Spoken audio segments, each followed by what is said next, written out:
All right, everybody, it's a broadcast of the Ebony Star Network, sponsored by the E Nation. We're going to be talking about censorship today. And I got a whole lot of problems with censorship. Well, not really. There's some things that I think should be censored. Some people say that we shouldn't have any censorship at all. I don't agree with that. And this should be good. Some people may come up on the panel today with some strong opposing arguments, but I have a strong opposing argument of my own, and I'm willing to stand by it. Well, we'll see what happens, right? It's Gangster Talk coming up right now. All right, Abby, drop it. Yeah, son. There's mad kids out there getting creamed for the 9-5, bro. Yeah, and I've been doing this for a long time. You know, shoot the game, going for mine. Alright. And this is the year when mad caps get peeled. So I'ma spark this line, kick the reel. Bang them out. With all this chaos in the realms of the street, your local street dog got to make ends meet. The average Joe's far too slow for this ghetto bro. You better know, when I hit the streets, I like to glow, I like to glisten. And at the same time, stay low, listen, motherfuck the fame. I'm pursuing the dope. My stilo is symbolic to a kilo. Cash is popping, cookies cooking, beans copping. Ain't that some shit? A player that's used to living rich is now a sticky kid, caught up in a ditch. In 94, Giuliani kicked down the door. In 95, niggas flipped to stay alive, peeling caps while I laugh. In the stats, the 4.5, Remy in the glass, spark the boom, then I blast. They wanna confine me, sneak up from behind me, bust a cap in my back and put me where they can't find me. They hate to see a young player pay. I don't wanna see that, son. They rather see it spray.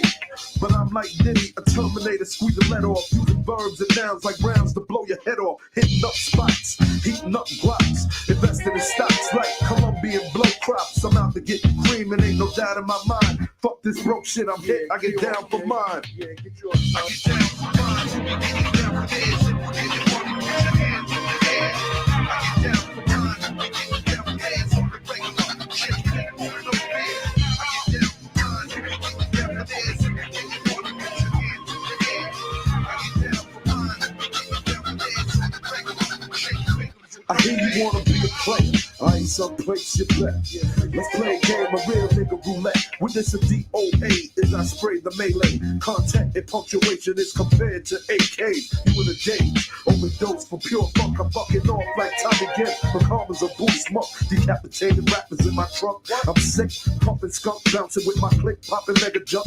I'm getting back while these clowns be zigzagging. What's this talk about flipping keys? Come on, you're nickel bagging. I'm blasting off wings and making dollars believe it. You see, I was packing heaters when jokers was banging cheerleaders. Ain't nothing changed, it's still the same in the rap game. I'm known for banging rookies out the frame. Y'all done forgot who was the pimp from the start. Sipping vintage wine, eating a la carte. I'm phenomenal from the abdominal, far from comical. Lyrics are sticking the brains like barnacles, never sleep. I'm bringing the drama to the street with techniques and rolling in fleets. Ain't nothing sweet about the street, so I'm poetically ill. I'm pure like cook up and lyrics shine like fish scale. I got the banger at your throat and you ain't showing no signs. K-Dep, let them know I get down for mine. I get down for mine. You be getting down for theirs and when you want to put your hands in the air. I get down for mine. You be getting down for theirs on the regular. Shake it, baby, no fear. I get down for mine. You be getting down for theirs when you want to put your hands in the air. I get down for mine. You be getting down for theirs on the regular. Shake it, baby, no fear.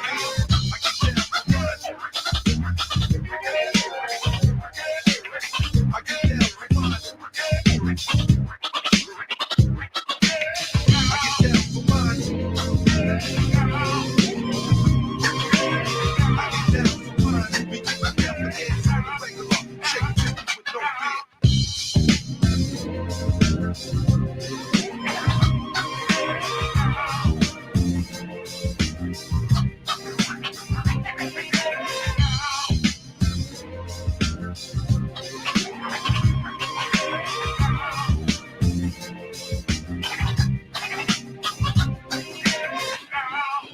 All right. What's going on, everybody? I am the Black Knight.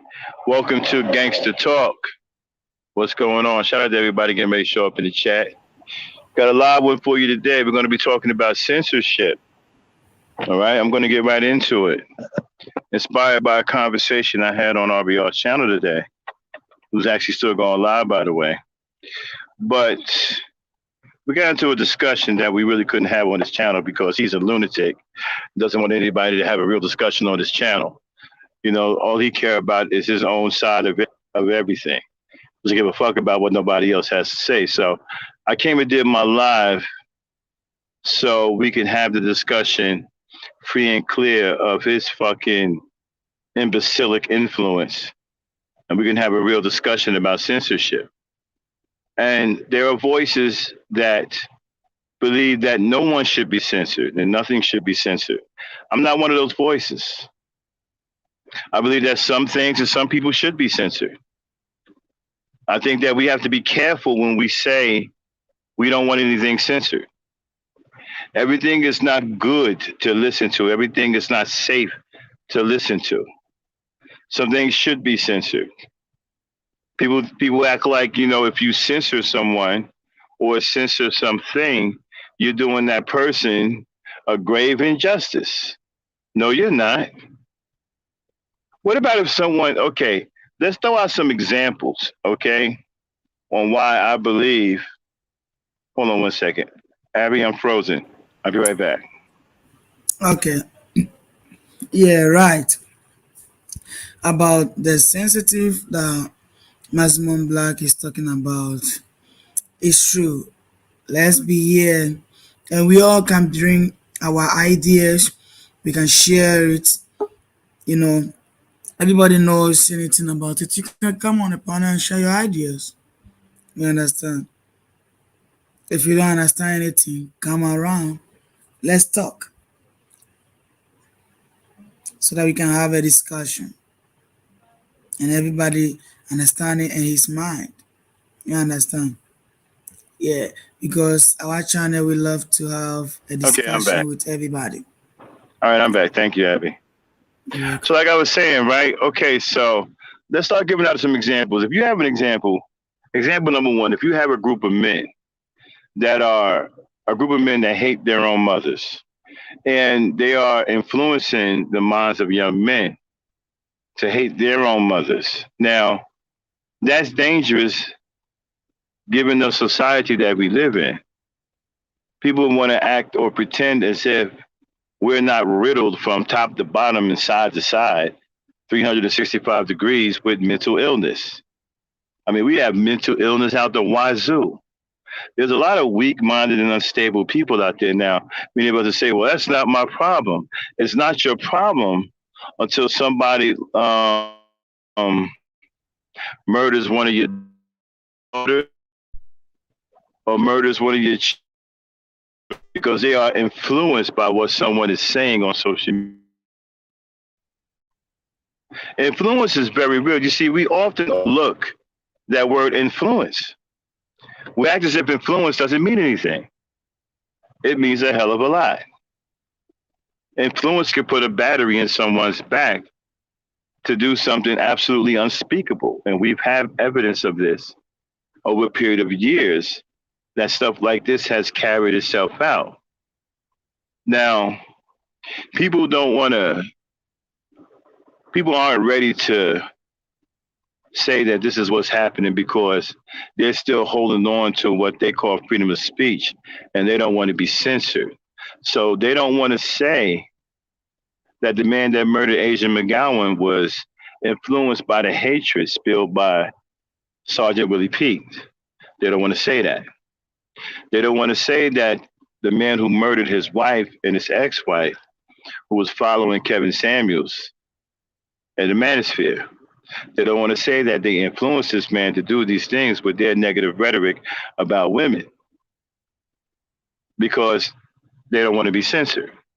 So they're willing to allow lives to be taken under this influence rather than acknowledge the fact that these people were weak-minded and were easily influenced by what they heard because the influence coincide with the way they felt about society.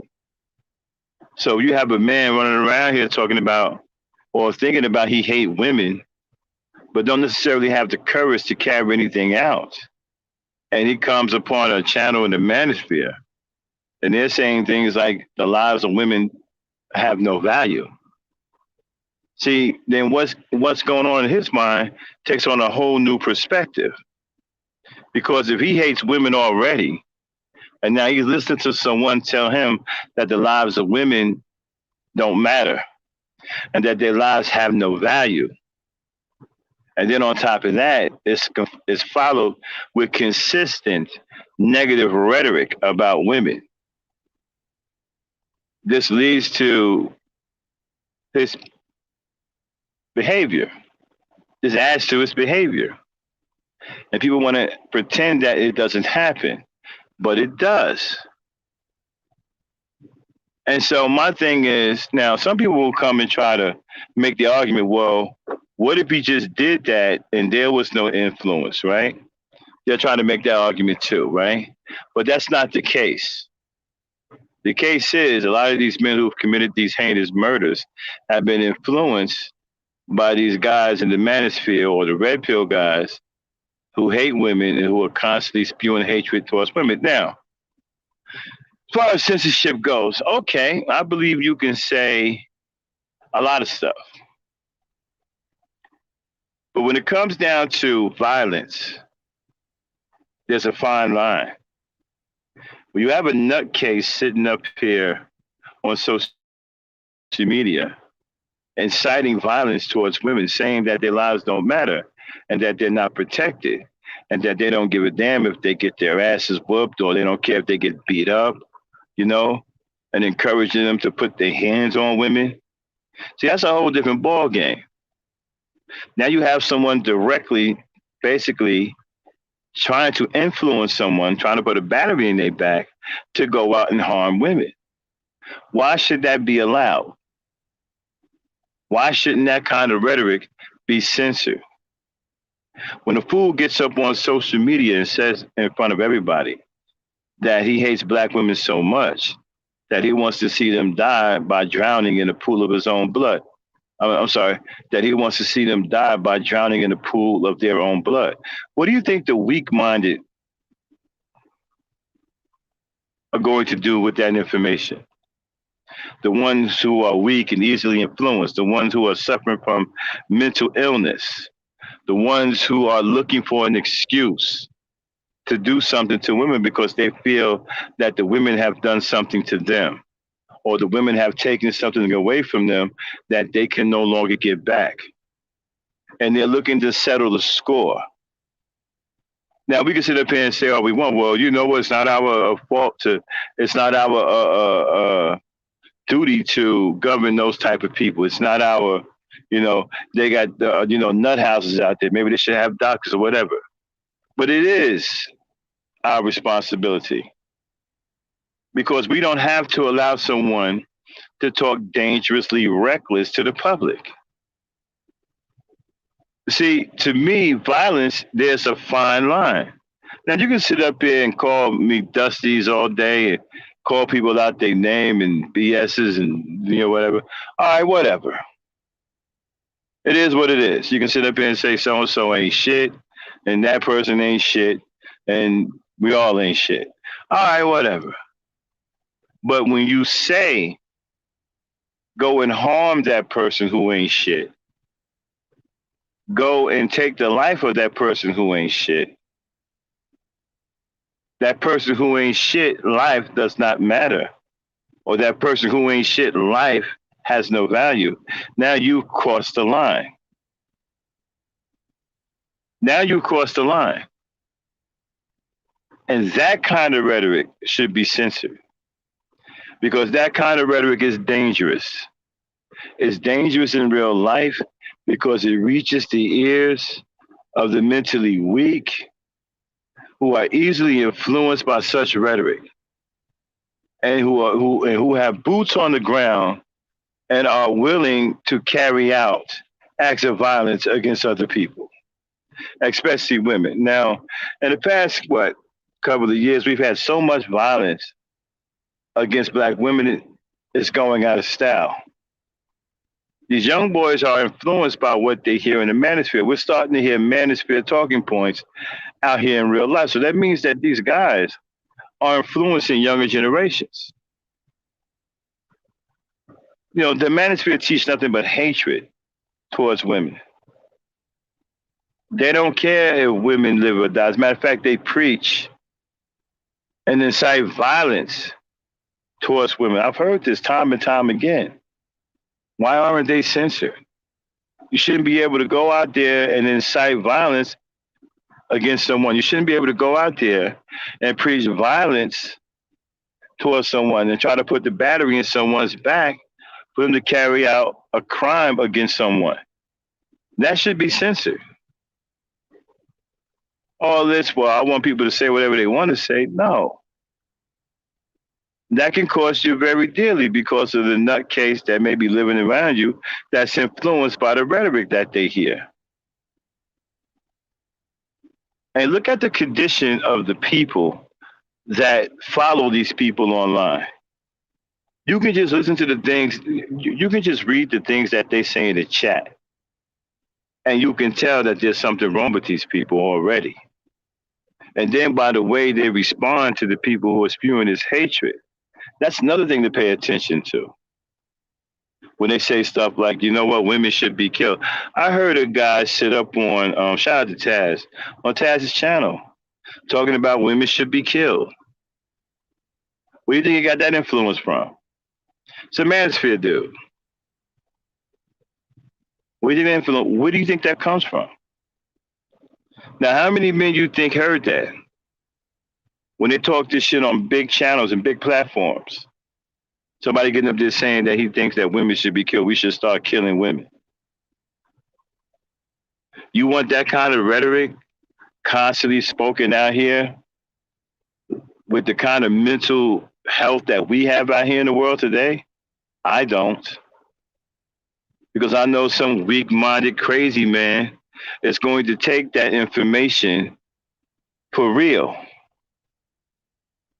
and go out and try to harm women. So this is why I say that people should be censored. You shouldn't be able to come on here and say any old thing you want to say. We were going to say, well, it's not right. We have freedom of speech. We should have the right to say what we want to say. Well, okay, yeah, but you see, it comes with consequences. Say what you want to say, but it comes with consequences. Now, if you say something crazy and somebody is after you and getting ready to light you up, then you cannot say that it's wrong because you have freedom of speech. And so you have to understand that what you say can come back on you. Now, if that can occur, then why can't we do just a simple thing and censor certain things that people say and censor certain channels? You have some of these channels out here right now are nothing but hate channels. All they spew is hatred. And nothing happens to them. And the people that's inside their chat, they eat that hatred up and they internalize that hatred. Next thing you know, you got some fool out here doing the unspeakable because he's influenced by the hatred that he hears on a daily basis when he frequents these channels. And some of these guys get a heavy dose of all of the factions. Not just one or two, but all of them. Because they're all the same faction. They're all preaching hatred towards black women. I haven't heard these factions say one positive thing towards black women. Not one positive thing. Everything has been absolutely negative. Hold on, let me make sure I'm Abby? Yeah, you're coming through. Okay, I'm frozen again. I'll be right back. Okay. Yeah, it's true about the sensitive he's talking about. We have all these black men blaming black women on everything. And now it seems like there's no black men respecting black women again. That's the main problem we're having now. Instead of black men have to stand and make sure they protect their women and their children, they are not doing it. You can see them. They are weak-minded. Their mind is very weak. And then now, what are they teaching the young brothers who are coming? They have nothing to teach them. Even they can't even teach their own children they have given birth to. They sit on Okay, I social bet. media to talk anyhow, to talk negative about women. Okay, I'm back, Abby. Thanks you.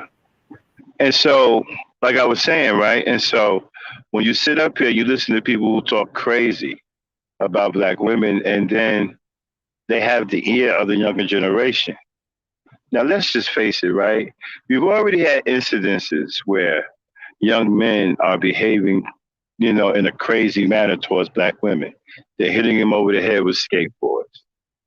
They're biting their faces off. What do you think this behavior comes from? It comes from an influence of hatred by elder black men. That's who they're listening to. And so when they hear elder black men say the lives of black women have no value, when you pass this down to a bunch of young men, what do you think that they'll start to think about women? They won't respect them and they won't be kind to them because according to the elders, their lives have no value. See, this is the kind of dangerous Pandora's box we can open up if we don't start to censor certain people. We can end up with more Asia McGowans. You understand? We can end up with more situations where a man has murdered his wife and his ex girlfriend because he's influenced by what he hear in the manosphere. Now, some people, no matter what, are going to tell you that nobody should be censored. Again, I'm not one of those people. I believe that there's a fine line when you talk about violence. And when you have these channels talking about women's lives don't matter, black women's lives don't matter, and they're encouraging violence towards black women, some of them even came out flat out and said that black men should kill black women. You think that we shouldn't censor something like that? Especially when we have all of this mental illness that we're dealing with in our society and how influential these channels are to these young men who go and carry out these unthinkable crimes because of what they heard, because they needed to, because they got enough information to charge the battery in their back. Again, a lot of these young men are looking up to these elder men.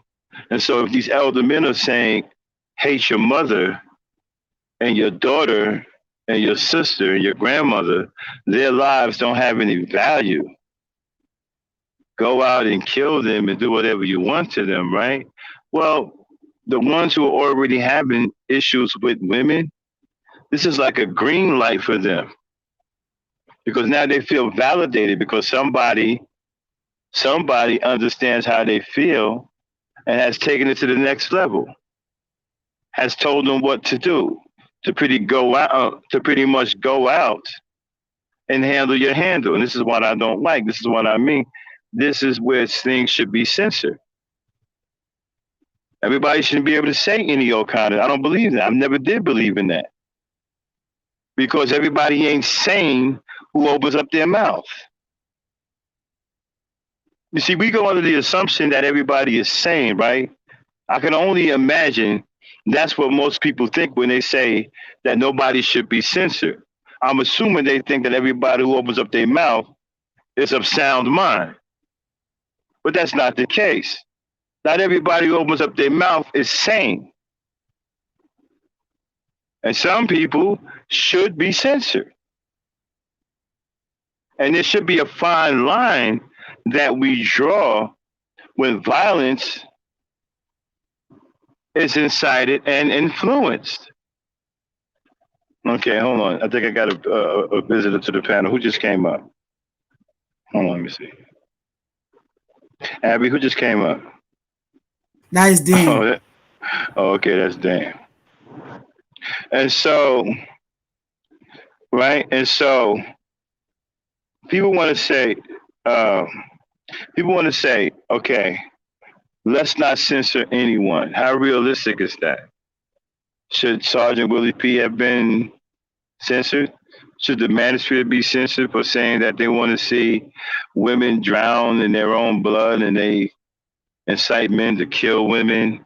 And they also say that the black woman's life has no value.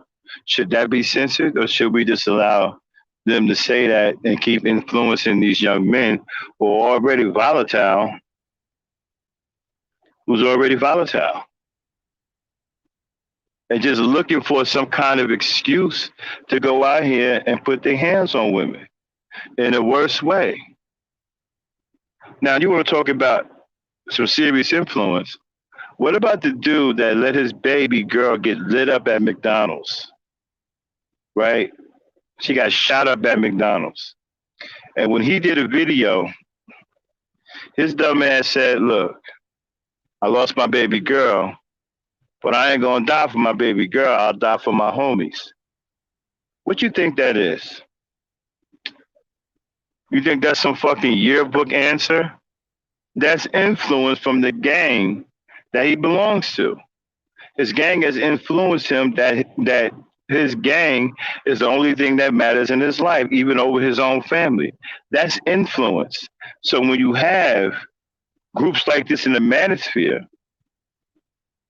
who have leaders who readily say nothing but negative things about black women and incite violence towards black women and children, who are calling 3-year-old girls whores. I've heard them in the manosphere call 3-year-old little girls whores and say that they're already learning how to manipulate men. So when you got this kind of rhetoric out there, you're going to tell me that that shouldn't be censored?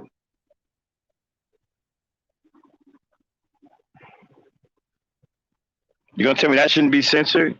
You're going to tell me that should be freedom of speech? And we should allow garbage like that to continue to spew, ridiculous hatred like that? Like I said, those who sit up here and say nobody should be censored, I guess they're under the influence that everybody is saying who opens up their mouth. I'm not one of those people. Everybody who opens up their mouth is insane. Just look at RBR. He rambles every day. He's not mentally stable. This fool believes that you can say whatever you want and we can talk everybody out of it. But you see, he's out of touch with reality. This is what I mean by everybody who opens up their mouth is insane. And he fits that character. He's not sane when he talks. Okay? That man is crazy. So why would we listen to something like that? And so my thing is, people talking about, well, we don't want to get nobody's channel taken down or whatever. I ain't trying to get nobody's channel taken down either. But I'm not trying to sit up here and condone people inciting violence against women and children. It's something that I agree with, and something that I shouldn't, and something that I shouldn't think should be censored. You're damn right it should be censored. And Dame or Abby dropped the link. Gonna open up this mic right away for anybody who want to get on this discussion, because we was having this over on RBR's channel. And I like to continue the discussion, because you can't have no damn discussion over there with that damn fool. He's jealous. Every damn discussion you have, he's fucking jealous and fucking turn around and makes it about him. Okay? Every time somebody is doing something to somebody else, they doing it to him.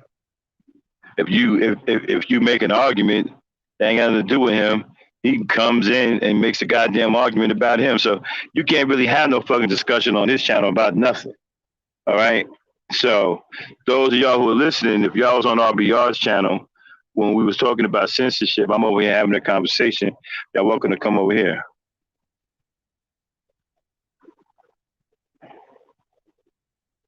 Yeah, I remember.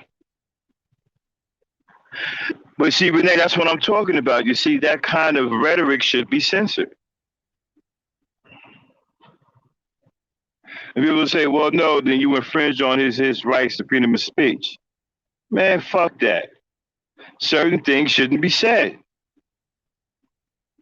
Some things should be censored. You shouldn't be able to just come out and say, well, black women's lives don't matter. Go ahead and kill them, or black women's lives don't matter. Go ahead and do what you're going to do to them because they ain't got no protection anyway. Shouldn't be able to talk like that. That's dangerous. We have too many. We have too many mentally ill people who are easily influenced by this kind of hatred, hateful rhetoric, and that's where we should draw the line. Anybody talking about harming our women, harming our children, we should have a problem with. Anybody who's speaking against, anybody who's speaking that nonsense, we should have a problem with.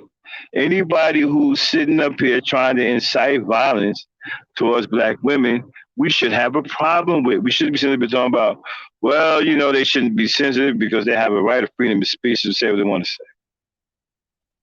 No, we can't allow that because they can influence too many people. They can influence too many people. And that has to be dealt with. So the mic is open. Shout out to Ms. Fede. Well, you know, communicating a threat is against the law, right? But sitting up here saying that a black woman's life has no value isn't against the law. But this is equally as dangerous because of the influence, because of the people who are listening. This is equally dangerous saying that a black woman's life don't matter. That's as equally dangerous, if not more dangerous,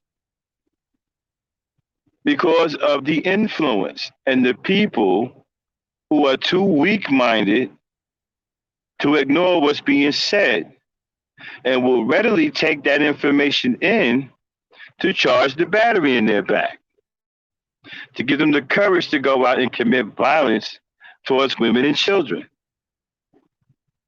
You understand? And then again, you know, we try to pretend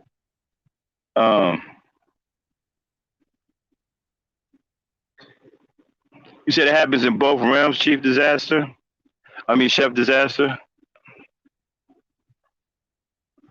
What happens in both realms? I don't see women. Now, people always try to make this argument, right? That, well, the women are doing it too.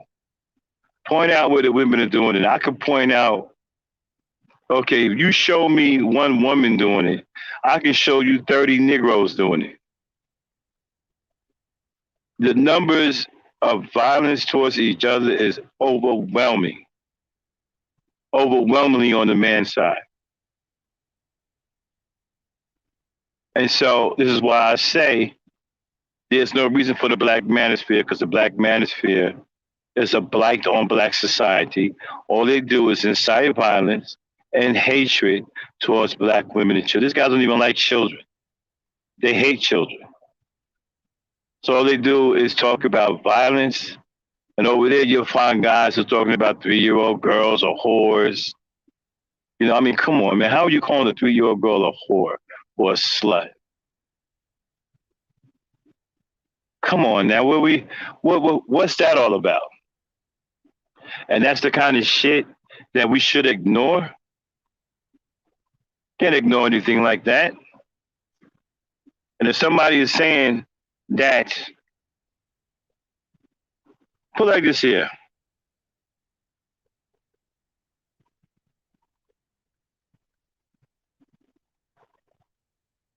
Put it like this here. As a matter of fact, hey, Cat's Paw, you can hit the link, bro. You want to come up here and debate me on this topic? You can hit the link. You understand? They ain't dropped the link. Tired of these punks coming here trying to come at me. Hop on the link, bro.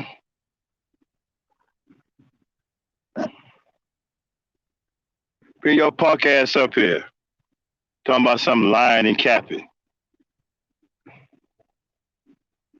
Tired of these little cornball ass YouTube niggas coming for me. They don't like what I got to say. You know what I'm saying? They don't like the fact that I defend women. They hate the fact that I defend women. and they try to find everything they can, every reason that they can to come after me. Nigga, you're not gonna take me down, your cornball ass YouTube flunkies. You serious? These niggas make up lies about me and whatnot, say things I didn't say.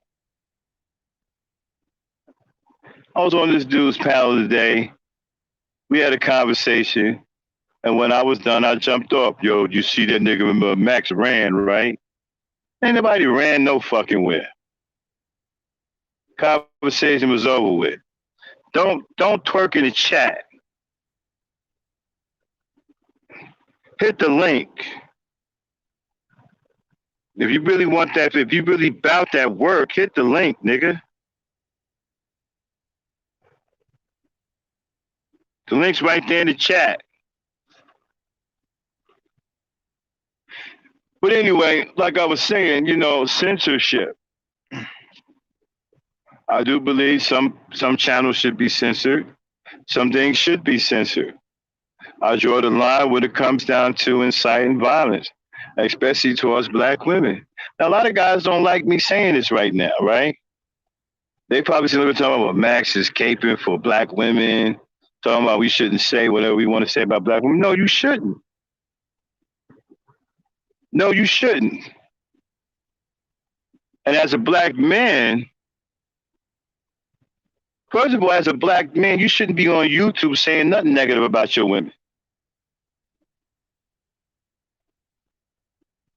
If you got a problem with your women, you talk to them behind closed doors. You don't come and blast them on social media. Air out your dirty laundry in front of the whole world like a couple of jackasses, like some jackass. We are the first, last, and only line of defense of our women. If they don't have us, who do they have? The world has already shown us how they feel about our women. They don't care nothing about the lives of our women. We have to care about them. They are our women. Now, I know a lot of you gutless ass niggas don't like that. They got a problem with that because you guys roll with punk ass niggas like Red Supreme. I always hear you niggas come. Every time you niggas come at me, right? You always defending some lousy ass Negro. You ain't even defending nobody with no real substance. I can see if you came at me defending somebody with some real substance going on. At least I can respect that. But y'all not even coming at me defending anybody worth a damn. Y'all coming at me defending guys like Red Supreme, defending the manosphere, scumbags like City of Truth, lunatics like RBR. That's who y'all coming at me with. Y'all ain't even coming at me trying to defend no real black man. It'd be different if you was coming at me trying to defend a real black man who I may have gotten misconstrued or something. And you saying, no, Max, you on, brother over here doing it right, whatever. Okay, I'll take a look at it. I can see if you was doing something like that. But the cats y'all coming at me with ain't worth two nickels to rub together. Y'all coming at me already behind the 8-ball, defending lousy ass Negroes. How you think I'm gonna take you if you come at me defending Kevin Samuels? How's it supposed to take you come at me defending Tommy Sotomayor? How I'm supposed to take you come at me defending a lunatic like RBR? How I'm supposed to be you come at me defending scum in the manosphere and scumbags like City of Truth? How I'm supposed to take you? Yo, what's up? You over there, California again? Like I said, if you came at me defending a real black man with some fucking, some substance, that'd be one thing. But when you come at me defending these lousy ass niggas, come on, man, I can't give you that. What you talking to me or you just going out of here? I'm talking to you. Who did I come at you defending Say that again. Who did I come at you defending? You came at me defend that lunatic RBR. You came at me defend the Manosphere. You came to defend that scumbag fucking. I didn't come at you defending RBR, nigga. I came at you questioning your actions against RBR, nigga. Nigga, who the fuck are you to question me, nigga? You don't know me like that. You don't know me like that. You ain't good like that, nigga. You got you wanted me over here to get the home team advantage. What is this? What you want to talk about? You said you want to debate about the topic. What's up? What? You want to get slapped up again? Nigga, you ain't never slapped me. What the fuck you talking about? Nigga, I slapped you up 2 times today, nigga. This is the 3rd time I'm about to slap you up. Okay. About what? I slapped you up about the Manosphere. I slapped you up about the RBR. I slapped you up about the accusations about who I am. Okay, I slapped you up like twice today, let's dude. Take one thing at a time. Let's take one thing at a time, you punk ass nigga. What did you slap me about the Manosphere about? Nigga, you said you were a part of a group that was sending fucking topless pictures of each other back and forth. And you were lying about being ran out of that group, nigga. We know you got ran out the group. You up here capping. And then you went to the RBR niggas panel and started talking like the interview didn't happen. And you did run off my panel. When them people put that battery in your back that I was zapped. You did run. Okay, now check this out. Now, how do you want to do this, right? You want me to let you say your piece and then I say my piece, or do I might have to mute you to say my piece? Say your piece. How's it gonna go down? All right. You just said yours. Now, let me tell you what really went down. Because what he just said is a bunch of bullshit, right? Mm-hmm. He called me out on his channel today, right? I went up on his fucking channel, said what this is all about, right? He brought up the Manosphere. He asked me was I ran the Manosphere. I told him no. Ain't nobody in the Manosphere, and I will say it loud and fucking proud, okay? Nobody in the Manosphere was man enough to run me no motherfucking where. That's what I told him. Isn't that what I told you, you punk ass nigga? Nigga, you the punk ass nigga. Yes or no? You lied about nobody running you out the Manosphere. No. Yes we heard those live streams, nigga. Is that what I told you, yes or no? Yes, you said that. All right, now. Okay, now, so I told him I left the motherfucking Manosphere. He asked me why. I told him the reason why I left the Manosphere because I found out that they were numbered a bunch of fucking black women haters, and the niggas was gay. And so I left and I went to Cerulean's gray regime because Cerulean's ideals was more in line with mine. He protected black women. He believed in protecting black women. That's why I left. Is that not what I told you, you punk ass nigga? Now, are we here for you to make your case to the women in the chat room? Or are we here to discuss? Are we here to discuss the shit, nigga? Did I not tell you that, yes or no? Yeah, you told me that lie, nigga. All right, okay. Now, I'm going to stop there, and I'm going to pass it to you. Then when you're done, you pass it back to me. Okay. Now, what the fuck are we here to talk about? I thought we were here to discuss the topic. That's why I jumped on the panel. Topic, but, fuck the topic. Shit. You are butthurt about what happened on them 2 panels, nigga. And we know that. You ain't slick, nigga. I know you upset. You got slapped up, nigga. You done started some shit. You got your ass slapped up today, nigga. And you gonna get your ass slapped up in the morning. You wanted to break down RBR's interviews and debate the shit. We gonna break down that Red Supreme interview, nigga. We gonna break down that debate. First of all, you ain't slapped or nothing. I just proved it. Nigga, you got slapped up twice today. Didn't we already establish that? Nigga, did you just not agree with what I said? You're over here lying. Nigga, did you just not agree with what I said? Nigga, I agree with the lie. I agree with the lie you told me. Nigga, I know you got ran about the Manosphere, bro.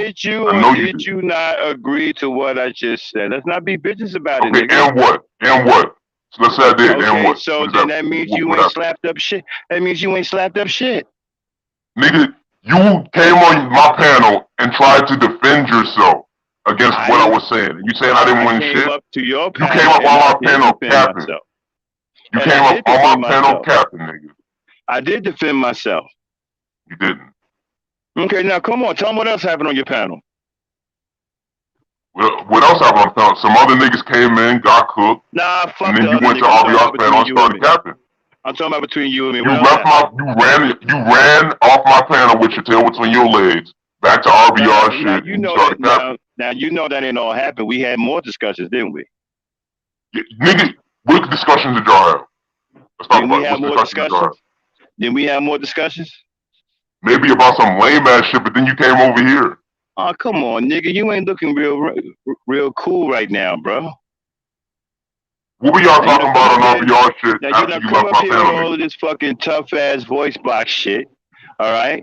Let's see how Nigga, much you were just on credibility you got. RBR panel talking about you gonna get you a voice You box. see one thing about me. See one thing You about were me. on My friend, RBR show a couple moments ago just talking about the you were gonna get a difference voice box, between nigga. the difference between you and me, right, Uh-huh. is that I What know is it? I'm a man of integrity, so I don't fear any goddamn thing. Is that right? Exactly. Alright. See, If you don't fear because I anything, know. why don't you See, run your own this is show? why I don't have. This is why I don't have no problem with you being up here. You know why? Because I know you You a don't have no liar, and problem I with me can. being up here because you're No, trying to I look don't for have a no W, problem with nigga. you You being up got here slapped up because twice today, bro. no problem with You you know, it's being better up if you here just admit that. because You got slapped up I twice got today. no problem with you being up here because you a liar, and I could defend myself against a liar. What you Are thought you this done? was? Nigga, what you think this was?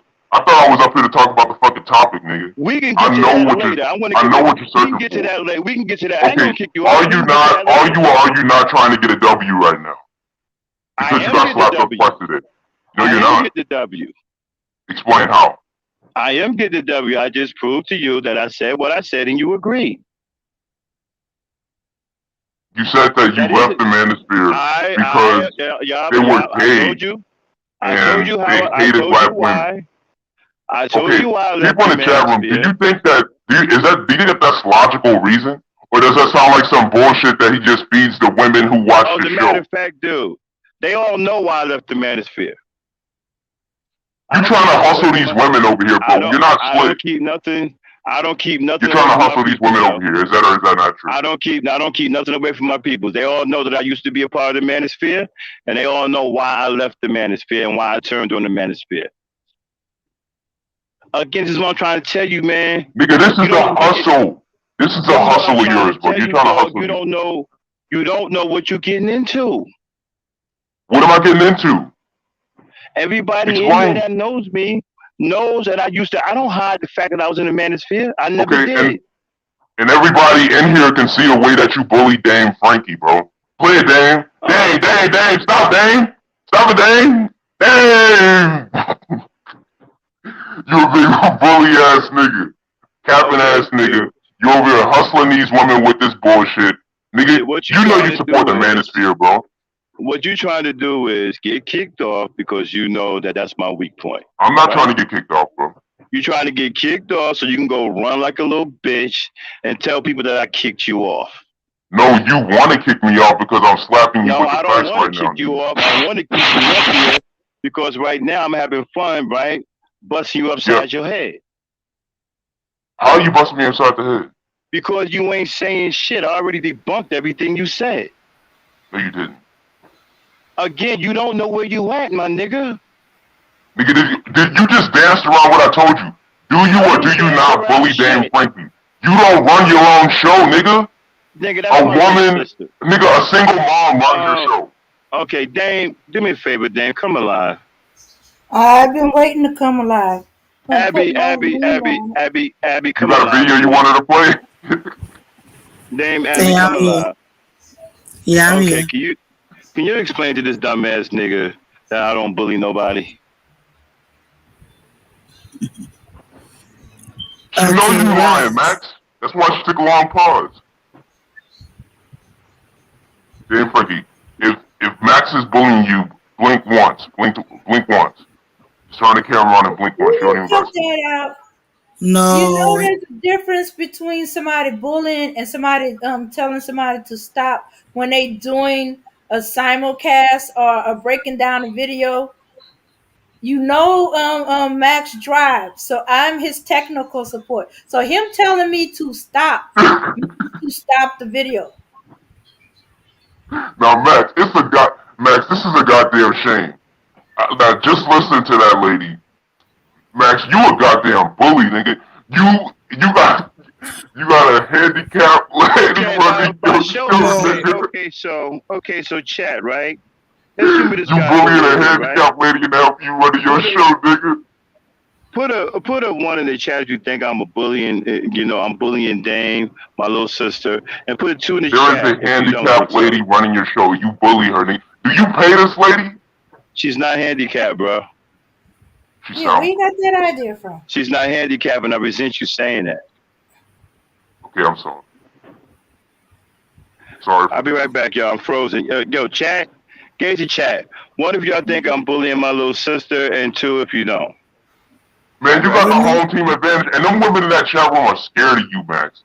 Okay, you know something. That RBR joke that he says you turn into the Hulk on these women, that fits you very well.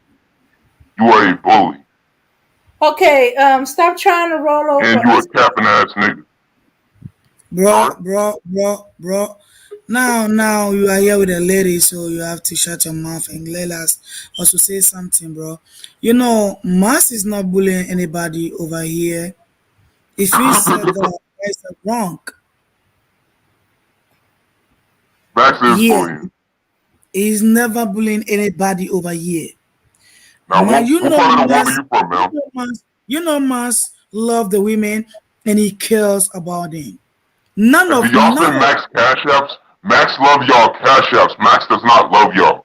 Max is trying to get his pockets right. He got ran up out the manosphere, and this is his new hustle. Look at how RBR is calling women names.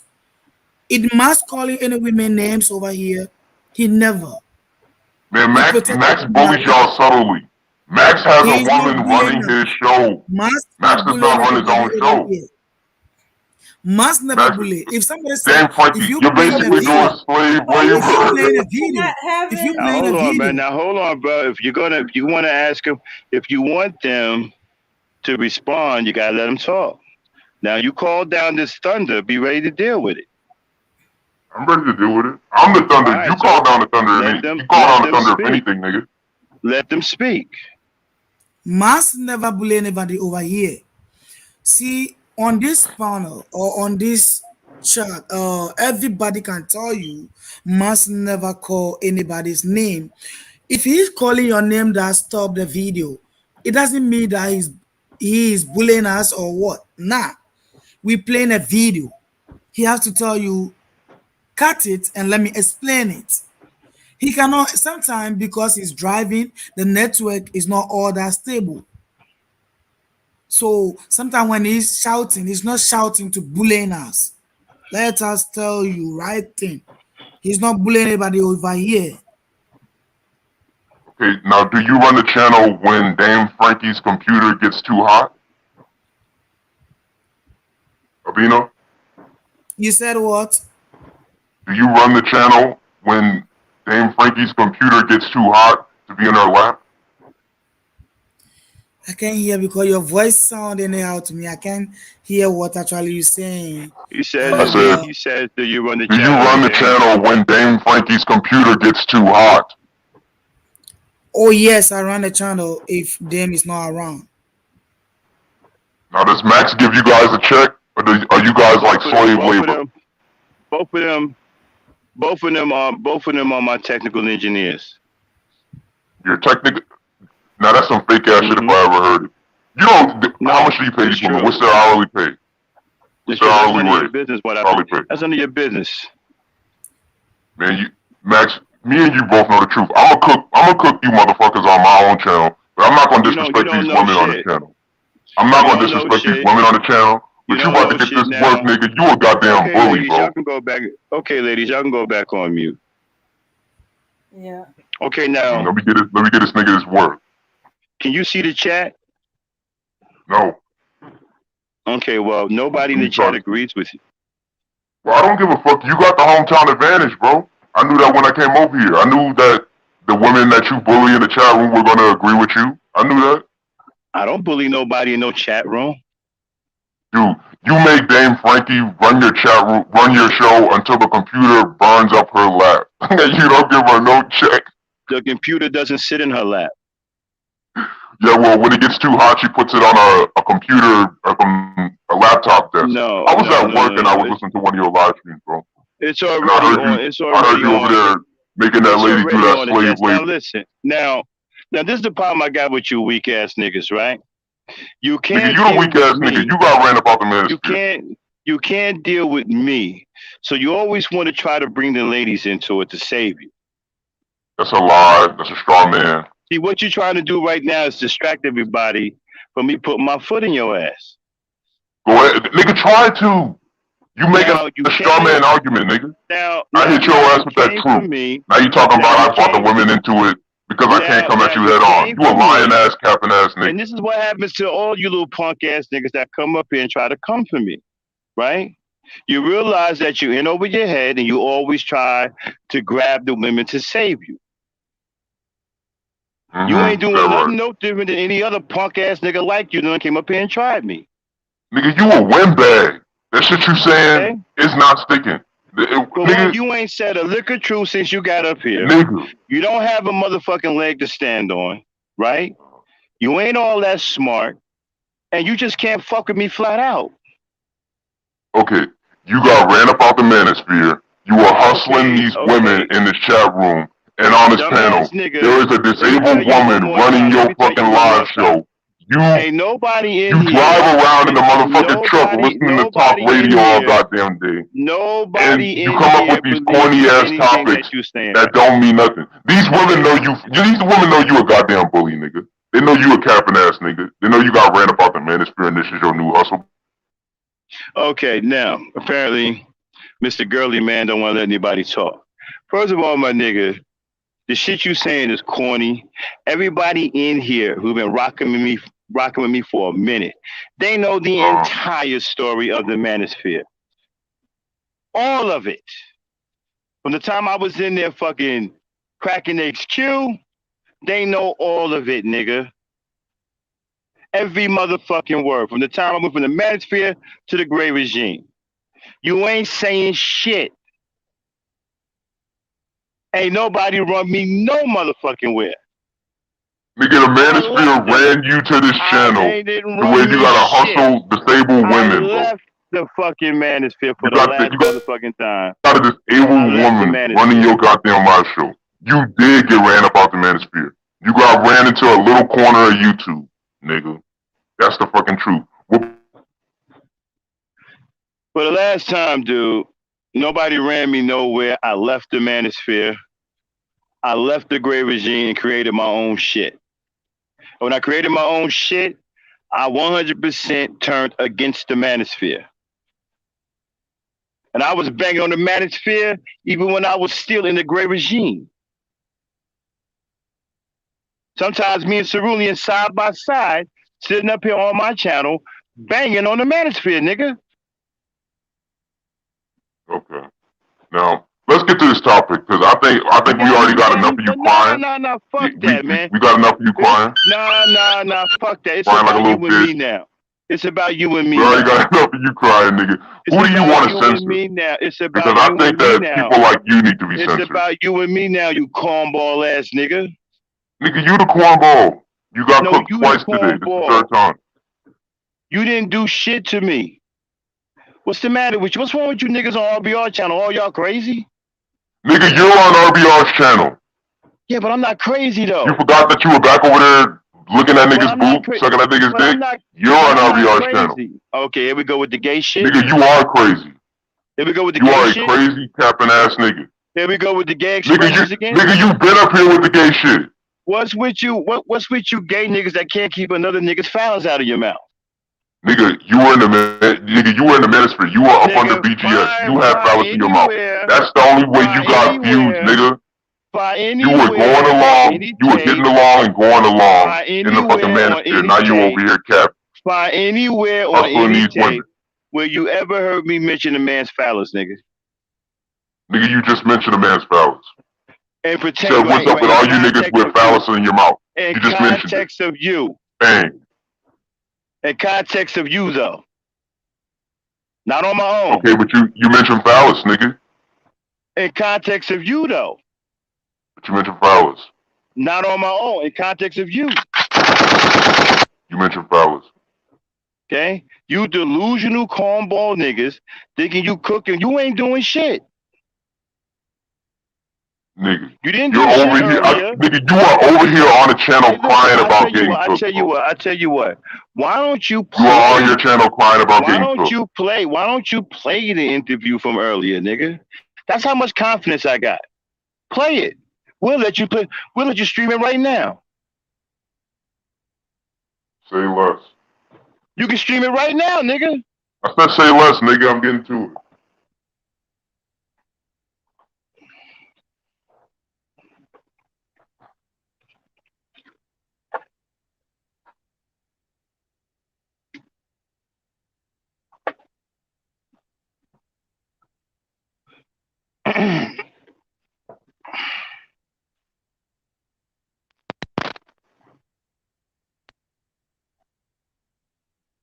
Now, you want to do some more capping while I'm getting the video ready? No, get it ready, bro. Do any of the battered women want to say anything? I don't want to just get the damn. Hook it up. Let me know if you can hear it. I don't just talk.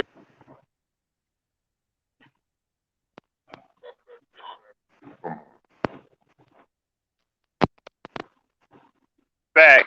I also have a show that I call G Culture, where I talk to the young brothers and try to help the young brothers. Now, this is the interview that he had. Now, hold on. Let me preface this. This is the interview on his channel. I leave people private lives alone. That he said he smacked me up on. Play it from the beginning. Saru and Gray made y'all them little shield things, man. You gonna play it from the beginning, bro? I'm trying to find that part where you came on. I mean, you just had me, talking to a few minutes. It shouldn't be that hard. All you can do is back it up some. Ran about the manosphere like a little hoe. I think this is what you say, man. Let's hear it. All right, y'all. Y'all be the judges. Hey, listen. Y'all tell me if he smacked me up.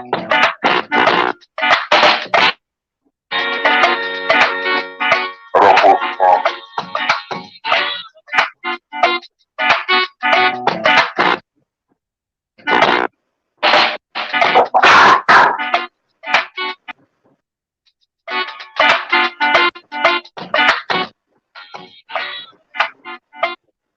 What's up? What up? What up? What up? What's up? What's this all about? And who are you? Hey, nigga, you should know who I am, bro. Man, we go way back. But that's not what we gonna talk about. What are you talking about? Is this the general again? No. Shit, we go way back? Yeah, we go back, way back with the beef, nigga. Alright, so what's your problem, bro? Alright, why did you run out of the manosphere? Ain't nobody run me nowhere. Ain't nobody man enough in the manosphere to run me nowhere. Nah, okay, like you were calling. What happened? Why'd you get ran out of the manosphere? That's my first question. I just told you, ain't nobody man enough in the manosphere to run me nowhere. Okay. I left the manosphere. You left the manosphere, why? Because I found out that the niggas was gay and they hated black women. That they were all lying. What made you? Nah, it was more than that, dude. They got some it wasn't more than that, dude. They got some really great pictures. Nigga said that he left the manosphere because he found out that they were gay and they hated black women. That's the first lie / cap that he did. Man, shit, I think it was more than that. It wasn't more than that. What you thinking? I'm telling you what it is. Thinking comes from not knowing. It wasn't more than that. Yeah, I think it was. Well, you can think whatever you want to think. I know what it was. Like, y'all clicked up like Saru and Gray made y'all them little shield things, man. Y'all were a real group. When I left the manosphere, I joined the great. Hold on, I'm gonna tell you. When I left the manosphere, I joined the great regime because me and Cerulean was more. I was thinking was more aligned. At least I thought it was.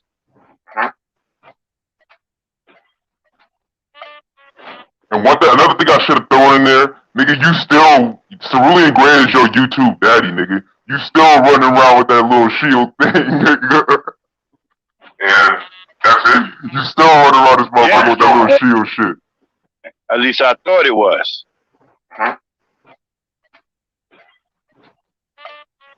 And that's it? Yeah. Are you still cool with Cerulean? Does he still come around? Well, yeah, I ain't got no hard feelings with Cerulean. That's gonna always be my man's. You know, he ain't never really did nothing to me. It's fucked up the way shit happened. You know, it was a nigga. It was some old petty nigga. You know, that instigated that shit between me and Cerulean. But it is what it is. I mean, he know the nigga longer than he knew me, so it is what it is. But you know, that's still my man's. He ain't never did nothing fucked up to me. You know what I'm saying? He the one that pretty much designed all my graphics for my show. I still use the graphics that he designed. That's my man's. You know, if he wanted to talk to me, I would reach out and talk to him. You know, I ain't got no hard feelings for my man. He was the only good nigga that was over there. The rest of them niggas is foul. Like, do you think that they really hate black women over there? Yeah, they hate black women over there. You fucking crazy? No, I don't think that they hate black women. I think that they're really trying to improve They the ain't state trying of to black do men. shit. Them niggas hate. I think that they were doing a really good thing, bro. dude. I think that they were doing a black good women, thing. bro.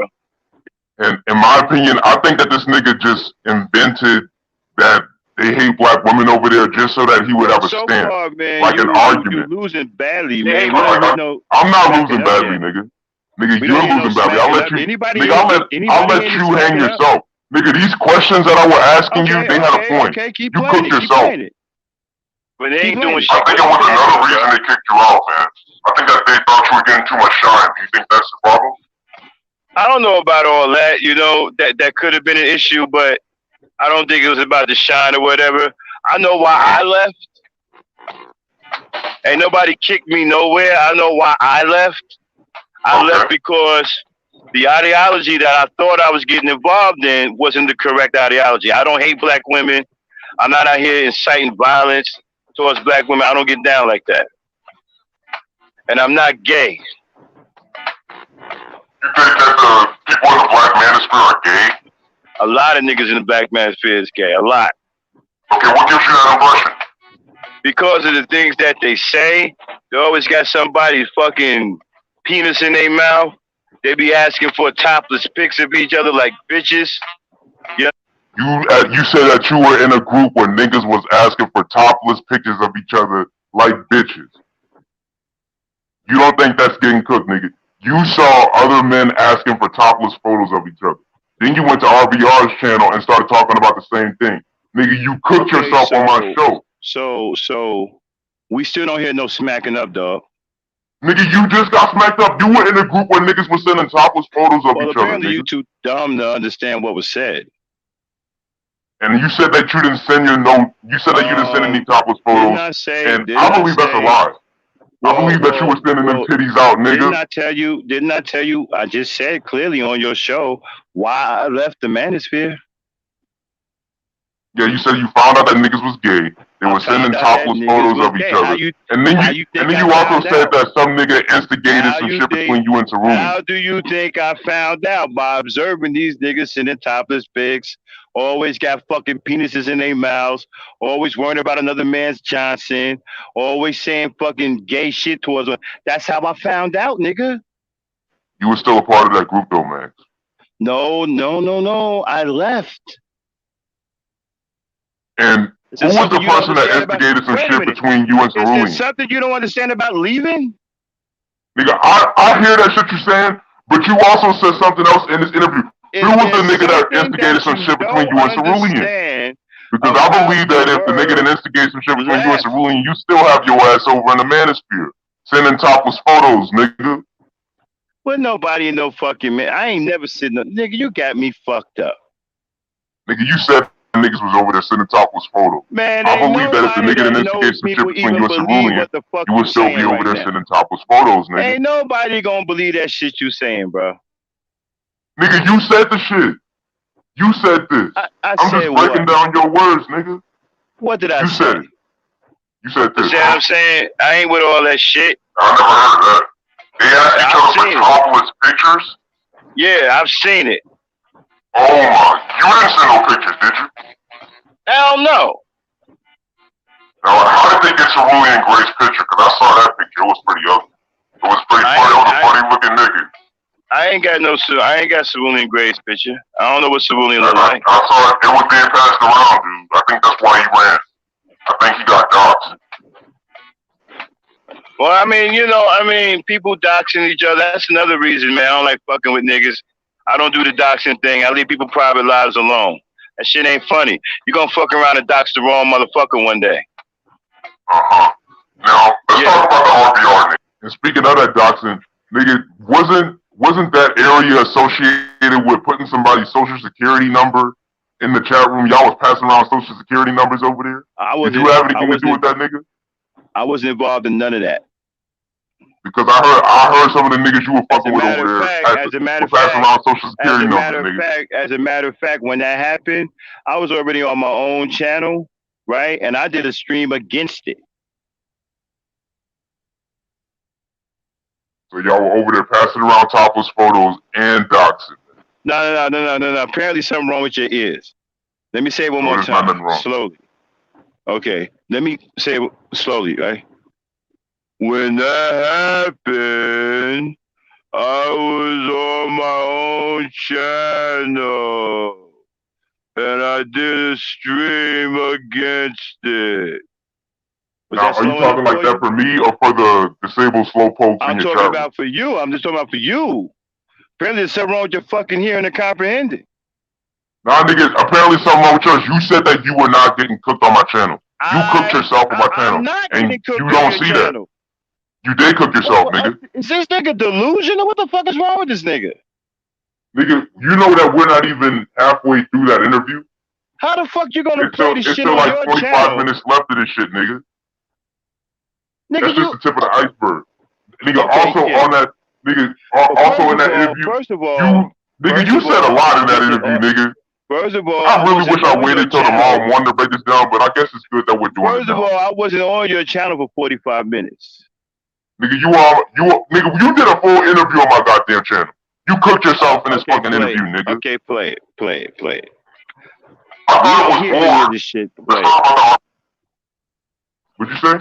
Well, I mean, we don't hear. So far, we don't hear none of the shit that you're talking about. But get and play it. But can you hear the audio good? We don't hear none of this cooking shit. We don't hear. Does anybody hear any cooking going on here, or him slapping? People doxing each other. That's another reason, man. I don't like fucking with niggas. I think that's why he ran. I think he got doxxed. Put a 2 of what?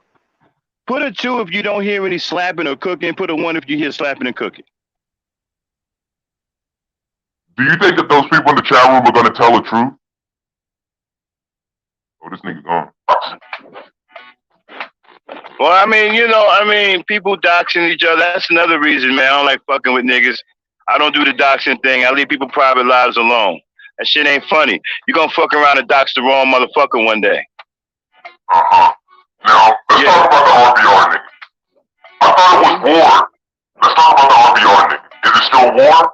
Or are you guys cool? You guys buddy again? I mean, me and RBR, we go back and forth like that every time he get out of pocket. He disrespected my little sister. We had our little thing. And, he half-heartedly apologized. That's pretty much all you're going to get from a crazy nigga like that. So it's better than nothing. So I done cooled down on RBR. You took your ass back over to the RBR network channel after he called Dame Frankie out of her fucking name. You said that you were not going to stop until the channel came down, and then you just back up on all that. You did not crush your enemy completely. What do you have to say about that? Max? Did he turn into the Hulk? Because I'm cooking his ass. He hulked out? No. Nah, this nigga Max, he basically went into detail about why he's back over at the RBR network channel supporting him.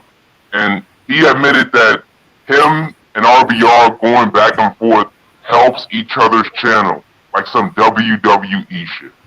And he doesn't think that's cooking himself. That's like, if you declare war, you're supposed to see that shit through till the end, but this nigga Max, like, reneged on his statement. He's back over with somebody who he said was his enemy. Called Dame Frankie out of her name. And he basically said it was for, like, the views. That's not getting cooked. You people in the chat room need to tell the goddamn truth. So it's not you're not gonna stop until the channel comes down. That's over with. No. Actually, I don't want his channel to come down. I'm benefiting from his channel. I was at work. I was listening to the live stream of yours, and you said you weren't gonna stop until that channel came down, homie. Yeah, because at that time, he was lying about disrespecting my little sister, and he didn't want to come clean about it. But since then, he did. I mean, he gave some sort of apology. You know what I'm saying? I mean, it wasn't all that, but it was. Trust me, it was an effort for him because he's a piece of shit. So it was an effort for him. So I like, all right, whatever. And then I backed up off about. No, I don't want his channel to come down. I'm benefiting from it. We actually helping each other out by going back and forth. Like WWE? Well, I wouldn't say WWE shit, right? Well, I wouldn't say WWE, but we're kind of benefiting from bickering back and forth and shit. I'll say so. I'll jump on him. He'll jump on me. This nigga said that they're benefiting from bickering back and forth like some hoes on YouTube. So it's better to have RBR as a friend so that the bickering back and forth could basically generate some fucking views. Like some WWE shit. But he doesn't think that that's cooking himself. I didn't really have to do any cooking of this dude. He basically came up on the panel and cooked this First stuff. of all, ain't nobody said about no damn WWE shit. What the fuck are you talking about? You did. You did say that. You basically agreed with me that it was some WWE shit that you and RBR got going on. I said no, ain't no WWE shit. You said that the bickering back and forth helps you guys' channel. I said the bickering back and forth does help our channels out. And that's true. It does. And then this nigga said that he doesn't go around attacking people. This nigga just lied. Nigga, you attacked Red Supreme. You bullied this nigga RBR. You bullied Dame Frankie. You another nigga that goes around starting shit. And then you come back to your little channel crying victim. Okay, dude, I don't want trying to get a W. I told you that I attack black men who attack black women. I told you that. And did you attack RBR because he attacked black women? Yes. That's what I do. Black woman or a black woman? Black woman or a black woman? Dude. The women nicknamed me the Black Knight, nigga. That's what I do. Why would y'all give this corny ass nigga that name? Maximum Black is a capping ass YouTube nigga. I go after black men. You gave yourself that nickname. Ain't no women gave you that nickname. Okay, hold on, my nigga. I go after black men who spew hatred about black women and attack black women. That's what I do. Okay, so explain away. What was Red Supreme saying that made you go after him? Because you talked about that in this video. Every motherfucking thing. Every goddamn stream he has is about fucking negative towards black women. He ain't nothing but another fucking punk that hates black women. Now, who's the next YouTuber that you're gonna go after who's spewing out hatred against black women? Any motherfucker that shows up talking crazy about black women and he's in my fucking crosshairs, you best believe I'm going after him, nigga. Now, do you have like a list written out of dudes that you're gonna go after? Do you have any? Listen, nigga, you should have the courage to do the same thing if you're a black man.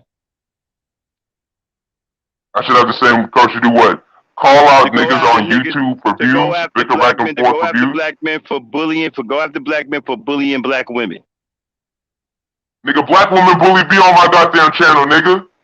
Man, see, now you're a little pussy. See, now you're acting like a pussy now. Nigga, you a pussy. You hustling these women in your damn chat room, nigga. You hustling these goddamn women in your chat. See, I had to get them off. See, now you're a little pussy. Know what I'm saying? I don't like pussies like that. And they want to come up here and try to come after me. They got no fucking integrity. They fucking pussies. They scared to address these fucking men that are attacking black women. They hate black women. They'd rather come after me for doing something about it. Because they're too cowardly to do something about it themselves. You understand what I'm saying? Too cowardly to do something about it themselves. And you're mad at me because you don't have the courage or the guts that I have. I'm not afraid of none of these niggas. You are.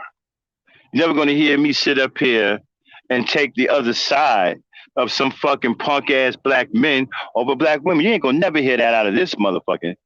nigga over here. You got me fucked up.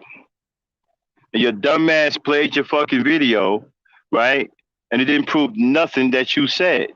And then your delusional ass gonna sit up here and try to act like it did. When everybody can clearly hear what went down. See, this is why I like tape. The tape don't lie. Your dumb ass just sat up here and played a fucking interview that proved everything I said and proved nothing you said. How dumb is that? What the fuck wrong with you niggas on RBR channel? Y'all getting just as dumb and crazy as he is.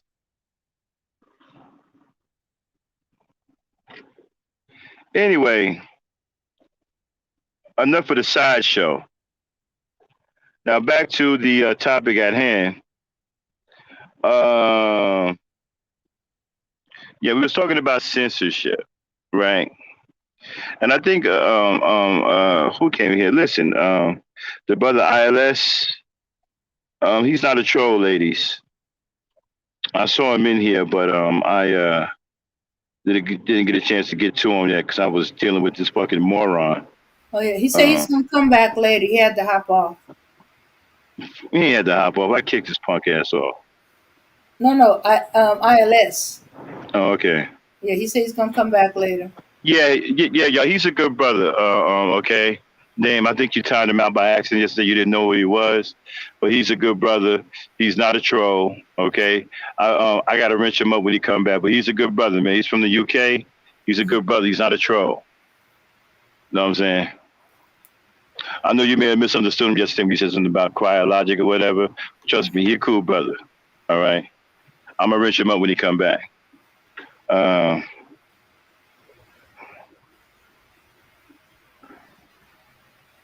Shout out to Man Island.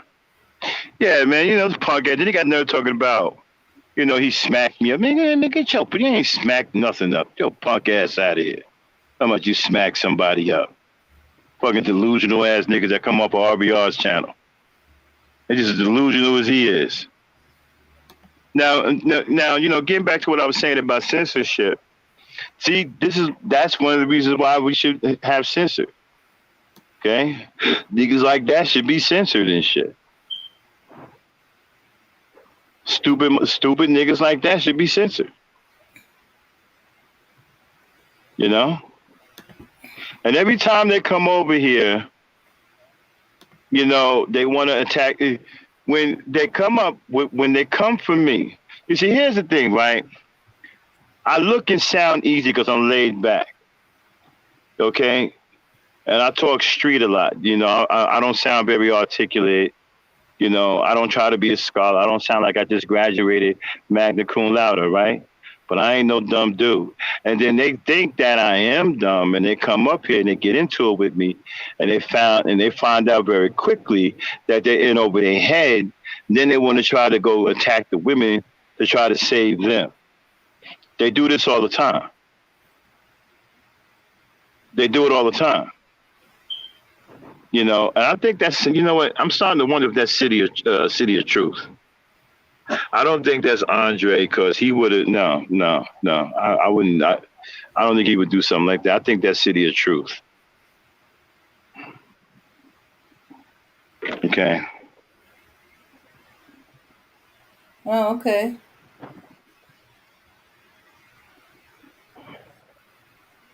Yeah. Well, that explained the ninja outfit and the voice changer. Yeah, man. I think that's fucking City of Truth. And my thing is that, you know, this nigga lying, talking about he cooked. He ain't slapped nobody up. He gonna play the fucking tape. Did it sound like he slapped anybody up? To me, it sounded like he was proving on what you said. Yeah. Yes, you were in the manuscript. Once you saw them exchanging shirtless pics and doing all kind of fuck up out of there stuff, you got out. Yeah. Man, with a bunch of homos, man. Fuck out of here. Hey. Okay, these niggas are homos. It's time for me to go.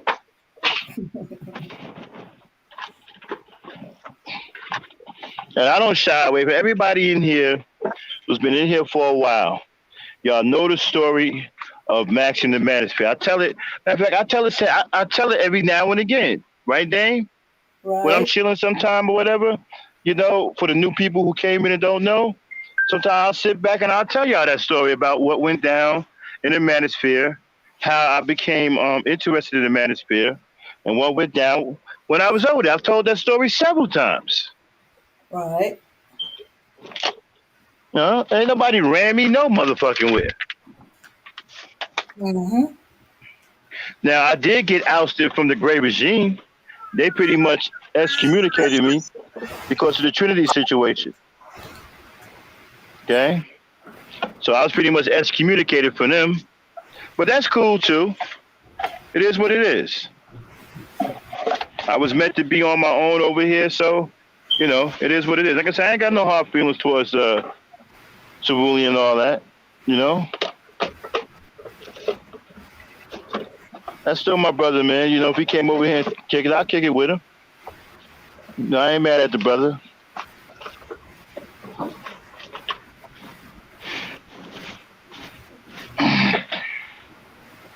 What went down, it was misunderstanding, but it is what it is, man. I can't do nothing about it now, so there's water under the bridge. I'm good. I ain't mad at nobody. Except for the manosphere. I'm still mad about the manosphere. I'm still,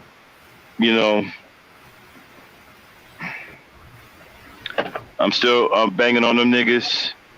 Still banging, talking about some red pill. Nigga, fuck red pill. I mean, Red Supreme. Nigga over there talking crazy. Huh? And besides, Red Supreme don't need no man defending him. Yeah. Red Supreme came on himself and defended himself. Exactly. He could defend his damn self. We don't need y'all defending him and shit. If he got a problem with me, he knows his channel. He been on his channel before. He can come up here and step to me like he did before. Right. Man, you don't need y'all defending him and shit.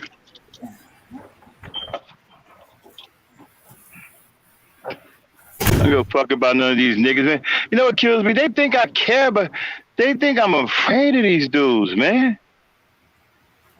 I'm afraid of nobody in the manosphere, dog. You got me fucked up. If I was, I wouldn't be railing on them so fucking hard. If I was afraid of these red pill niggas, I wouldn't be railing on them. Mm-hmm. Talking about I wouldn't say, I will say it, nigga. I've been saying it. Fuck you talking about? Right.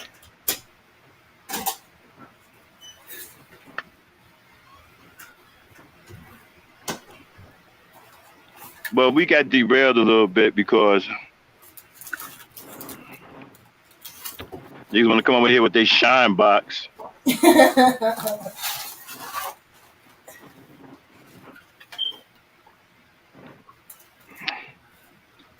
Want to come over here and fuck with this old dog.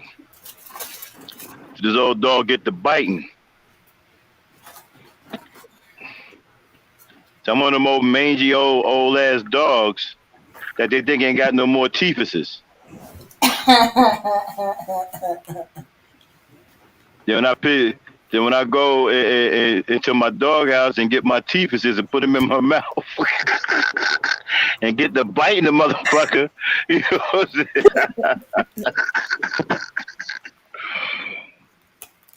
I'm one of them old ass mangy dogs, been around forever. So been around so long, I got silver in my tail and shit, right? Oh, that old mangy dog ain't got no teethuses left. Oh no, I got a brand new set in the doghouse, nigga. I go take my old ass and then get my motherfucking brand new set of fucking teeth, put the motherfuckers in and get the biting at these motherfuckers.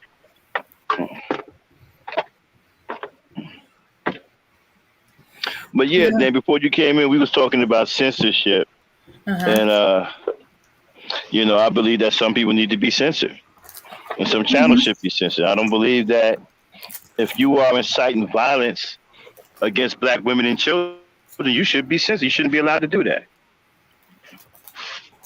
But some people feel different. Some people feel that it's okay to allow these people to do this. I think that you going down a slippery slope Because when these crazy niggas incite somebody to do something and it hits home with you, you may have a different, you may feel different at that point about it.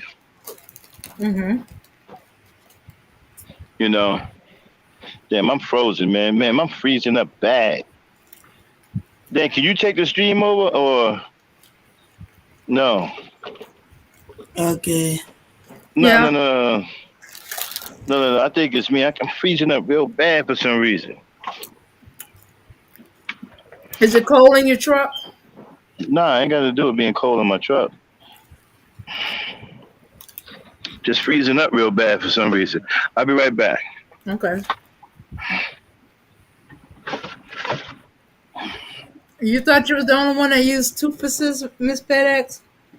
Max need to cut that out. They gonna think he got dentures. Yeah. Max ain't no old man. If he's an old man, then I gotta be old woman. Yeah. Yeah. But when it comes down to a fight, I know a lot of people that don't want to fight with no old dudes because they came up harder, bare knuckle fighting. They used to taking a punch and keep on coming. Many young dudes think they could take some old man and got laid the F out. Yeah. Mm-hmm. Yeah. Them old men bones are healthy. They've been living, eating healthier. Yeah, They've been yeah. boxing since they could walk. Y'all tripping on the toothpicks, huh? Mm-hmm. I said, now you don't have them Negroes thinking you don't have no teeth. They tripping on the toothpicks and shit. But nah, I'm just saying though, they think they can come up here with this bullshit and I'm supposed to sit here and man, y'all got me fucked up. Hey, it's YouTube. I realized something now. This is the way they fight on YouTube. Okay, ain't nobody gonna do shit in real life, so we can forget about all that. Know what I'm saying? So Mm-hmm. all that, I'll fuck you up. That don't mean shit. You got to learn how to fight on YouTube. So this is YouTube. This is how it is. So, this is the way they fight on YouTube.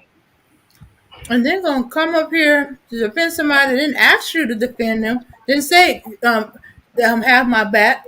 But this person probably don't even know who you are, and can defend their own selves. And he You said, going you coming here on the behalf of them. and I'm bullying. I'm bullying you. I'm bullying you. Mm-hmm. Yeah, I'm bullying y'all and shit. Y'all don't have no idea. I'm the one that gets bullied. Mm-hmm. They Y'all ought get to see what confused. goes on in the back chat when we're not on YouTube. I'm the one getting bullied and whatnot. Yeah, and he seemed confused. How are you gonna be a person that capes for women Uh, and bully them at the same time? Understand That something, y'all. that is a big The problem. women, the women in the E Nation ain't no joke. Okay, I'm the one getting bullied. Trust me. They ain't doing no bullying. You know, the women in the E Nation don't play any games. That's why I love them, though. Know what I'm saying? They don't play. And I take exception, man. Y'all trying to call my sister slow, and I really don't like that, man. It's fucking uncouth. Ain't nothing slow about my sister, bro. Okay. Yep. All right. And you're offending people who has the let me see, who has that who makes a living out of being um what is it? I keep wanting to say technical support, backstage manager, whatever, saying that ain't no such job. And then want to know what's on our paycheck.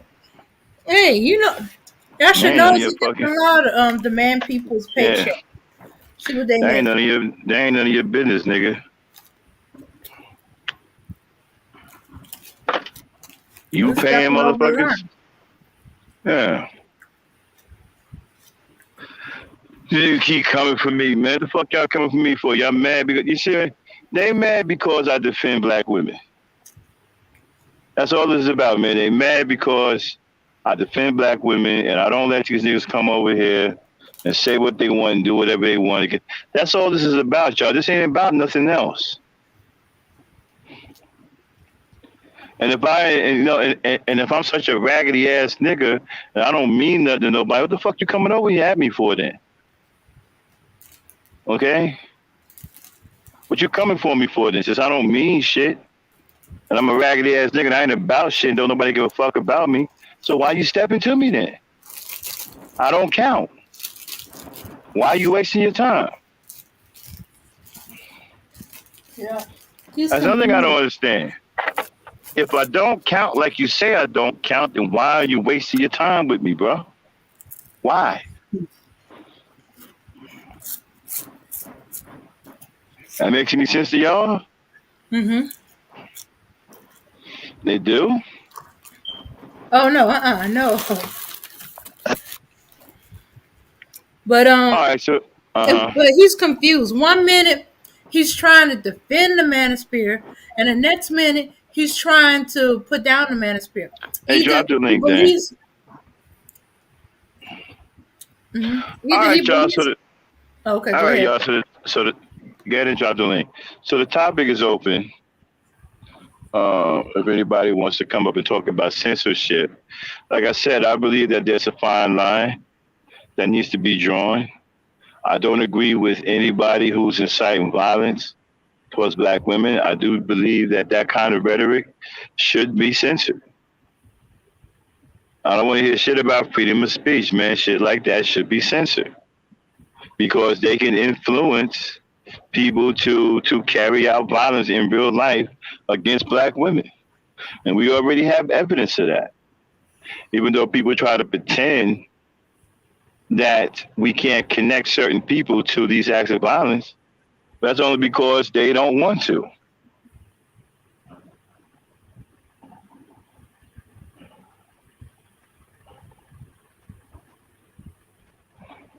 Right, censorship. Yeah, we got a little, they're always trying to come over here and derail me, Renee, because, they don't like the fact that I defend women. They hate this channel because we defend black women over here. You know what I'm saying? And they ain't got the guts to do it. And it's something that's black men that they should be doing naturally. And they mad because I do it. And I don't defend the black men. I defend the black women against black men who hate black women and who attack black women. And they hate me for it. But anyway, the topic was about censorship. Should channels be censored? What do you think, Dame and Abby? Do you think we'll talk about it until some people come on up. The link's in the chat, y'all. Do you believe that some channels should be censored or some things should be censored? I most certainly do. Anything that incites violence for other people, um, against other people, especially women, children. Hmm. Because even though they want to make young girls into grown women, they are still children. 12, 14, 16, 18, they're still children. I don't think you get out of the children mode until you hit 20. And my thing is too, like, I got a problem with people who try to ignore the obvious. When you got guys saying that black men, what do y'all think is meant when they say a black woman's life don't matter? Or a black woman's life have no value. What do you think they're saying? I can't sit up here and ignore that. I mean, you got to be crazy. What do you mean, a black woman?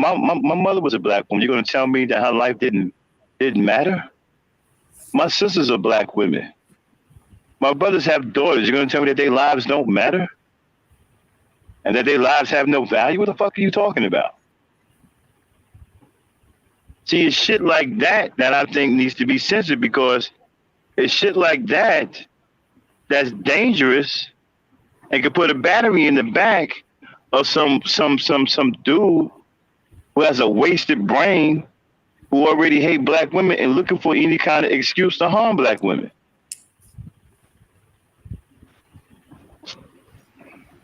Yeah. And I think that's exactly what they're doing. Because they don't want to do it because they know they'll get in trouble, but they want to see it done. So They they, say it ain't so. Uh, yeah. and So so I guess censorship isn't important because they're talking about harming black women. So they want to say, well, we shouldn't censor nobody because they're just talking about hurting black women. That's no big deal. Well, it's a big deal to me. And I think that kind of rhetoric should be censored. Yeah, nobody running around here talking about black women's lives don't matter. You know, black women's lives have no value for all these crazy, mentally ill dudes out here. You know, and then they always blame the woman whenever something happens. And what gets me is the manosphere. They ain't no but a bunch of coons. So I don't understand why you're defending the manosphere because they're not going to defend you if something happens to you. Like, for example, if you get shot down by the police, they're going to be sitting there talking about it was your fault. They coons too. Not only do they hate black women, but they straight up coons. You have any idea how they was roasting George Floyd when he got murdered?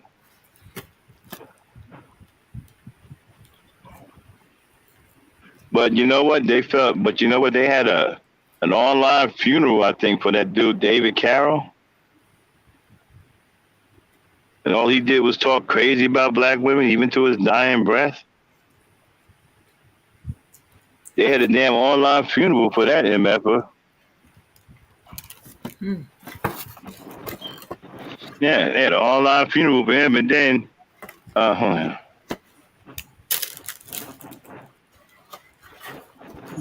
Wow. Oh yeah, that's the tip of the iceberg, Renee. A lot of them should be off YouTube. I think the whole entire manosphere should be offline. But then you got people talking about, well, we shouldn't take their channels down, right? Okay, so we should have channels around that incite violence towards our women and children. That's okay. We can keep those channels up. But what they doing, oh, they're over there talking about killing our women and children. Oh, okay, no big deal. Let's keep them around. You know, that's not how you do things, man. If you got a cancer in your community, you have to remove the cancer before it spreads. And right now, a lot of this stuff is spreading, and it's spreading to the younger generation. And these younger generation are going out here and committing unthinkable crimes towards black women. I mean, that whole hitting the girl in the skateboard incident, right? Where they hit the girl in the head with the skateboard. That wouldn't have happened back in the 70s because we had a different mentality back then. Now, the mentality is so ratchet towards black women, it's so hateful that kind of behavior is condoned and defended. I mean, there was dudes in the manosphere defending that behavior, especially with the guys who tried to bite the woman's face off who went into the liquor store. And they offered to buy her liquor, and she said no, and they beat her up and tried to bite her face off. What kind of animal are you when you're trying to bite somebody's face off?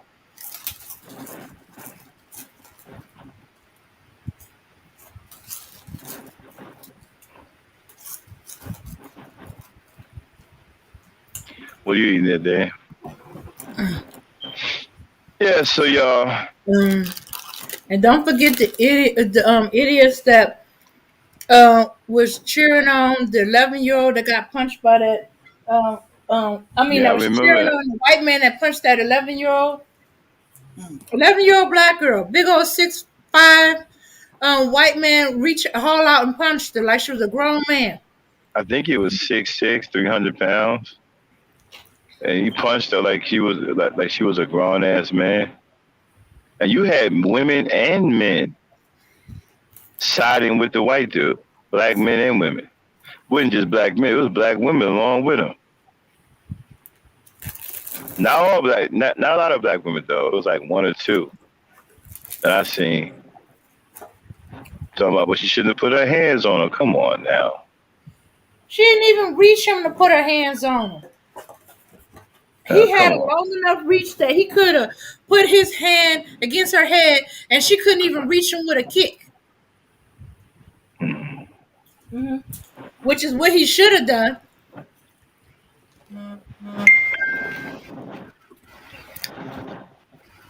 But at least he knew he did wrong and pled guilty.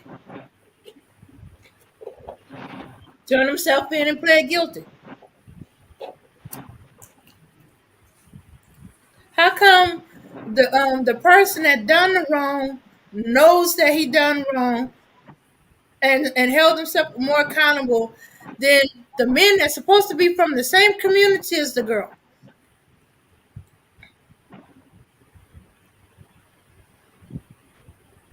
And you say the manosphere don't hate black women and children. Every every time something bad happens to a black woman, they there to celebrate.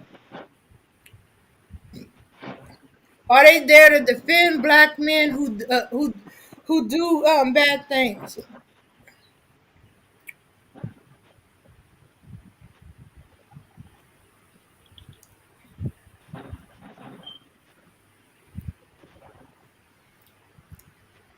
And they wonder why they got all these perverts in their community, in their group.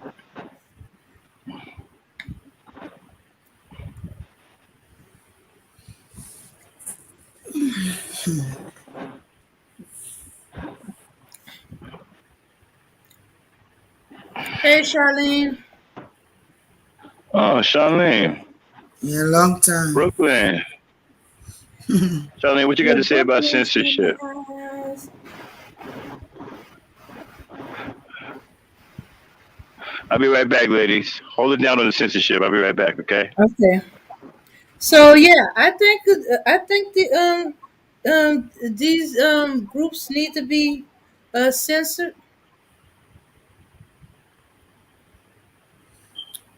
Yeah, I think I agree. Yeah, I agree with you. Then, I think it should be essential on some of the channel. Yeah, especially when they're showing content where they cheering the abuse of women and children. Yeah, especially those people who abuse women and children.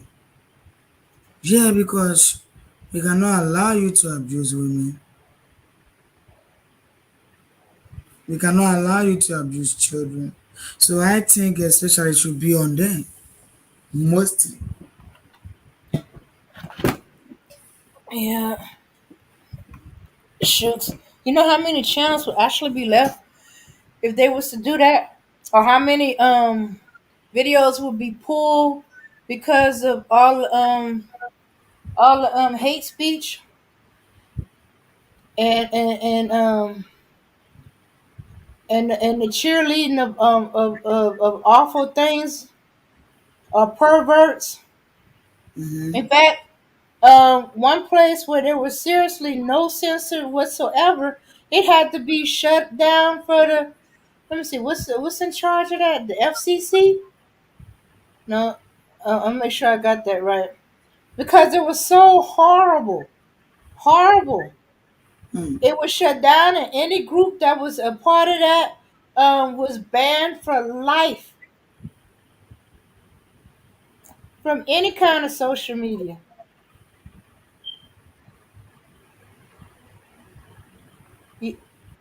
Yeah, yeah. Both groups, black men, black women, all the hate speech.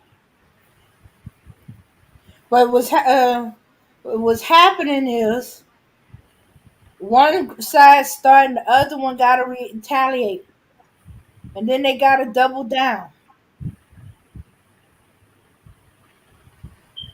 I wonder if they being so hateful towards each other, they not actually hearing what they're saying, what they co-signing. They just want to get back at the other side. Hmm. Wow. Because there have been some man of spirits that had to step back because they were co-signing and they realized, wait a minute, I don't hate no black woman. I'm mad at them. You know, I don't like what some of them are doing. But I don't want nothing bad to happen to them. So they had to pull back. It's like, wait a minute, that's not what I'm about. But they were being so angry and so hateful. They were co-signing some of this stuff, and they realized, wait. I don't really mean that, Hmm.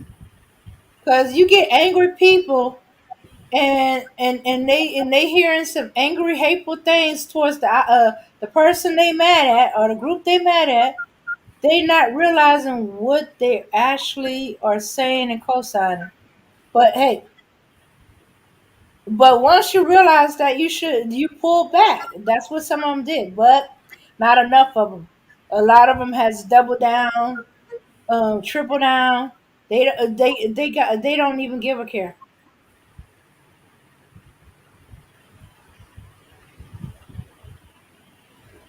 Yeah, well, that's the bad part. They don't want to learn how each other feel. They don't care. It's all about what they feel. I don't care what they feeling. This is about me and what I'm feeling. Or why I gotta be the one to make the first move.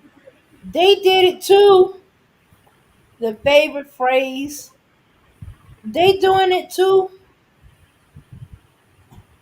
My goodness, when I hear adults say that, I keep hearing my 10-year-olds in elementaries and some of the junior high. Although I'm glad they start kind of fading out of that by the time they get to high school, um, but that phrase, they sound like children. She did it too. I wasn't the only one. Yeah, but I'm talking to you. Or and now women are waking up. The more they show their colors, yeah, because it's frustrating and disheartening. Yeah, they Now, need to change their colors because it has been a, sometimes they need to do that. Women needs to do that. They need to do to show the men that, hey, we also have an attitude. We also have a character. You cannot be sitting on our character all the time. You understand? So I think that is the perfect way women needs to talk about. okay, okay, now that the women seem to be almost as a whole, or the majority are putting their foot down, they had enough. They said, okay, go your own way. I'm gonna go my own way. Yeah, I plain had enough of men. Period. I'm just gonna do me and be done with it. And now all the men all of a sudden crying, "Hey, genocide! Hey, why can you leave?" And all this other stuff. Wait. You weren't thinking about it.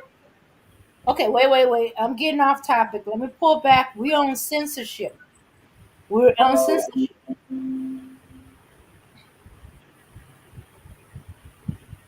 Sorry, y'all. I got way over to right field. Let's get back to censorship. The topic is, should censorship or the channels should should okay, hold on. Let me get that right. Should channels be censored? So They should should, YouTube channels Should YouTube channels be censored? Yes. Mm-hmm. Yeah, everybody's going to be agree that it should be censored because a lot of channel on YouTube and they are not doing. I would say they are not doing anything. They are rather making everything worse. Oh, you know what? They should have like a button. Like you know how you segregate channels into different categories? Mm-hmm. They should have like a unfiltered. They should have like a warning label and they should put like all these channels that don't really bring positivity and put that under, put that under vague or put that under, so when people go and they click on it, they already know what they're getting into. The dark side of YouTube. Or Um, something like that. So they know that they're getting away from normal functioning reality and they're delving into somebody's crazy mind. okay. That's what I think. I think they should do that. Like they have a kids YouTube. They have like they should. I think it Yeah. only makes more sense. But that would mean they would have to require to hire more people because hey, kids YouTube has been some of their stuff content has been adult stuff have wandered into kids YouTube. Yes, I agree. You know what they should like for they should have like with your account, you should have like your ID or something. And they verify that it's you when you get into the because yeah, it's true because my son be saying things and I'd be like, where did he get that from? Uh-huh. So yeah, I totally agree. They should like it should be segregated. That's what I'm just saying. Mm-hmm. In Mm-hmm. different categories. Just so that people know what they're about to delve into. Yeah, so there should be one other category besides entertainment, news, talk. There Yes. are categories out there. I just can't remember them all. Because Um, sometimes you'll be watching a video and YouTube suggests videos for you. And half of mhm. the time it's videos that you don't really want to see. Right? Let's say you just watching Law and Order or you're watching like whatever show, a talk show. And then all of a sudden down below you see like they suggest Kevin Samuels for you. Nobody wanna hear that. Like you know what I mean? They should have different groups for everything. I think when you see it, there's something you can switch, click on a dot that you don't want to be shown his type of content. Yeah, but just because it won't show his doesn't mean it's not gonna suggest other people that's similar to him. Uh, but just keep doing until the Yeah. rhythm realize for you under no circumstance, Kevin Samuels and stuff like that. I think you gotta constantly kind of keep on top of it. But we get lazy. We don't constantly keep on top of it. Facts. Hmm. It'd be like, and you'd be like, skip it. You know, it's gonna realize when I don't pick on it. No, no, no. You gotta go the extra step. With don't show me this content. Don't show me content similar. Ugh. But yeah, it would be a good idea for those that want to hear it. But that's the thing. The question is, should the channels be censored completely? Like nobody have access to it.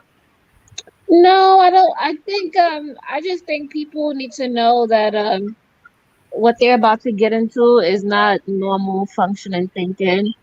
And they need to realize that, just before they hop on that and they watch that because after a while it could get addictive and then it could consume you and all of a sudden you notice like some of the guys like that one guy he said he was on there for 10 years and he never dated a woman in general and he had all these beliefs about women but he hasn't even had the experience to Yeah, experience a woman. yeah. I'm beginning to think that Max is right about it turning you into the alphabet people. Because now he was also talking something about He didn't want to. Yes. So it consumes you. You didn't even have a life experience. You didn't even go out there and travel. You didn't even go out there and see. You didn't even go to school. You didn't even try working. You didn't even go to like different shows or go to meet people or network. And all of a sudden you're holding all these beliefs. And these aren't beliefs that you had experiences, real experiences, and you acquired the knowledge for yourself. Hmm. Yeah. And the kids and these young boys are more sensitive than usual, that they are being angry on the behalf of somebody else. It's not like this is my best friend, I'm angry on the behalf of him, you know. But even so, even kids like even young men like that, they don't hold it for all women. They might, I don't like that girl because she hurt my friend, or I don't trust her, or stuff like that. But these guys are falling into the rhetoric of I hate black women, or black women's no good, black women's not to be trusted, all other women are better than black women. And all of that makes no sense because at the end of the day, a woman is a woman. Doesn't matter what race she is. She is a woman, right? All women have the same urges and the same, they want affection and they're right, they're human beings. It's like, so when they say the stupid stuff that they say, it makes no sense because every individual has a different experience on this planet. Just because something happened to you when you grew up doesn't mean it happened to every single person who grew up. Right.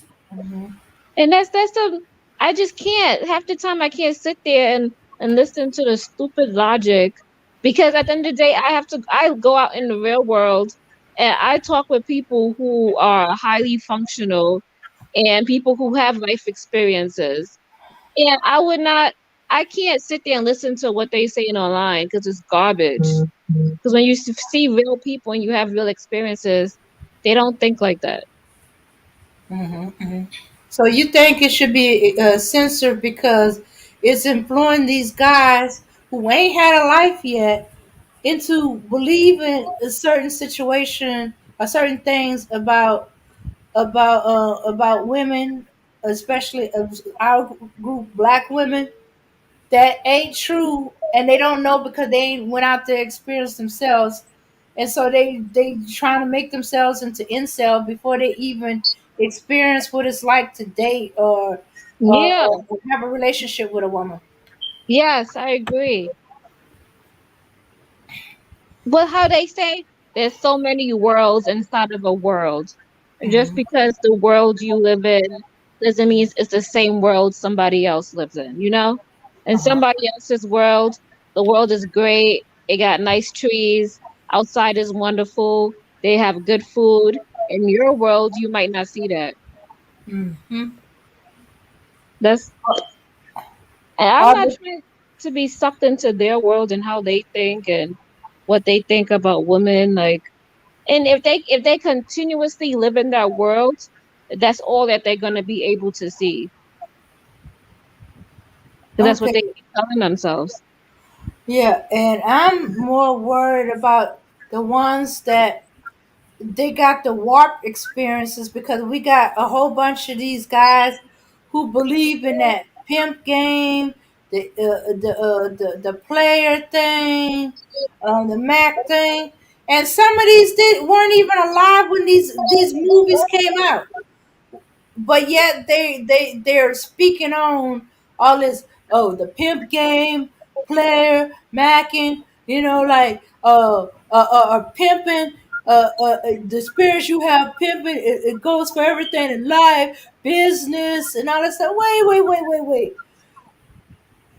what business where you take your employee, and if they don't do the job you want them to do, you beat them up or you hook them up on drugs?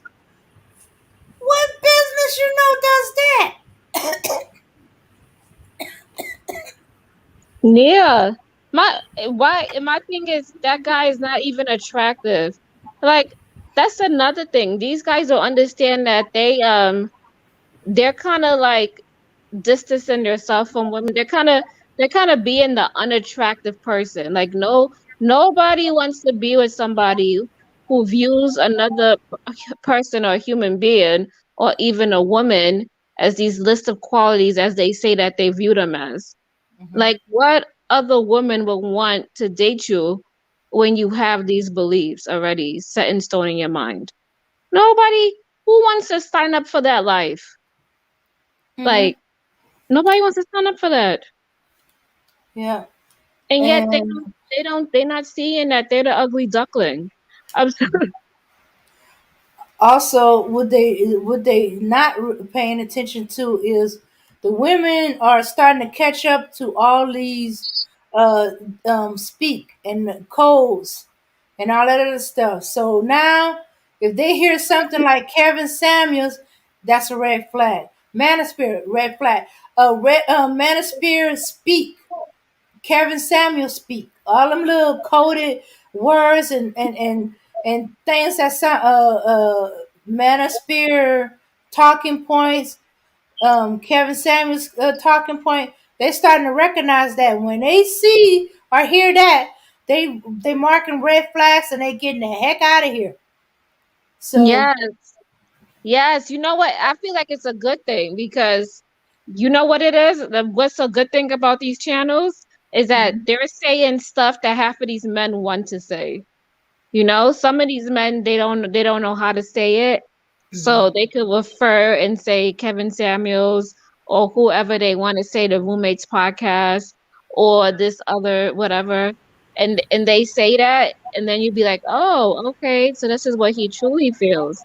That's better for the woman because she don't have to waste her time and date you for 6 to 9 months to finally figure out this is how he really is, you know? mhm. Be like, Or get pregnant. God forbid you get pregnant by the person. well, Mika said they've been saying hateful things since the beginning of YouTube. YouTube was what, 20 years old? I remember you, yeah, about 20, because 20 years old. when I was like in the fifth or maybe the sixth grade, that's when YouTube started getting popping. That's when it first launched. Okay. Yeah. I just remember watching what Sean Paul, Sean Paul video, Get Busy. Was it Get Busy? No, it was Give It a Light. Just give me a light. And then as soon as I saw Sean Paul give me a light on YouTube, that's when I first saw that YouTube was popping. See, Yeah. so I got introduced through YouTube for music, not for Yeah. podcasts. It was mostly good for music, right? Yeah, Music. that's what I was originally there for. Music, and then I got into the how-to sector. Yeah. All right, hold on. Hey, Hassan. Hey Yeah, Dave, how you doing? Charlene, Okay. You Abina. sound tired. You just got off from yeah, work? Yeah, yes, yeah. yes indeed. Oh, all You right. want to chill with the ladies over here, so. Yeah, I mean, I was listening to y'all kicking it about censorship and these ugly ducklings, and I was like, Yeah, let me just jump in, right quick and give you a little bit of my input Okay. on censorship. Mm-hmm. Where I stand on that is honestly, it's kind of like a mixed bag. You know what I mean? Because like, I'm not for censoring any person. Like, I feel like they can say what they want to say. You know what I mean? But yet they have a great responsibility, Mm-hmm. especially if they're trying to appeal to the people. You know what I mean? But whatever they're doing, and form, in the form of their expression. But and when we talk about these sectors in YouTube, it's just like, yeah, I mean, I definitely don't, I don't mess with all, of the manosphere.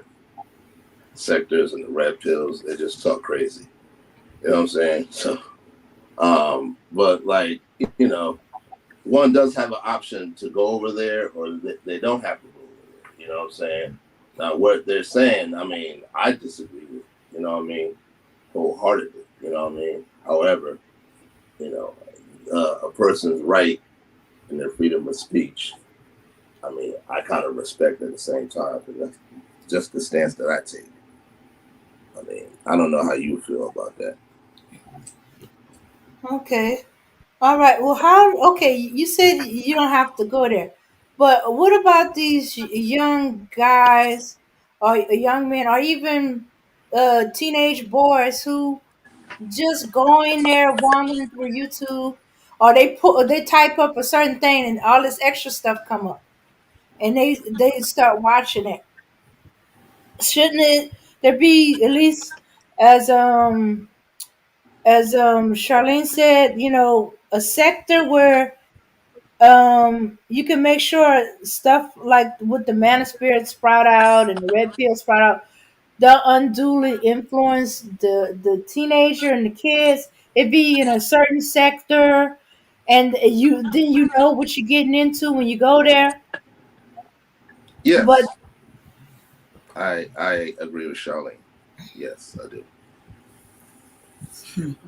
so you for not censorship, but more like kept separate. Definitely up the game to make sure that the young children, the youth, don't get into these areas. Yes, yes. But I am like, if it's out of control, like beyond outlandish, oh yeah, I'm for censoring that, content creator or whatever. Or you know what I'm saying? But I mean, for the most part, I mean, the freedom, I mean, the right to freedom of speech, you know, Okay, it is so what it not is. not full on censor, just like say hate speech Oh or yeah, like hate or or, speech, like stuff like or that needs to violence. get dealt with. Yeah, that stuff like that needs to be dealt with. Hey, bro, speak. Hey everybody, how's it going? Peace, bro, All speak. Hey Hassan, how's it going, man? I'm doing good, man. How you doing, my brother? Hey, yeah, it's been an interesting couple of days for me. Um, so I'll Okay, just leave it at that. So, all um, right. but yeah, I was kind of listening in on the censorship thing. The thing about it is, it's tougher now than because I think it's more or less it's so easily accessible, and you can't really control how. I mean, as if if you're a parent, like you have. I think you have to have a little more. You have to be watching a little more because, like you said, you have these manosphere people out there who are reckless, just going off right. of their emotions for now, and they're not thinking about what could affect young men and women in the future. So that the I think the best that you could do is, counter the talking points and go from there. Because at the end of the day, if you really want to go try to censor them, I mean, you could do that, but your fight is not with them. Your fight is gonna have to be with YouTube. But understand that yeah, if they got to get censored, then a lot of people on the other side who's against them, you're gonna be facing that same type of censorship. So, that's why I say you do. If you're prepared for that, then I'm like, that's fine. I was telling some women in another person's chat, they say it was hate speech and all that, but I'm like, again, that YouTube determines that. You know, that's not something that, I mean, you may not think it's hate speech. I may think some of it is hate speech, but again, that's YouTube. It's their platform. So your fight is not with those content creators on that end. It's going to be YouTube, and you know, and when they determine that it's hate speech, that's when they'll act.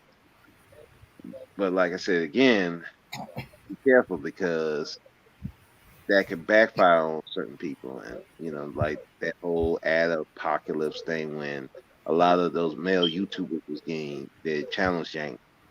Some of the women Hmm. channels got yanked as well. So it's kind of like, okay, that's that's the thing with censorship. They're not going to just censor one side. They're going to see if they can censor both sides, because somebody can, legally try to challenge that because again, it's free speech. Hmm. So, And that's a double-edged sword, you know.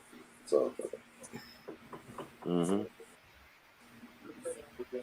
I mean, you saw what happened with Farrakhan. He got censored, but then Alex Jones got censored.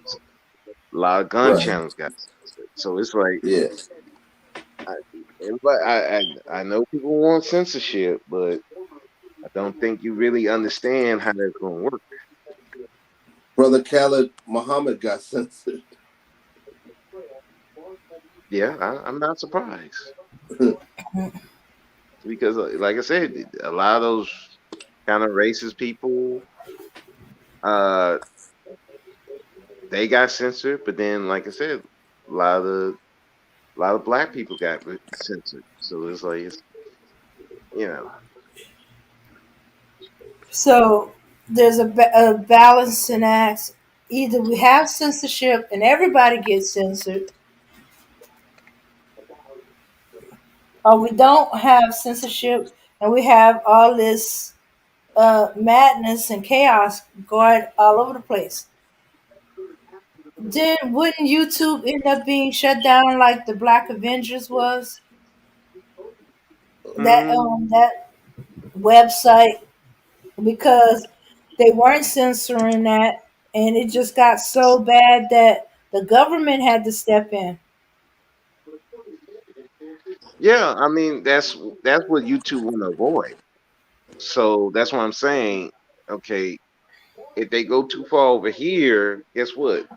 If you're going too far on the other side, yeah, they're gonna come after you too because they can't accept it on both ends because it can be challenged. Like, okay, you letting this dude, you want to censor this guy for saying all this disgusting stuff about black women, okay, but you letting this lady rock and saying something that's comparable to that, but you're gonna let that rock. People are gonna challenge that.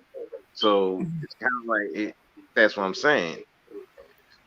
It's going to work both ways. It's going to be a balancing act because a lot of people are going to challenge it, and so yeah, but yeah, and like I said, that's what YouTube is going to try to avoid. They don't want the government getting involved. Mhm. That's going to cause a whole lot of headaches that they don't want. So, Well, that's just the thing. Uh, some certain types of hate speech is only coming from one side. yeah, I So if it's that particular type of hate speech, yeah, you might want censorship. Okay, we're gonna censorship that hate speech hmm because they're talking about n wording. Okay, it's the first time I used that term, n wording black women.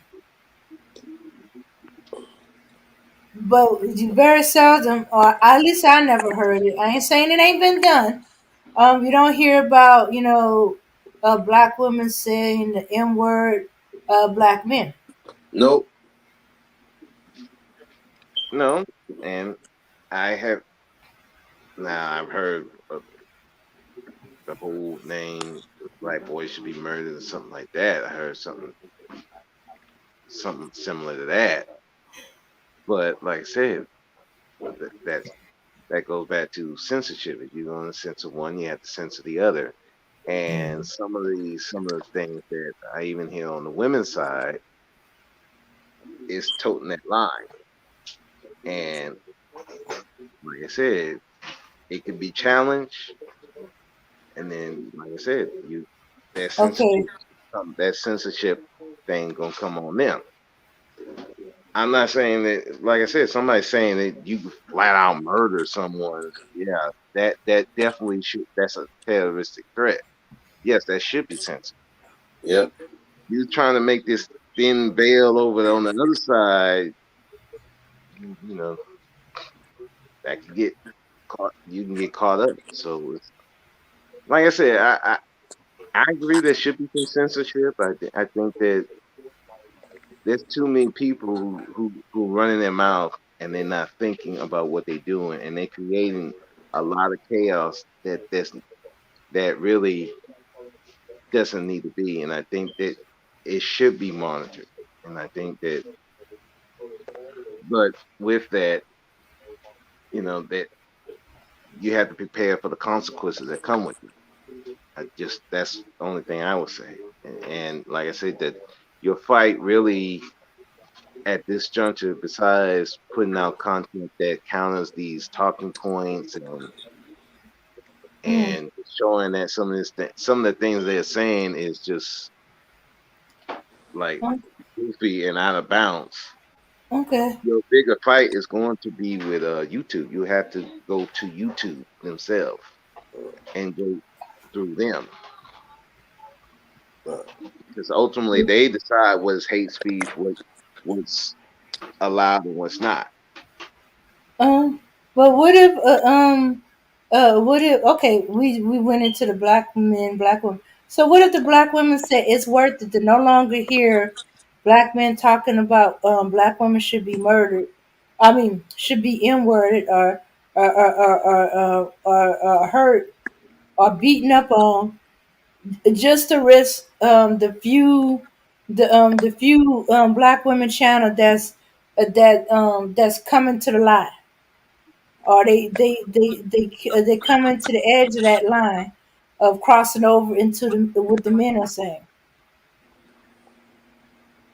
If they think that it's worth it, I mean, if they feel that it's worth it, then go ahead. I'm not.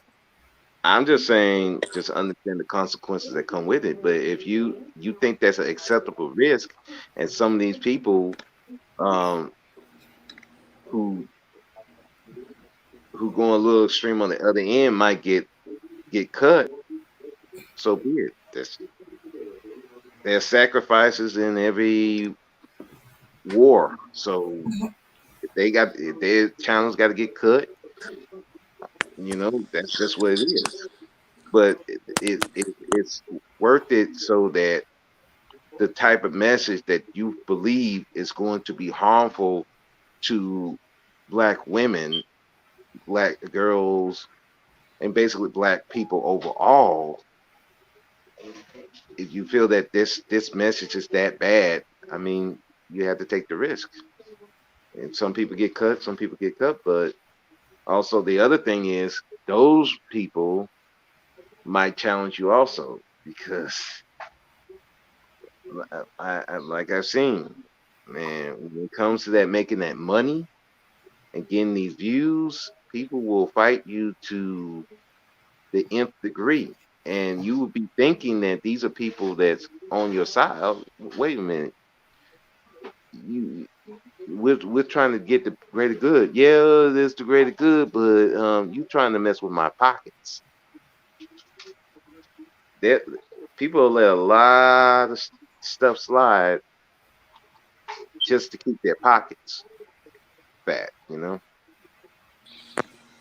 But if Well, I'm not yeah. I'm not saying that don't do it, But understand the battle that you're going to have. There's a lot of battles right now that's Mm. going to happen because a lot of people are eating off of this gender war. They are making lots of money Mhm. off of it, and they're getting these that fame from it, and it runs deep. I mean, Well, I mm, was, I mean, I don't, I mean, gender war, yeah, all right, but this is more like a response. You understand? That's how I'm taking it. right? That's what this I is a get it. response and a reaction. Right? Yeah, And you know what they say: for every action, there's a reaction. okay.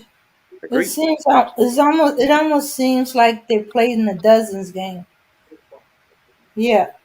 Except instead of your mama is you so fat, blah blah blah blah. And then women come back, well you so lazy, blah blah blah blah. And the men Yeah, come back is you so ugly, blah blah blah blah. And then the women goes, well, let me see, let me come back. Well, it can come back. You so ugly, blah blah blah blah. And it seemed like it's almost like the ones that have chosen side, even though it's not technically a gender war, but it's feeling like it because there are sides, and we know there's sides. They're going back and forth with the dozen, and just so far they ain't stopped. Just with videos. And so neither side won the dozens. And just when you think, and just when they think they stumped the other side comes up with, oh, but look at this.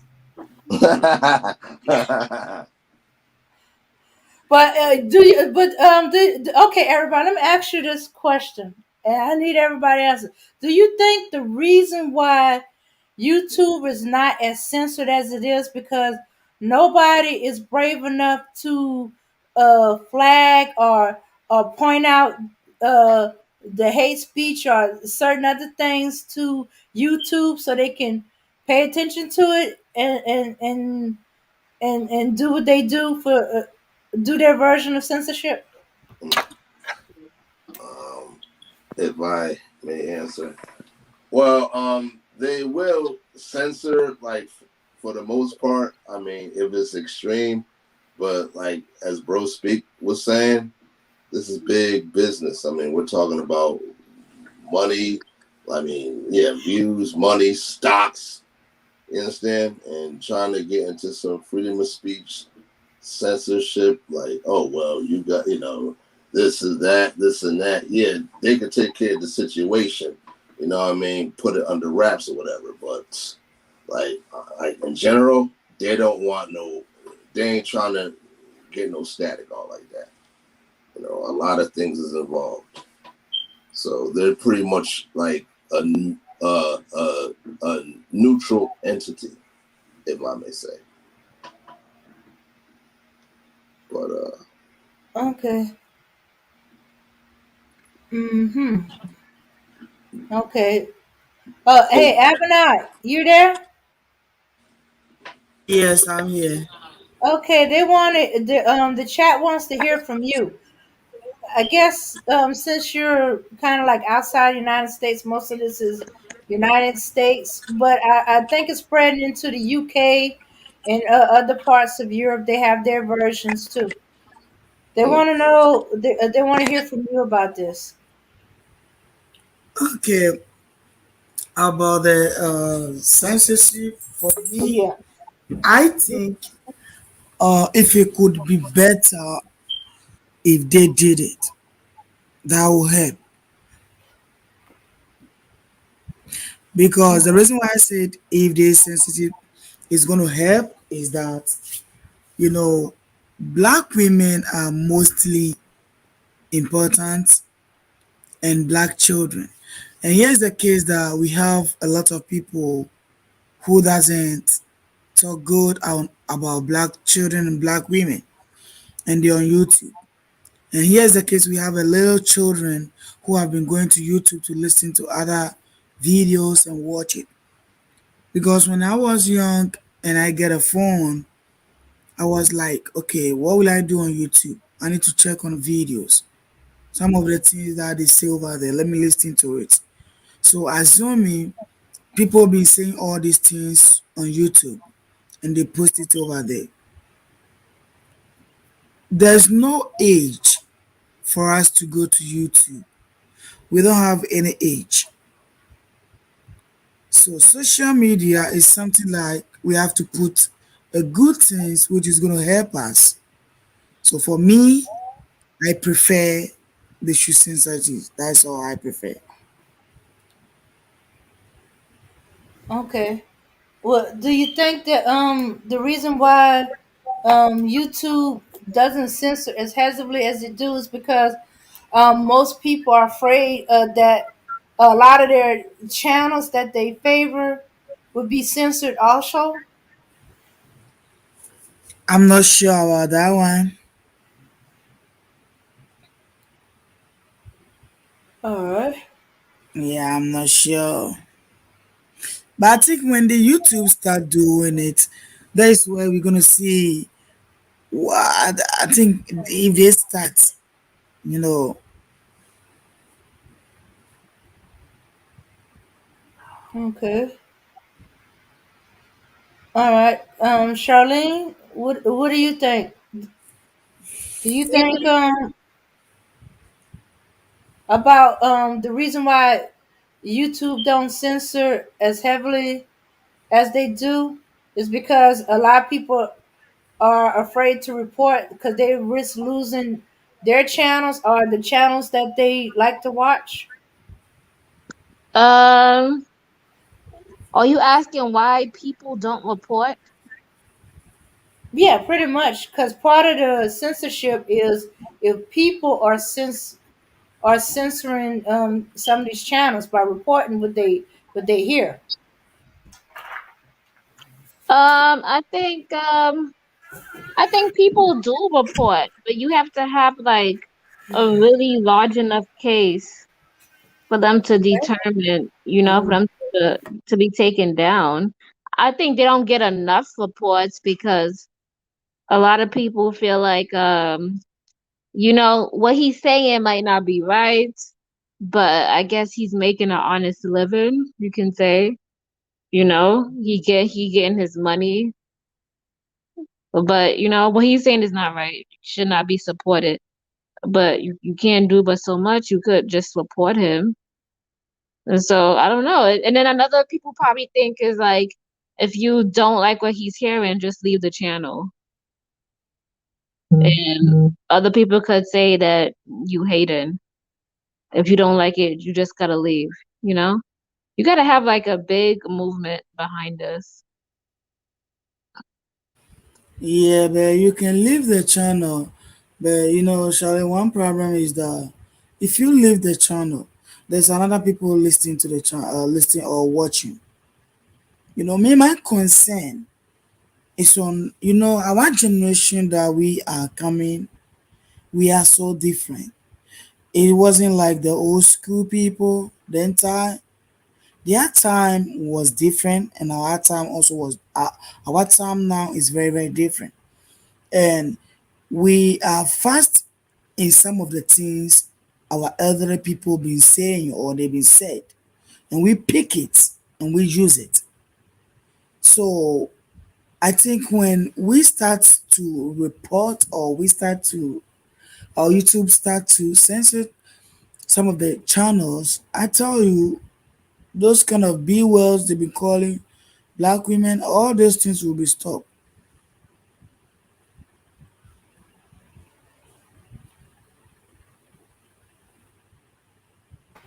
Okay, so wait a minute. Okay, yeah, it probably would, but I'm thinking that it might not. It just might go underground. But okay, I want to kind of go. Something Charlene said made me think. Okay, Okay, if it takes like a big group to kind of censor or have YouTube censor another group,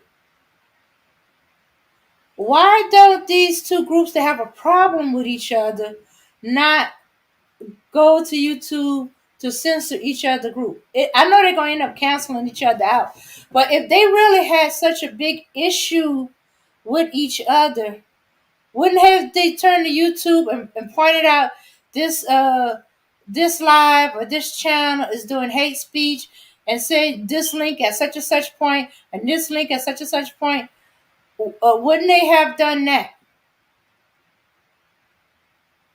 if they really had an issue with each other?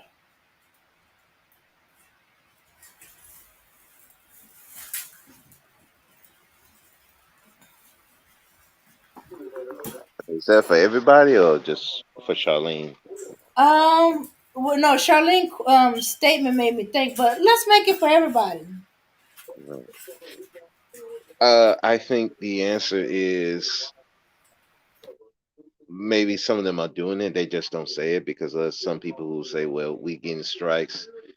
And the other thing I think, which also is not thought of, I think a lot of people need an enemy. And if you let's say you take out, let's say, the Black Manosphere, okay, the part of the problem also is that you take away a lot of the content that they would have, because if these different groups, their enemy is this particular enemy. Okay, so if you get rid of this particular enemy, a lot of their content is based around that particular enemy. So now they will have to come up with content that is going to be something other than talking about this enemy every time. And a lot of these content creators find out that if they're not talking about that specific people, nobody's going to care what they do. They're not talented enough to have content that is not just centered around just this particular group. And I think that's also why I think a lot of them are not trying to do these different groups, are trying to get rid of this person, because you take away your enemy, that takes away your content. If you take away your content, that takes away your viewers, and so that's going to take away your money. And now you you're back to being a nobody. Like a lot of channels, when Kevin Samuel blew up, you got a lot of people that blew up. You know, there were people who were like supportive of Kevin Samuels. They blew up. The people that were anti Kevin Samuels, they blew up. So it to me, it seemed like some of these things, like even with the Black Manosphere, a lot of the channels that were opposite of the Black Manosphere blew up only because the Black Manosphere was here. So if you get rid of it, a lot of them don't have any content worth anything past that. And I think that's why I don't think they really don't want to get rid of it completely. So I think it's just like with Cynthia G. They don't want to get rid of her because they making content. I mean, look at the Red Supreme guy. Most of his content is on her, Nyla, the divestors. I mean, if he get rid of her, what content does he have? He ain't got nothing. So it's kind of like that's what it is. Really people don't really want to get rid of each other like that, because they understand that if I don't have this enemy to make content on, I don't have anything, and people going to see through it. So I think that's a thing that's going on too. Right.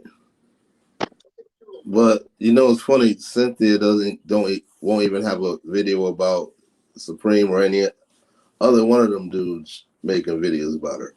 You know what I mean? She don't do any content or anything addressing none of them. So, you know what I mean? They're pretty much like, you know, leeching and eating off her.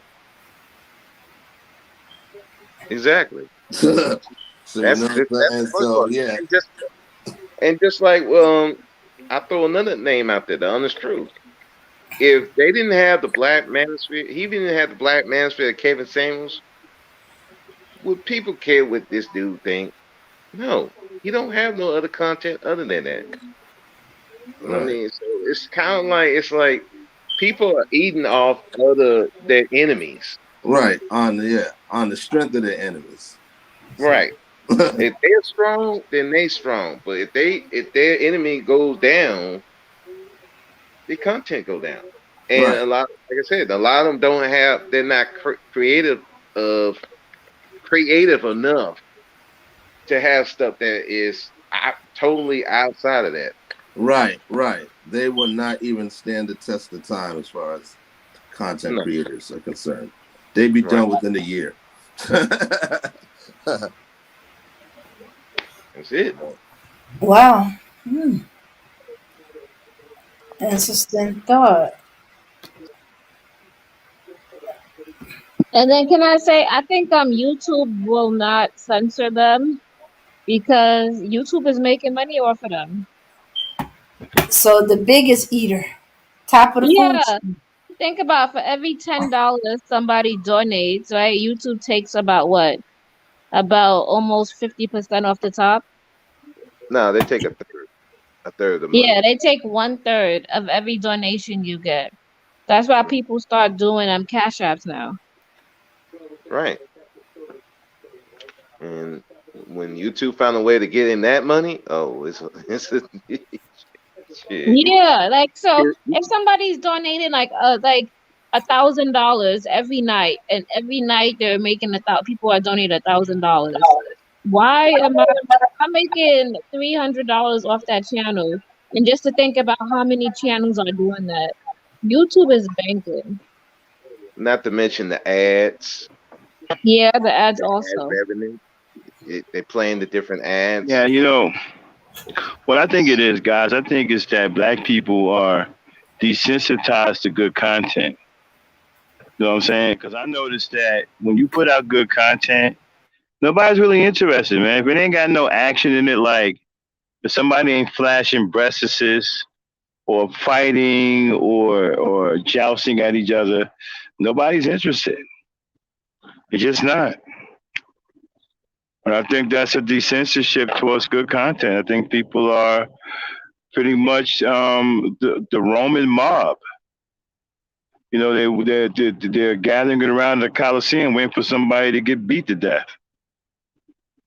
You know, so I don't think it's a matter of content as far as good or bad content. I think it's a matter of whether the content is action oriented towards violence and drama.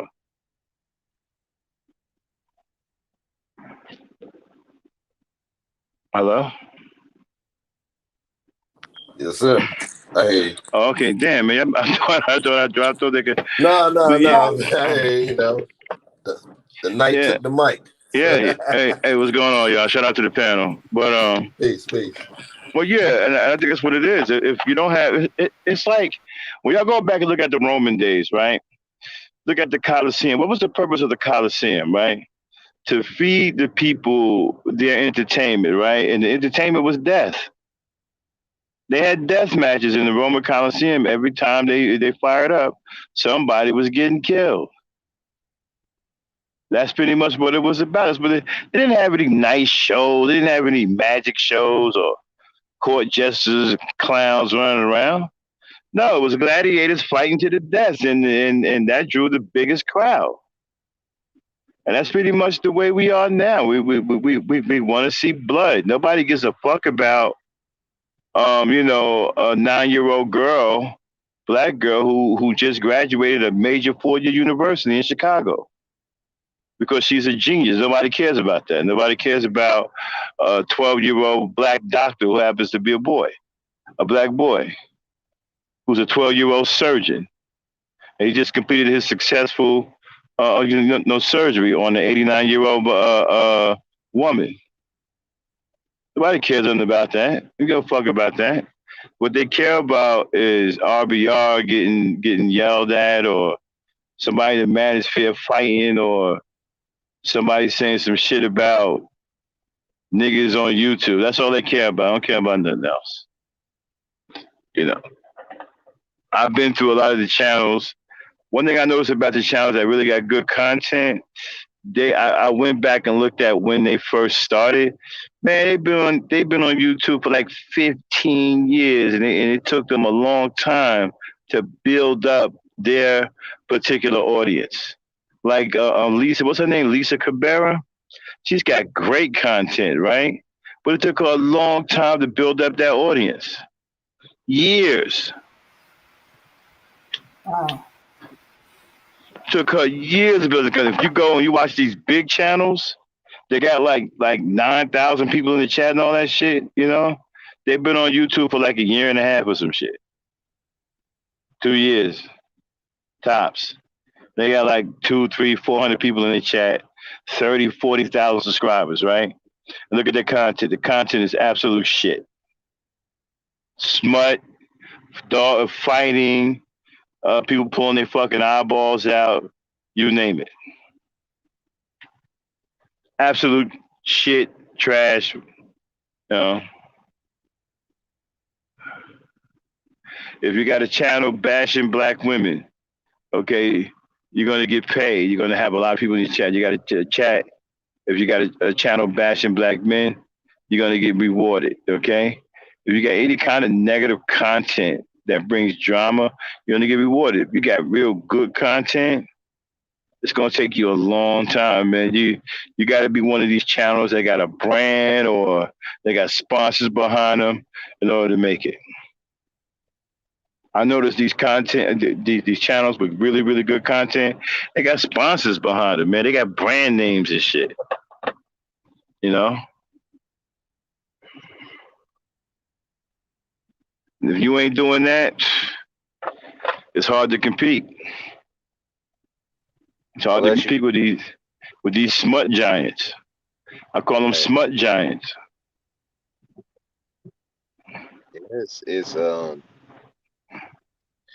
It basically hate porn pretty much, unless you're doing like something like reaction videos or stuff like that. Yeah, you gotta have. If you got good content, you gotta have a building. It takes a long time. Well, you know, you can get up there a little quicker if you got sponsors. Like for example, you got somebody like Procter and Gamble behind you, help pushing the product. Then yeah, you can build up an audience very quickly. Like I was watching this woman that had a home decor channel. Man, she had like I don't know, maybe 3,000-4,000 people in the chat that were all women. You know, and she was getting super chats like crazy. But she had a niche though. It was like home decoration, and women like that shit. You know what I'm saying? They were all in there talking about drapes and the Venetian blinds and dining room tables and sets and all of that. That's all they was talking about. She had like 3,000 or 4,000 people in the chat.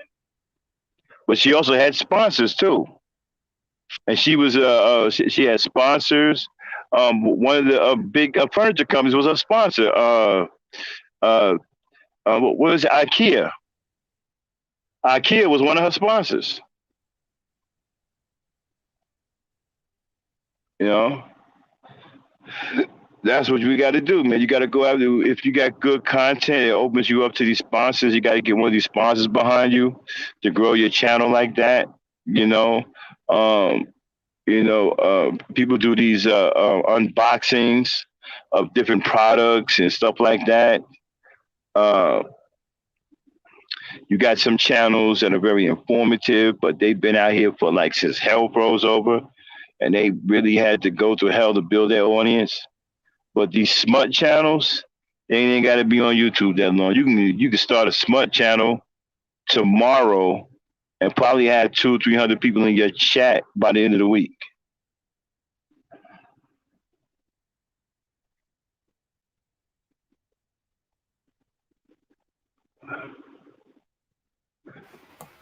Oh, okay. Whew. Hmm. That's hard to take. Yeah, it is, man. It's unfortunate, but we have become desensitized to good content. We don't care nothing about good content. It's like RBR, right? RBR says the same dumb shit every fucking day, right? Same crazy ass shit every day, right? But you got black people over there, right, that like that, and they go over there and support that and won't support nobody talking about children's schools or our children getting ahead or the 9-year-old girl who just graduated a major university. Won't say nothing about it. They won't even watch nothing like that or support that, but they'll go here and listen to this lunatic talk crazy, say crazy things about black women, coon, say crazy shit about black people, and just say some of the dumbest, most twisted shit you ever heard in your life. And they will sit on that fucking panel and be just as degenerate as he is. That's entertainment for them. That's how they feel comfortable. I've been watching it for the last couple of days now, a week or so, and just been gauging the people, who come in and watch this kind of stuff. A lot of the people are just as crazy as he is, and some people, right? He's like a shield to hide their own madness, you know. And then when you go to the channels where, like Tam's Table, right? That's a cool ass channel. Black woman cooking. She's got a lot of personality. She's a beautiful black woman, right? She gets a crowd every now and then, but sometimes, but you see, she had to really work at getting her audience. And you got other people that got good channels talking about good things, health and wealth and stuff like that. They don't have as big a channel as you think they do. I was in one health, channel for Black Health, which I think a whole bunch of people should be over there. He went live, and it was like what, 15 people in his chat, and he was talking about some good shit. He was talking about how to beat COVID-19 and all kinds of stuff, herbs that you can use and things like that. Man, we need nobody over there, man.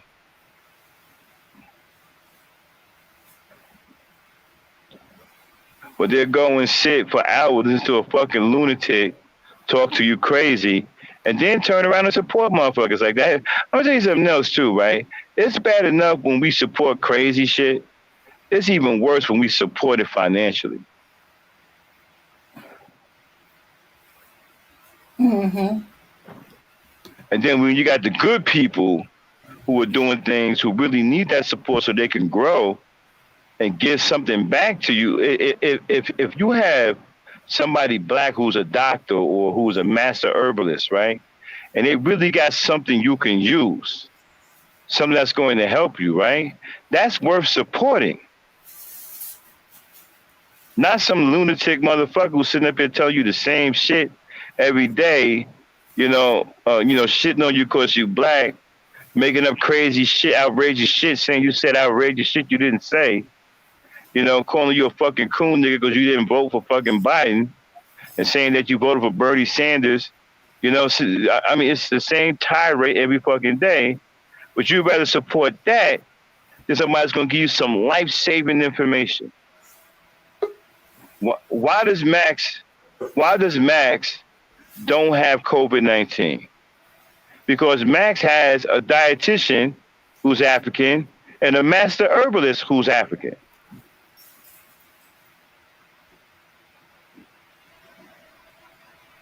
That's why I don't have COVID-19. I have information. We have information that people can use, but nobody ain't going to support that information. We thought about bringing some herbalists out and start telling black people what to do so they can stay free of COVID-19, how to boost your system and all that with different herbs and stuff like that, right? But man, don't nobody want to hear that shit.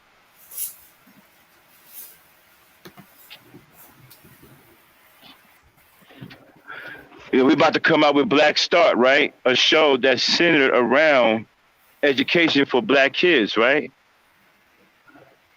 Watch it be like, once we go live, watch it be like 2-3 black people be up in here.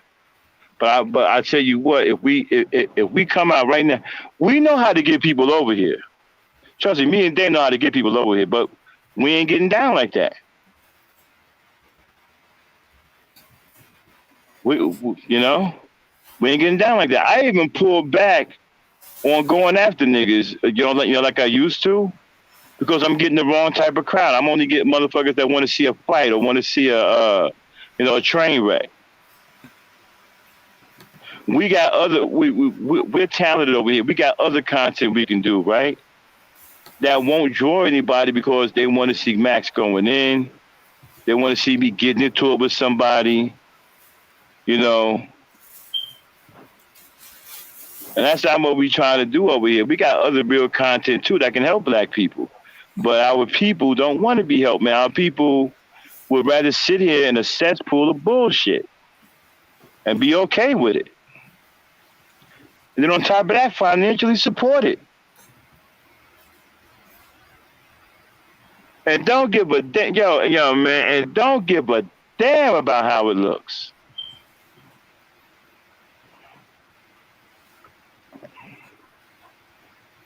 So, we got to go to way of sponsorship. That's why we open up our platform to the international community, because we ain't gonna get no help from black people over here. We still pro-black. We ain't cooning or nothing. We ain't gonna never give up who we are. We still gonna stay pro-black and pro-black woman, right? But we are opening up to the international community in order to get the support we need to do the things we need to do the things we want to do for our own people.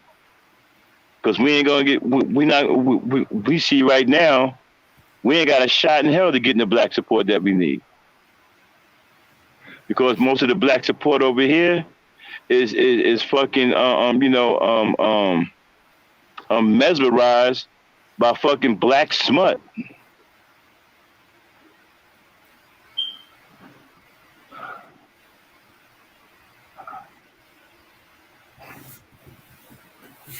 Yeah.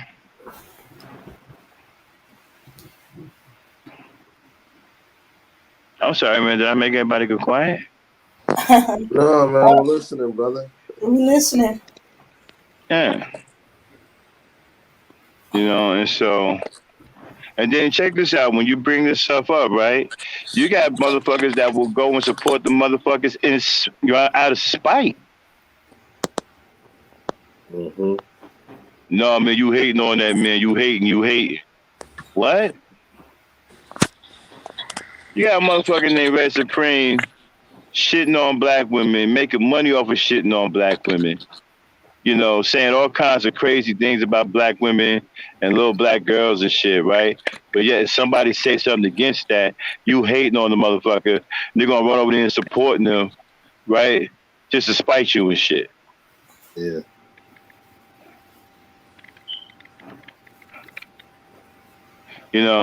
We got some real mental shit going on, bro. So I've been observing shit for the last month or so, man. We really got serious fucking problems, dog. We do. Yes, we do. Yeah, you got serious problems, man. We got the game all the way fucked up. But I've been watching the good channels, man. People with the real content, good content. They got sponsors behind them, man. Always got IKEA, Sony. Whoa, Sony? I saw one motherfucker with Viacom backing him up. Oh, that's extra large. Yeah. Because that's how you compete with these big smut channels. These smut channels are monsters, dude.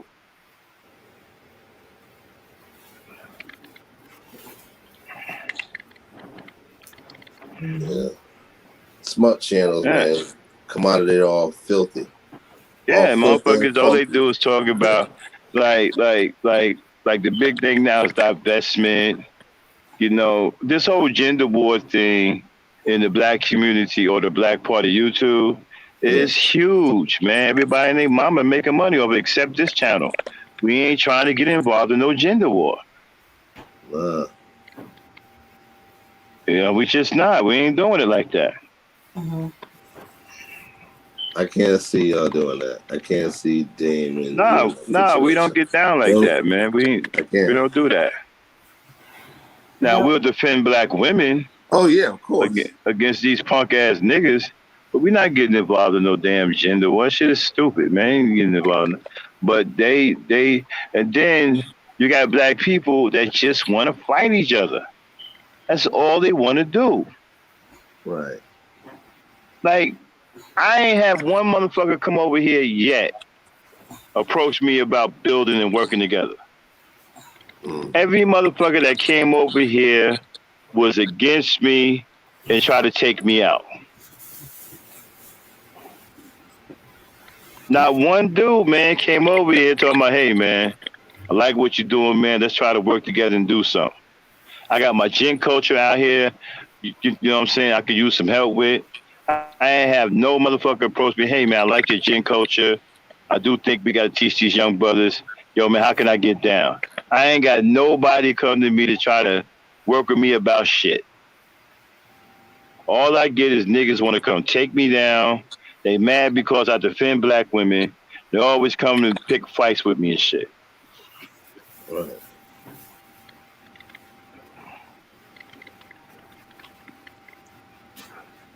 And I know something else too, right? What up? Won't nobody in this space help you, man. Nobody in this space. They'll help you. Just listen. The only time you'll get help if you on the negative side of things. Like I noticed when I first started, right? I had mad support, right? Until now they knew I was like this, right? They knew I was like this, even in the manosphere, because I was having problems in the manosphere because of my views about black women, right? So they knew what I was about, even when I came out of the manosphere, they knew what I was about.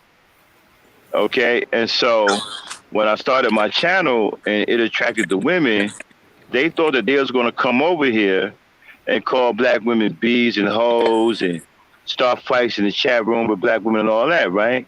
Yeah. But when I put a stop to that, right, all the support I had just disappeared. Am I lying, Dane? Did it not No, just you're lying. disappear? Oh, it disappeared. I mean, even I was tripping about how quick the rug was pulled from underneath the shoes. One minute you having a decent conversation with some dude in the chat, and next thing you know, he's screaming, hollering about why can't I call her B? What if she said something, or she pissed me off, or she called me the B word? Like, Yo, when I first started, I had a couple of hundred people in my chat too, y'all. I had 600 subscribers in like 3 days. I was dubbed one of the fastest growing channels at one point. Until I said, well, nah, man, we're not gonna, be calling black women bees over here. I'm not gonna let y'all get over here and attack black women and fight black women. Man, the dude, they turned the faucet off. yeah. The first round was the ones that outright called women the B word.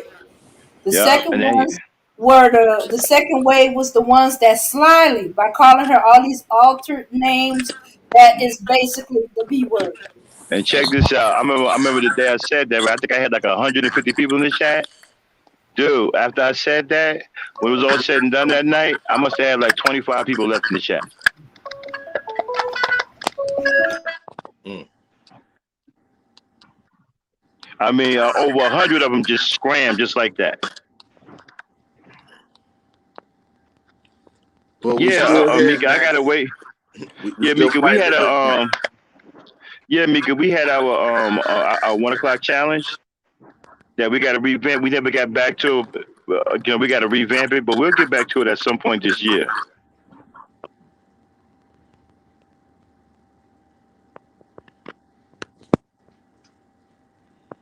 Yeah. The 1 o'clock challenge. That was fun. Okay, hey everybody, Bro Speak had to call through. Who's having trouble with his line? So, Bro Speak, go ahead so I can see we can hear you. Hey, y'all can hear me okay? Yes, sir. Okay. Yeah. How about that? Yeah. Once I left where I was, the screen yard started acting funny. So yeah. Decided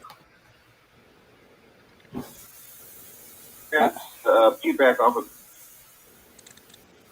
Oh, go ahead. YouTube, especially when dealing with things like the Black Manosphere and the opposition to the Black Manosphere. That's all it is. That drama is getting people paid because you got so many people who are like angry with each side to the point where I mean, shoot, they'll pay for this forever, pretty much. And if you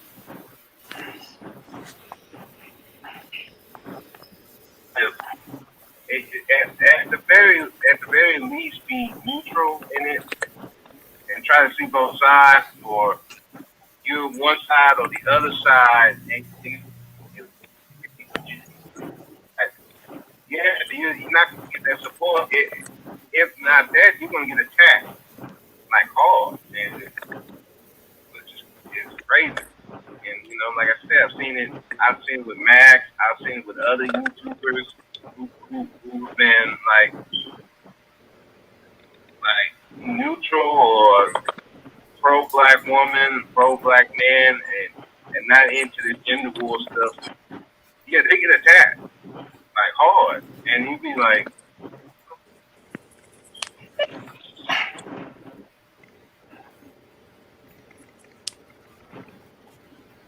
And when you take a look at guys like RBR, right?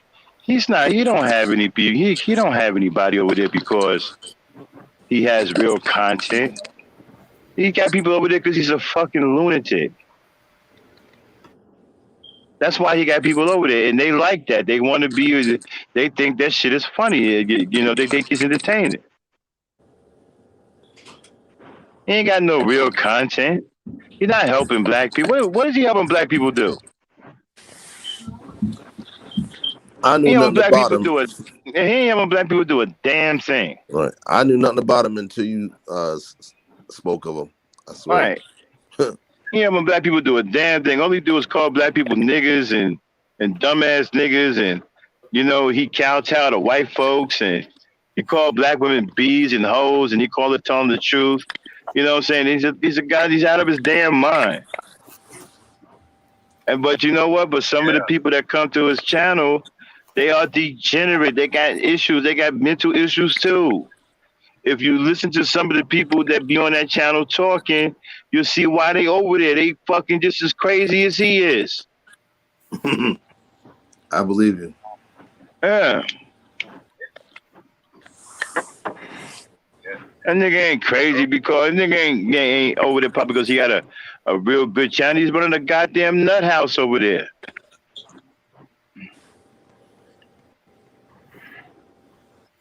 And you got the manosphere with all their hatred. I just hate seeing bad people excel. There's something wrong with us when fucked up people, bad people, who don't do nothing but have the worst interests at people at heart. It's really fucked up when they are the ones who are excelling. Yeah, it should be the other way around, but right. When you got when you got a punk like Red Supreme over there, getting popular, all these people in this chat, and all you do is talk crazy and say some of the worst things about black women, but yet you got a sister or a brother over there talking about black children in the school program and health and saying good things and try to get things going. They can't get nobody in the chat. They can't get nobody to support. But a little sorry ass nigga like this can get 300-400 people in this chat. I don't understand why nobody don't think anything's wrong with that. That's what I can't figure out. the Mansfield, these cats in the Mansfield, they go live, 400-500 people in the chat. Kevin Samuels go live, damn near what, 2,000-3,000 people in this fucking chat. Yeah. And he don't do nothing but shit on women. That's You, all you, he do. but you already know why. We all know why. It's because these guys are losers. That's why. Yeah. And we're supporting these losers. And we And supporting them. the other sad thing is there's a lot of people that hate black women. Yeah. And it's like, and it's not even just the men, it's the women too. They hate them too. I get some of the men, you had a bad relationship, something like that, but I can't see the women, because, but What I do don't you know. mean? If Yeah, anything, I I can think explain that more. No, go ahead, Charlene. I'm sorry. I was gonna say, if anything, the woman should have the most hate because the woman got to bear most of the responsibility. Right? Y'all should be really like. I feel like the women are just letting things slide. Like we're like pushovers. If anything, we should be having the loudest voices ever. And that's the Yeah, crazy you thing about should. it. Yeah, but and the other thing I've noticed, and it's sad to say, but some of the women hate the women too. It's like did you just hear him call y'all B's and HOs, and but he's calling that woman that, but you don't think that about you? Oh, I don't care. I'm like, oh, I think she'd be in the O too. I'm like, dang. I'd be like, wow. I'm like, People told me, right? A couple cats told me, yo, man, Black Knight, it's hard to defend black women. It ain't hard to defend black women. Why it's hard? Because some of them like this shit, some of them like that abuse or whatever, right? Okay, well, ain't nothing I can do about that, but it doesn't mean that it's hard to defend. I'm still going to defend the black women that need to be defended. Those who like that kind of abuse, I can't do nothing about. Like, I'm done with the women on RBR's channel. I'm not going over there defending no more black women because they like it over there. They like when he abused them and called them out their name. They like it. They keep coming back. So what purpose what purpose do I serve over there? I serve no purpose over there. So I don't stop going over there, even trying to defend black women who are over there, because obviously they like being over there. They Can I keep say coming something? back. Can I say something to that? Some black women, that's all they grow up and that's all they see and that's all they feel. So to Uh-huh. feel something different is to take somebody outside of their ecosystem. You're taking somebody outside of what they were ever experienced to. It Mm-hmm. takes a lot for somebody to go into a new environment and pick up new beliefs and new things about themselves. Mm-hmm. And But people say, same goes with the men. Same goes with the men. mm-hmm. But people say, well, what can you do for black women on here? Well, you can defend it. It's social media. It's a world within itself. Okay, a lot of women are on social media. Social media was built for women, not for men. These programs are not built for men. All of these talk programs are built for women. I keep telling everybody, women rock the world. Ain't nobody listening. Everything is geared for and around women. Even when I check this out, okay, I drive an 18-wheel truck, right? And I take that 18-wheel truck to a facility or a distribution center. And then I back into what is called a dock, right? Check out the psychology behind this, right? An 18-wheel truck looks like a long phallus, and the dock looks like a vagina. And so when I back into the dock, what does it look like? It looks like a phallus inserting a vagina. The whole concept of the union between men and women, right, permeates throughout our society.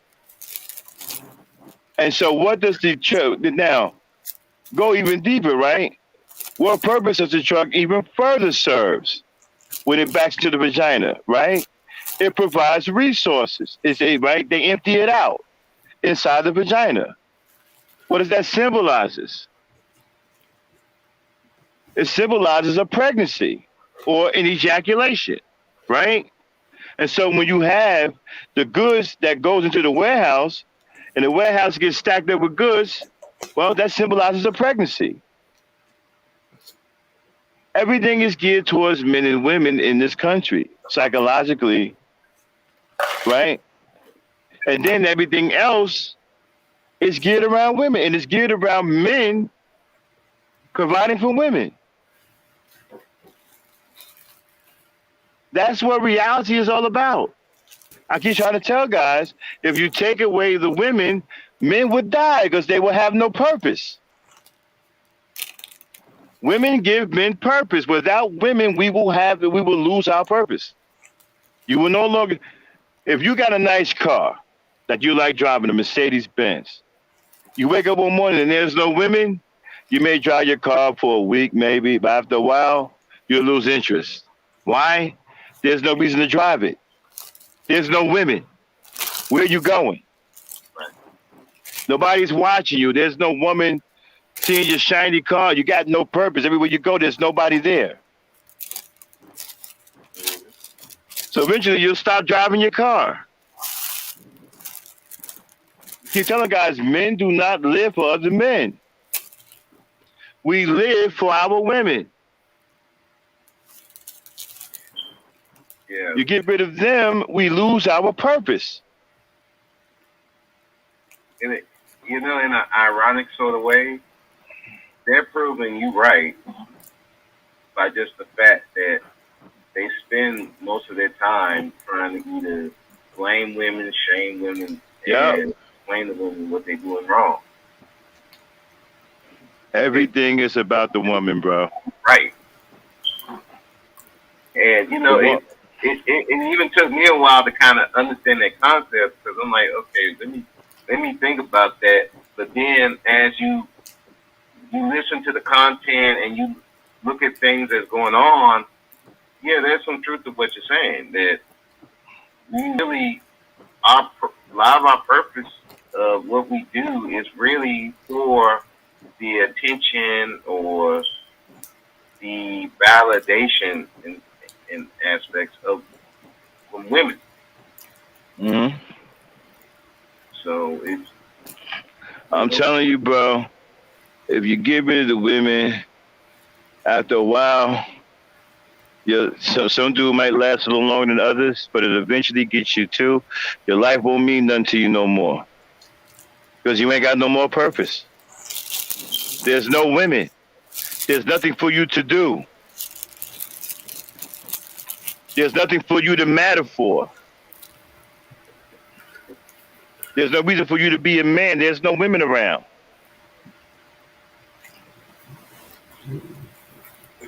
Like James Brown said, right?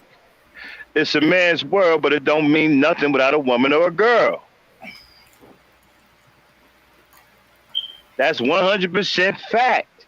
It don't mean nothing without a woman or a girl. It don't mean shit without a woman or a girl. That's why I think these guys are fools talking about going their own way. Well, most of them are gay anyway, if not all of them. Okay? But without women, even they'll fucking lose focus. Even they'll lose their cool.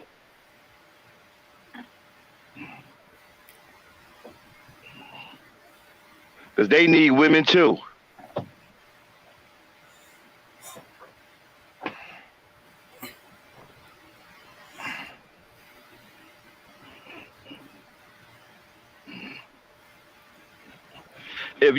Check this out. If you had a bunch of lesbian women around, that's all you had. There ain't no other women around, right? I guarantee you'd be trying to get with them lesbian women. I guarantee it. Why? Because they women.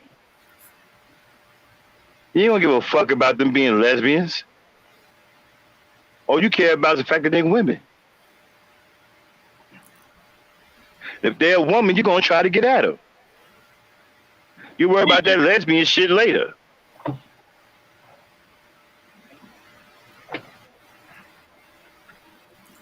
Telling you, man, women give us purpose. Keep telling dudes that, man.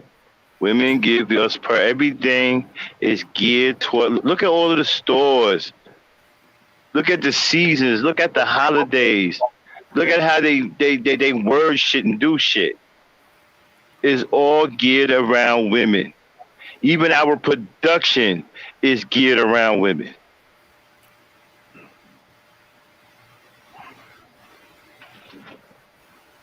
Okay? Who does all of the shopping during the holidays? Who spend all of the money during the holidays? It ain't us. I be trying to hide through the fucking holidays. You and me both. Shit, I be trying to hide. Where Max at? I don't know. I ain't seen him in about 3 days. I be trying to hide. Women are out there shopping, spending their husband's money, their man's money. We ain't out there like that. We might go out there and get a pair of shoes or some slacks or, maybe a video game or a TV or some shit. Other than that, man, we ain't out there women be out there all day. Right. Women can spend 8 hours in one store like it ain't shit. Damn. We not doing that. We may spend like an hour at the most, and that's if we. Yeah. And that's if we already don't know what we're going to get. Right. A lot of times we already know what the hell we're going to get. So we in and out. You just go in and get the thing, and that's it. And then. Dude, I don't even shop for myself. I don't even shop for myself anymore. My wife knows all my sizes. She knows my style. She knows how to pick out my clothes. I don't even go shopping. I just tell my wife, yeah, baby, give me a couple of shirts, some shoes. But she already know how it gets now. She already know my style. She knows what I like to wear. She knows my sizes. I don't even go shopping. My wife does all my shopping for me. And happy to do it. Don't have a problem with it. Takes my credit card, she gone.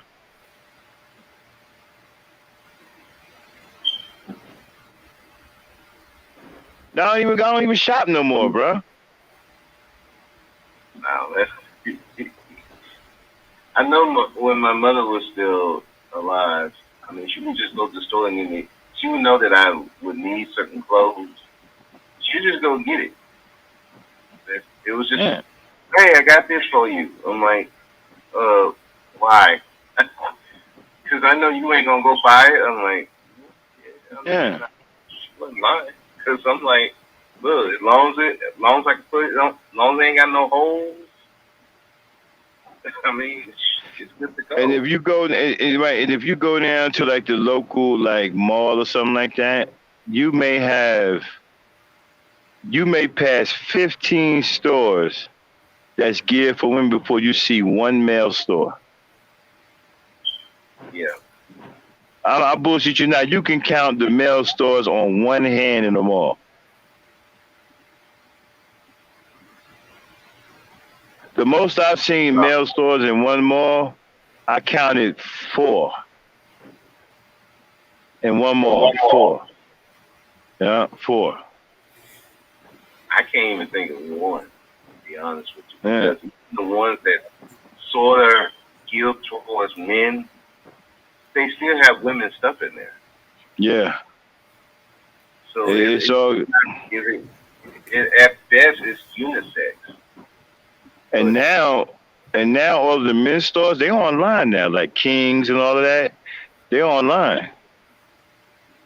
You can shop online, man. You ain't got to, women still put boots on the ground when they shop. But men, we ain't even got to get on the ground no more. We can get our stuff offline.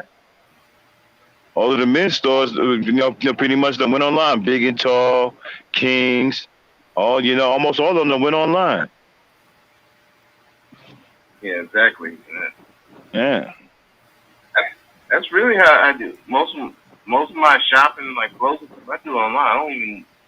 Only Yeah, time I I go to do the store is mine. like go pick it up, Yeah. and they pick it up, but that's it. Most of the time I get it Yeah. delivered. Exactly. Most is delivered. If I'm in the facility, and if I'm in the area, I'll pick it up. I'll order it, have it ready for them. I'll come by and pick it up. But other than that, man, we ain't trying to go in those stores. Now, electronic stores we'll go in, you know what I'm saying? And we'll probably be in there for an hour or two looking at different TVs and remote controls and surround sound systems, stuff like that for our man cave or something. But other than that, man, we ain't really trying to be in those stores like that. Mm-hmm. I know I'm not. I do my shopping for my clothes online and then my wife do it for me because she knows my style. She knows what I like.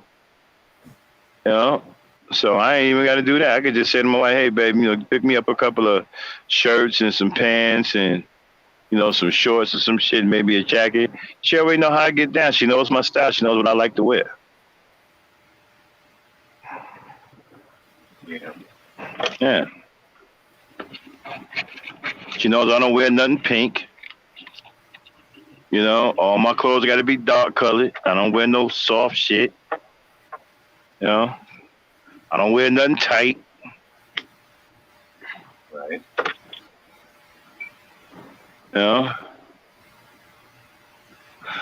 And so, that's what it is, man. Everything is geared to. I'm gonna do a show about that, man. I'm gonna tell people how a lot of stuff is just geared towards the relations between men and women. Like I said, how many people look at the analogy of a truck and a dock? Yeah. I was not thinking. I was not thinking that at all. That you Yeah, actually said. Now, for better or worse, I can't get that out of my head now. yeah. But, It's a deep analogy that people don't pay attention to. You know who turned me on that? This old dude one time. I was sitting on the dock, and he was like, "Okay." He was like, "Bump that vagina." I'm like, "What?" He's like, "Bump that vagina." What are you talking about, dude? You crazy or something? I said, "Nah, bump the vagina, remember? Vagina number two." I'm like, "What? Dude, dock door number two. What you call the vagina?" He said, "Don't look like a vagina to you?" I'm like, "What?" It took me a while to figure out what he was talking about. He was crazy, man. You know what I'm saying? He said, "When you back that truck into that dock, what that look like to you?" I was like, "What, dude?" He had me down there for like 40 minutes talking about some what?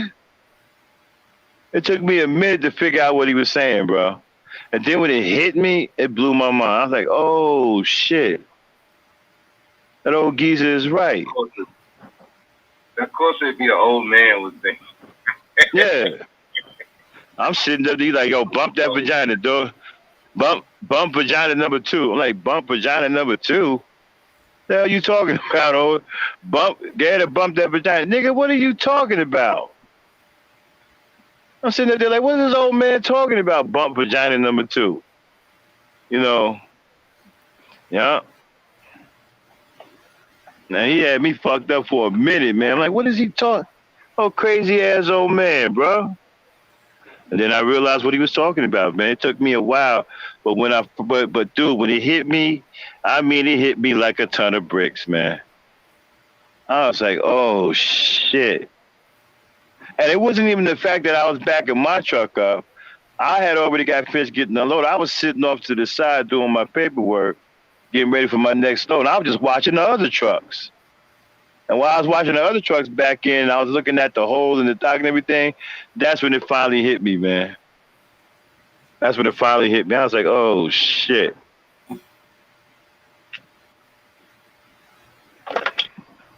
Yeah. Man. would be an old man would tell you that. Yeah, that's how I love talking to elder people, man. They open up your eyes about some shit, bro. I love talking to the old fans, man.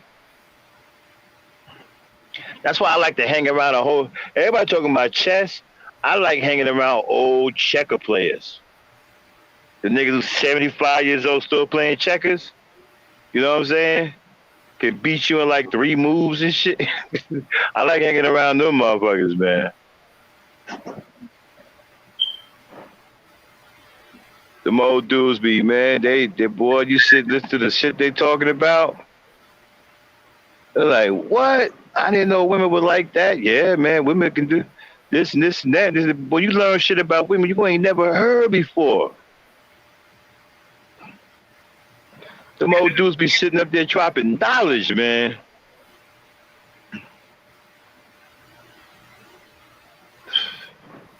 And that's what, that's the thing I hate. We don't respect our elders like that. Other races respect their elders. They cherish their elders because that's where you're going to, if you really need to learn something that you're confused about, you go to an elder. They usually got the life experience and the wisdom to explain to you what's going down and what you need to do. Our elders are very important, man. We need our elders. Yeah, I think it's also it's a.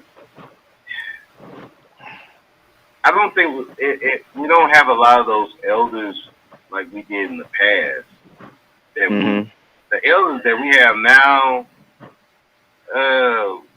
yeah, they just as bad as some of the young folks, Well, Jay Speed is a good one. Jay Speed is a good one. Jay Speed is a good one. Yeah. But I think like that song, like RBRs, and then man, RBR is crazy, man. That motherfucker. Yeah, like fucking mind. that. The sad thing is, I know somebody kind of like that in real life. Yeah. You should be looking like, why are you even? How do you even have a job even? Yeah. And like, do you understand what you're saying right now? I think you know what. I was talking to Information Man, right? Who is who's into psychiatry. He's a psychiatrist, I believe. And we was talking about the nut house. And he was telling me that they're overcrowded. And that makes sense because there's a lot of crazy people walking around, who should be in the damn nut house. But they're overcrowded. Yeah. And he said there's not enough funding. He said they're overcrowded. It's overcrowded, and the people are not paid well either. He's a psychologist in the prison, bro. Speak. He worked in the prison too. Yeah. Yeah, and I know he got it harder than even I did. Yeah. I don't have to treat them like that. They gotta treat them, and I know that's a challenge in itself, like that, and being a teacher and being a chaplain. I know they hear some shit that they hear stuff that even I don't even hear. So I tell you, man. What always spooked me, man, is the institutionalized nigga, man. That's a dangerous dude, man. I never forget, man. I met one man who just got out and was talking about he getting ready to go right back in. So he was willing to commit a crime to go right back in. Because he's so used to being institutionalized. They take away all of his responsibilities. He ain't got to pay. He ain't got to do this. He ain't got to do that. And I'm like, how the hell do you get used to something like that, dude? How do you I don't even understand. I don't understand how the mind, dude. You don't care about your freedom. They don't. To them, being locked up is free. And I mean uh, It frees them from responsibility. 'Cause, yeah. like I said, they get 3 meals in the cot. They, Hmm. if they can get stuff, they know how to talk to the right people. They get stuff. Um, they can, if they want schooling, they can go to school. And if they want to go to church, they can go to church, and they get free stuff from the church. So it's like that. So I can understand that because I know some. I can look at them and tell they don't. Even if they get out, they coming back, and because they don't have no other. They don't have nothing outside. They don't have no plans outside. That's, this is what they know, and that's all they're gonna know. And you know they like you remember Shawshank Redemption, right? That movie. Yeah, yeah. I know that one. Yeah, that Yeah, old that's man. how. Right, that old white guy. Uh huh. That's how some of those guys. That's how they really are. They in the prison, they're the man, but outside, they're nothing. And if they don't have like a plan, like Morgan Freeman's character, he had something to do. He had something outside because if he didn't, he would have ended up like that white guy because he's been in there so long that he don't know how to function outside. Crazy. Yeah, Yeah. yeah. That's a scary thing, but people can And get they used are to a lot of stuff. and they're the most dangerous because, like they said, they don't care about going back. They don't care. And if for some reason they can't go back, that's the ones that commit suicide. Hmm. I think, yeah, I think the old man committed suicide because nobody was taking him seriously for the crime, and they weren't charging him. I mean, they weren't, sending him back to prison.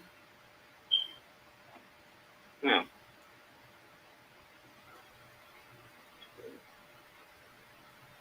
Not like today, now. Shoot,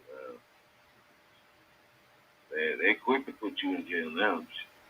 Dealing with that now with my brother. He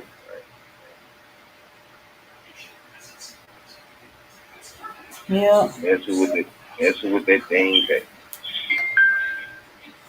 Okay.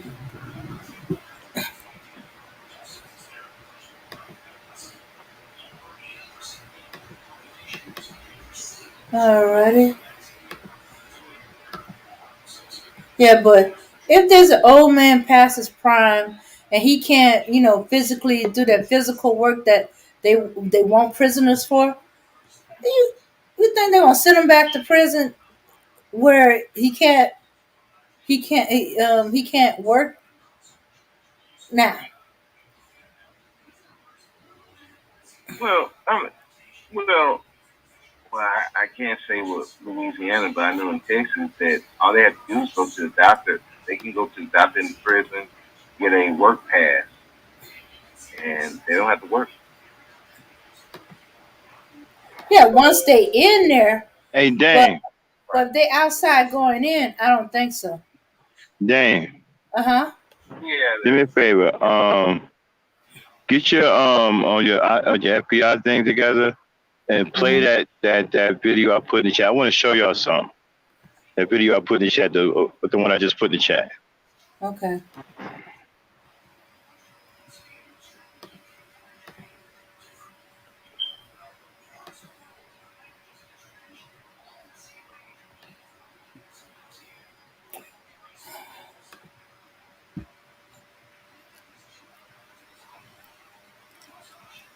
Okay.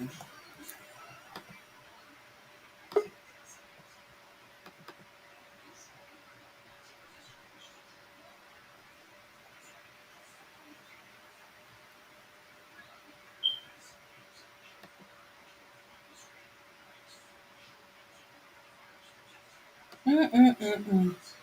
That's a shame.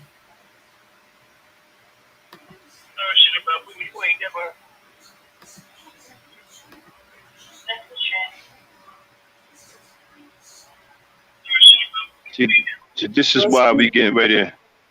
This is why we getting ready to launch Black Start to deal with stories like the one y'all about to see.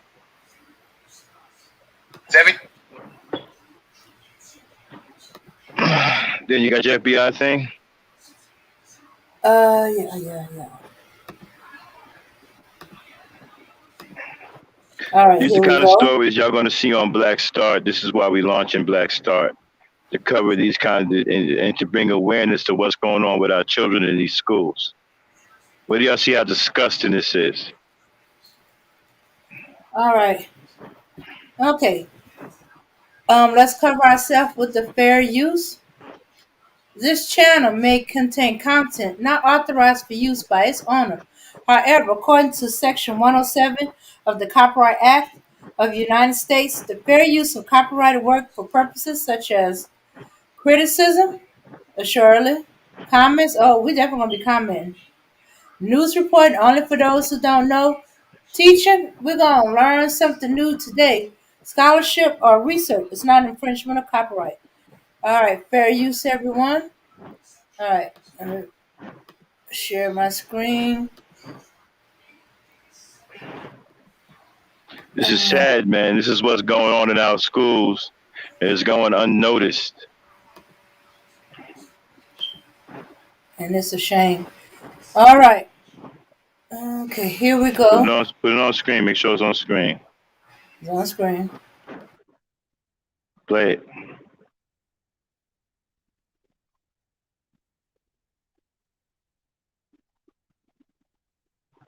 7-year-old child, 7-year-old special needs child was physically abused by her school teacher by an administrator due to retaliation. That's the allegation. Let me highlight the story. Let's put up a full picture. This young princess, her name is Amaria Clark. That's Amaria Clark in her home. A 7-year-old Florida girl has reported being bullied at school, saying her perpetrator was not another student, but her teacher.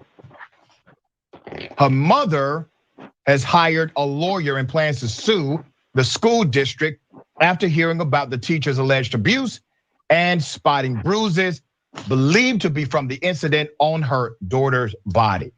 This story gets deeper. The teacher, who is a white woman, her name has been redacted from the police report obtained by the Miami New Times. This teacher has served the Miami-Dade County Public Schools for over 45 years. You have a 45-year educator here, okay? On September 29, 2021, Amaria Clark, the young girl I just showed you, a former student of the Air Base K-8 Center School in Homestead, Florida, told her mother that her teacher impeded her from getting on the school bus by gripping her wrist so forcefully that it left a mark. Guess what? There are witnesses. There are witnesses to this abuse. Witnesses, including Clark's older brother, saw the teacher pull the little girl down the bus steps and publicly accused her of stealing a cell phone, okay? Ada Clark, that's the victim's mother, says she was made aware of the incident after the children came home. She said, when my child gets off the bus, other children were all around me telling me what happened. It didn't make sense. But by the time I got to Amaria, her arms told it all. Now, I want to pause at this moment to highlight a fact that has been unreported. Other school teachers saw the bruising on this child and said nothing. Nobody called the parent and said, we see bruising on your child. We need you to come to the school. We need to figure out what's going on. Nobody went to the 7-year-old and said, honey, what happened? What happened right here? Nobody. Other 7- and 8-year-old children told the mother what happened to her child. That's how she found out. Okay? All right. There's more to this story. The mother took the girl to the children's hospital, which she is supposed to do, took her to the urgent care unit and reported the assault to the Miami-Dade County Police Department, did everything she was supposed to do as a responsible mother. In their report, the police write that they did observe red bruises on the child's hands and wrist also. So you have the story being corroborated by the local police department. They said, yes, there is actual bruising here. Williams also alleges in the lawsuit filed on behalf of the family that Amaria's 14th Amendment due process and equal protection claims have been violated. The teacher's actions were also a violation of the American with Disabilities Act, assault and battery, false imprisonment, displayed negligence, and infliction of emotional and physical distress on a child. All true, in my humble opinion. Then the school district gets involved. Now, what do you think the school district did? I mean, this is horrific. You have physical marks, you have multiple eyewitnesses, you have direct testimony of the 7-year-old child. What do you think the school system did? They defended the teacher. That's what they did. The school district released a statement saying the teacher did nothing wrong. What?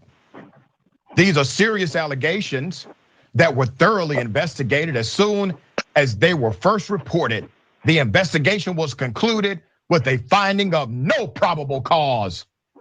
Another attorney for the family, Frank Allen, says that no investigation has cleared the teacher.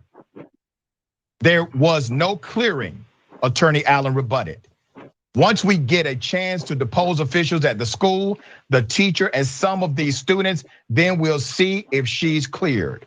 Clark described her adopted daughter as loving, sweet, and kind. She further noted that the girl, who is also developmentally delayed, is not an evil child or vicious child.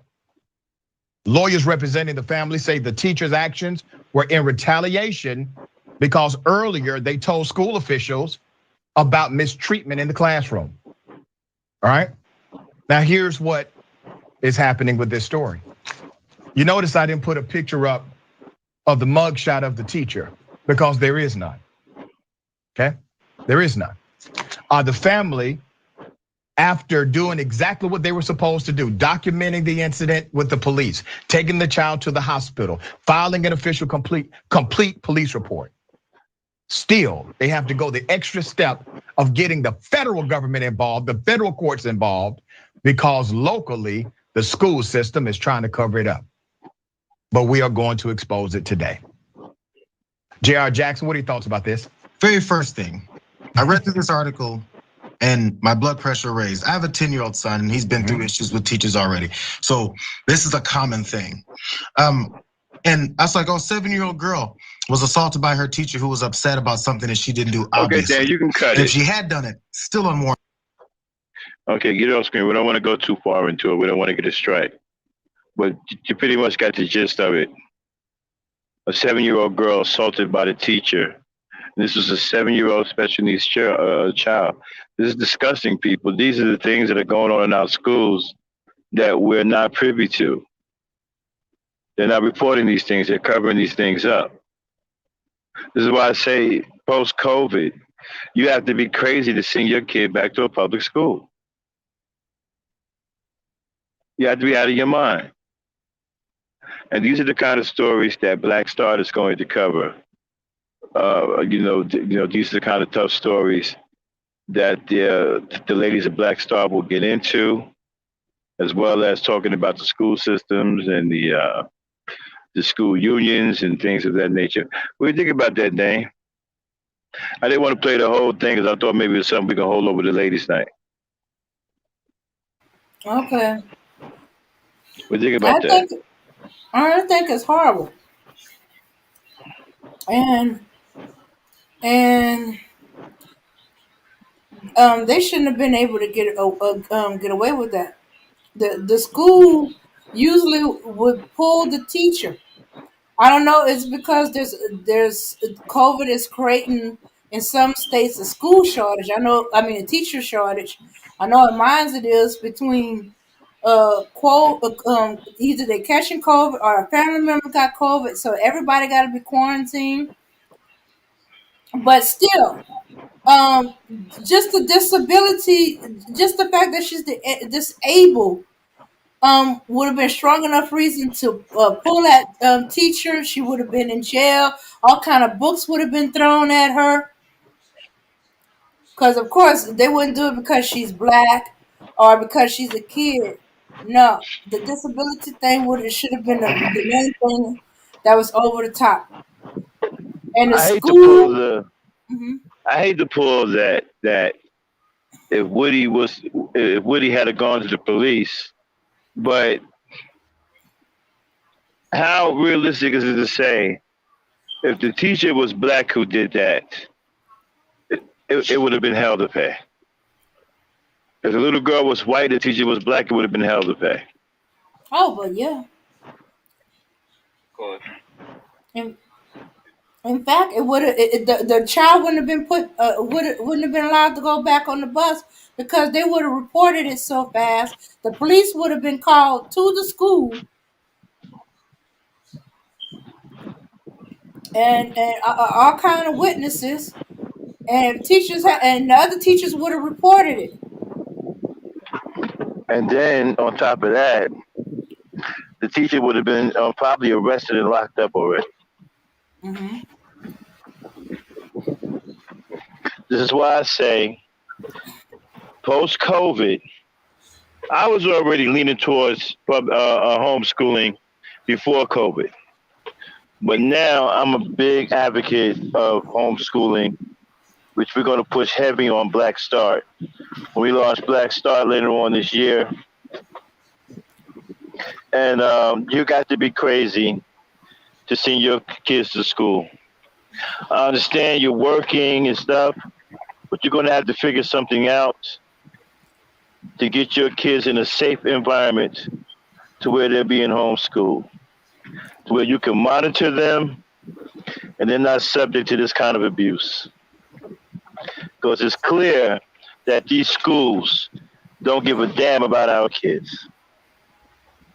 And if you continue to keep your kids in these schools, then one might have to question the fact that you give a damn about your kids either. Because I will be doing everything I can within my power to get my child out of these goddamn schools.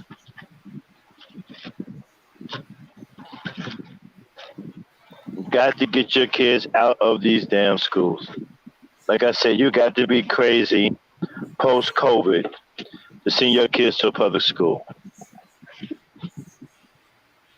And I mean, you got to be crazy.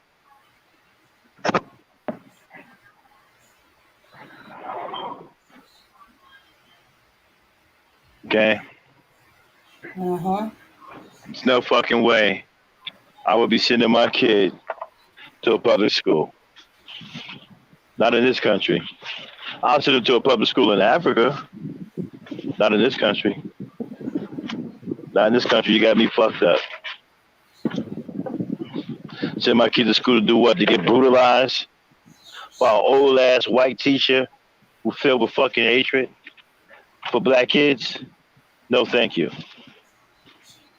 And she's been an educator for 45 years, so she got 45 years of hatred. I doubt it. I'm not putting my kids through that. And we don't think about what we put our kids through when we send our kids to these public schools. I mean, they're subject to all kinds of bullying, peer pressure, and then when they get bullied, the staff don't give a fuck. Now you got young kids commit suicide because they're being bullied in school. You know, not doing it. It wouldn't be my child. No way, no how. My child would be in a salubrious environment, learning and enjoying his or herself. And I wouldn't give a damn about, because I'm gonna tell you another myth. Well, your children need to be out and socialize with other children. That's overrated. I can send my kids to after school programs to get that. I can send them. I can go with them and spend an hour or two at a recreation center and let them interact with other kids to get that. I ain't gotta have them in those schools. There's ways you can get that. Okay. But I wouldn't, this. And then here's the problem, right? It ain't just the kids in the school. You got to worry about the teachers. The teachers are fucking deviants and fucking devils. What kind of adult does that to a child?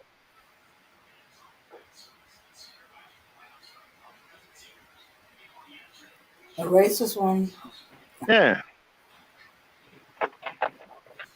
I'm sorry, but there are racist teachers out there. Well, I'm trying to tell you, this is why you got to be. Like I said, I was already on this before COVID came. I was talking crazy about, having our kids in these schools. You need to take your kids out of these schools, learn how to homeschool your children.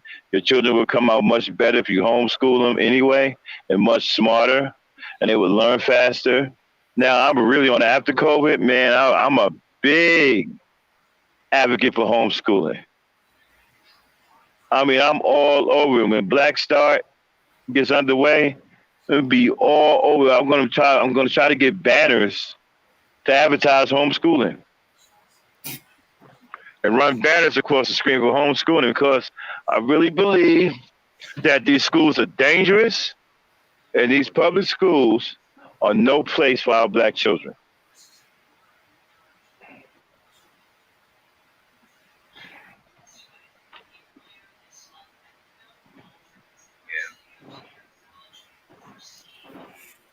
Huh? Well, yeah. Schools start. Interesting comment by Red Wine 65. He says schools started going down the drain when liberals removed the Bible. Now liberals teach kids they are purposeless clumps of, I don't know what it's saying, duh. So I suppose this is the result. Saline DNA. Simian DNA. Simian, whatever word. Simian DNA. Okay. But yeah, I don't know. Okay, the Bible thing. Let's deal with that first. I do remember the Bible. When I was in school, I do remember the Bible being in the school. But I don't know if it had much. I'm not sure if I can remember the Bible having any effect on me back then, because I was so young. Well, if I can touch on that, I actually went to a Christian school. Yeah, and she still went through the same bullying and stuff like that. And what made it worse was those teachers, they would do some stuff to her, saying that she did this and she didn't. Then she would tell the mom would automatically believe them because, they were Christians, and so they automatically took the side of the teacher over her. So yeah, that Bible thing. Now a lot of people hide under that. See, that's the other thing I got a problem with. See, all of this rank and file, your kid telling you some shit, and you go to school and they take the teacher side. I don't have time for all of that. I really don't. Because kids at that age don't lie. You know what I'm saying? If they're telling you that the teacher is abusing them, the teacher's abusing them. I've seen teachers abuse kids even when I was young. I've seen it. I got smacked in my mouth by one of my teachers who was Puerto Rican. She hated black kids. I mean, one time she said something to me, and she told me to go to the back of the class. Right, I got up and went to the back of the class, but I forgot my book. She told me to come and get my book, and when I came up and get my book, she met me at my desk, slapped the shit out of me, bro, and told me to go sit my black ass in the back. At the time, I was too young to realize that that was abuse, because we also had corporal punishment in the class, in the schools. Mm-hmm. Yeah. So I didn't. I thought maybe I was being bad or some shit. And so a lot of them racist teachers got away with doing shit because of because they had corporal punishment backing them up. So a lot of shit that went on, I didn't even know was racism, or didn't think one way or the other. I thought I was being a bad kid. I didn't find out until later. Like, we had a white teacher named Miss Kopak, who would make the black kids sit on one side of the class and the white kids on the other. And when you're young, you don't know nothing about racism. You don't think about it that way. No. You don't think nothing of it. Until one day you go and your parents ask you how school was, and you let some slit shit out because you don't think it's nothing. You're like, oh, well, she's on the other side of the class. I don't sit on that side. I just sit on the other side with all the black kids. All the black kids. And you be like, what? What do you mean? Then your parents start investigating. But as a young child, you don't know what it is. You don't think nothing of it. So a lot of those teachers got away with racism under the guise of corporal punishment. They got away with a lot of racist abuse. And so, but I'm not trying to hear any of that. If I had kids, they would not be in any public schools. I guarantee you that. If I had to come off this road to oversee their homeschooling, that's exactly what I'll get me another job. And shit. I'll get me a job that allow me to be home every day or something. I'll do what I got to do, but I would not send my kids in these public schools.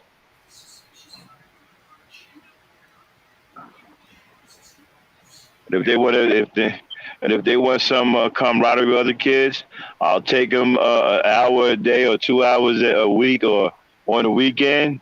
When I got time, I'll take them to a recreation center, let them play with all the kids they want to play with. And I'll sit out there for 2 or 3 hours and wait. Or I'll take them to a park. I'll sit in the park, let them ride their bikes and run around with the other kids for a little while, and then take them home.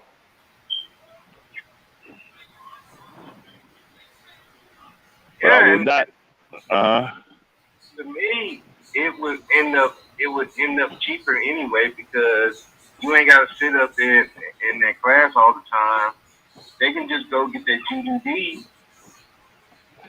So you teach them, they pass the GED, there you go. They got their GED. And then they can go, if they want to get trades or something like that, if they want to go to college after that, it's quicker. And you don't have to waste time. Well, homeschooling, they're diploma programs, bro. They got these kids riding high, man. Some of these kids are so smart at homeschooling. They're in universities at the age of like 11 years old. We got one where a girl was what? I think she was 9. I think she's like 9, or I think she's like 11 or something like that. And she graduated a major university in Chicago. I mean not Chicago, in Illinois. Yeah, man, these homeschools ain't no joke, man. My sister homeschooling her child, and she just turned 10, and she's already on a freshman college level. She's only 10 years old. They excel, man, when they're in that environment, in their home, and they're learning, and Everything around them they're familiar with and they're comfortable. They excel, man. Their learning goes through the roof. Right. And, Yeah, and plus, they they ain't got to be dragged down by the other students too. 'Cause, nah, man. They ain't got nobody hampering their intellectual growth. They ain't got no bullies. They ain't got to worry about no teacher, half-ass teacher. And I don't listen. I'm not even a fan of the school system the way it's set up now. Anyway, like I'm not into all this 25 kids in one class. You know, I think that's too many kids in one class for a teacher to teach. I don't think a teacher can effectively teach 25 students or 30 students. I think that's far and away too many fucking students for one teacher to handle. I think the maximum class size for one teacher should be anywhere between 3 to 5. yeah. I don't think a teacher should have no more than 5 students. Yeah, and that's not even counting the stuff that the state make them have to teach. That is Yeah, like counterproductive to what they really want to teach them to actually help these students learn. So I remember when I right. was trained to be a teacher, the main thing we had to teach to the test, the standardized test that they had to take. We couldn't really teach like what we wanted them to learn and actually help them. We basically taught for them to learn how to do the test. Yeah, Main focus so they can pass that test. yeah, So trying to teach them anything past that, the teachers are kind of limited. And yeah, then yeah, you got 25 students in there, and you're dealing with all these different personalities. And some may be smart to catch on, some need more help than others, but it's kind of hard to balance that out. So yeah, so like I said, I agree with you as far as like the homeschool. That might be the better yeah, route for a lot of kids. yeah. And the thing about it is, kids need attention, right? Every child learns differently. Every child has their own speed. And so you got 25 students, 30 students. It's hard for a teacher to give each individual children that attention that they need to properly learn. That's just too many damn kids in one class. Some of these kids are gonna fall by the wayside. They're gonna fall back. I think one of the reasons why some kids get left back is because of sheer numbers in the classroom. Not because the child is inability to learn, but just sheer numbers. The teacher can't just get to all of the kids, you know, and give them that time that they need to learn. Kids need personal time. You need to sit down with them and go through things so they can understand things. They don't know anything. You got to teach them from scratch. So you got to spend time with them. You can't just throw shit up on the board and expect them all to understand what the fuck's going on. Don't work that way with them. You got to sit down with them. You got to verbalize things with them. You got to see what they understand and what they don't understand. You got to see where their head's at, what kind of thinking is going through their head. So you can straighten it out. How they learn too. Exactly. You got to spend time with them. Book. Some people can read a book and they get it like that. Some people have to actually do it to get it. Right. Exactly.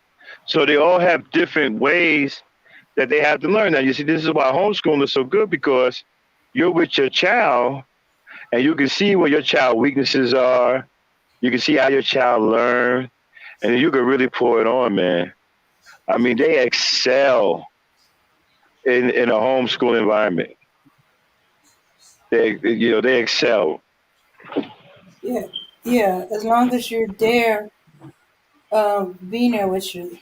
There's a bunch of parents that seem to be just sticking their kids in front of the computer and that's it. Like they expect them to learn, but instead of being there with them, don't necessarily have to teach. You got to be there. Make sure their child attention is on a lot of stuff, and maybe go over it with them a little bit more. You know, sometimes it's just as simple as reading their assignment. Make sure they understand what the directions are telling them.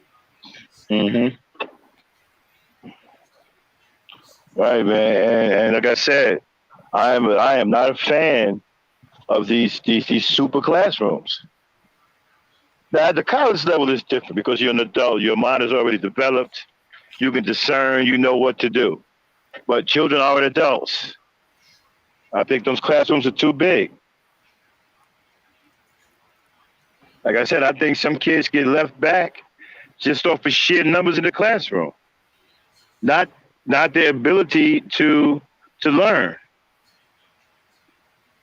The teachers just don't have, you know, just can't get to all of them and spend individual time with all of them like that. Yeah, Yeah. you try. It's not always possible.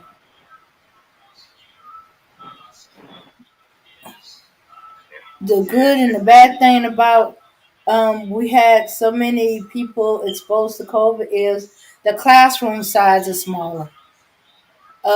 So my classes will have two and four, and maybe 5 or 6 students. I can get through them better than when I had like 25, 15, and stuff like that. And then I'm paying so much attention to the knuckleheads, the ones that actually want to learn, get missed out. Yeah. Yeah. That's what I was dealing with when I was learning how to teach. We were dealing so much with the idiots, and it's not like you can. It's only so many times you can send them out of the classroom, and before they send them right back, and then now you got to deal with them, and then you dealing with the ones who just they're not quick to catch on to stuff. So you're trying to spend time with them. Yeah, it's hard on a teacher. That's why I don't have I don't have no ill will towards teachers and people who can do that. I mean, God bless you.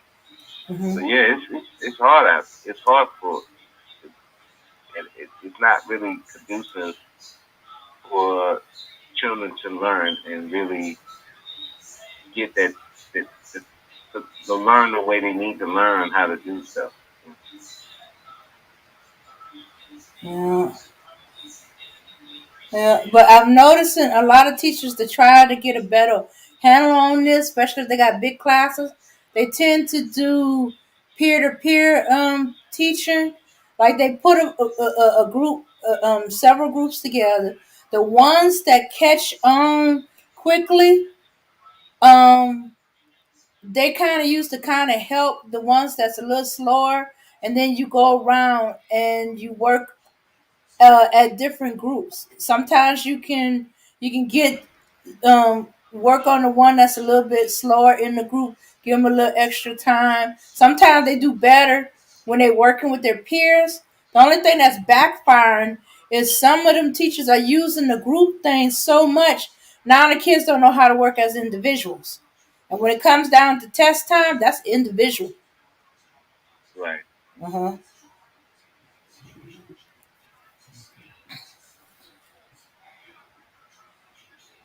But I kind of understand how it's easy to fall into it.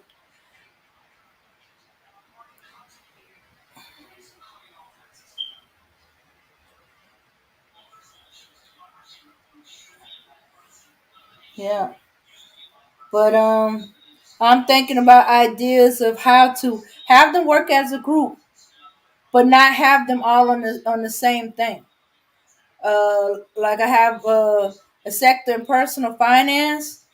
If I can get time to print it out, I'm going to have it where each person in the group got something different, but they can help each other as a group. But they won't have the same thing to keep those that there's one doing all the work and the rest of them are copying. They ain't gonna be able to. They ain't gonna be able to get away with that if they have the same questions, but their thing they're working from is all different.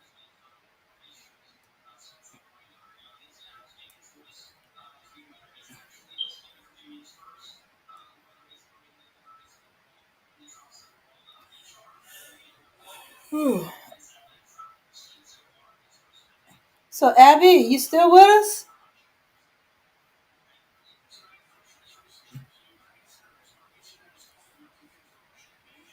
All right. Let's see. Let me see what's going on with the chat. Okay, Hassan goes. I remember one of my teachers told me that she was voting for George H.W. Bush, and I was in the seventh grade at the time.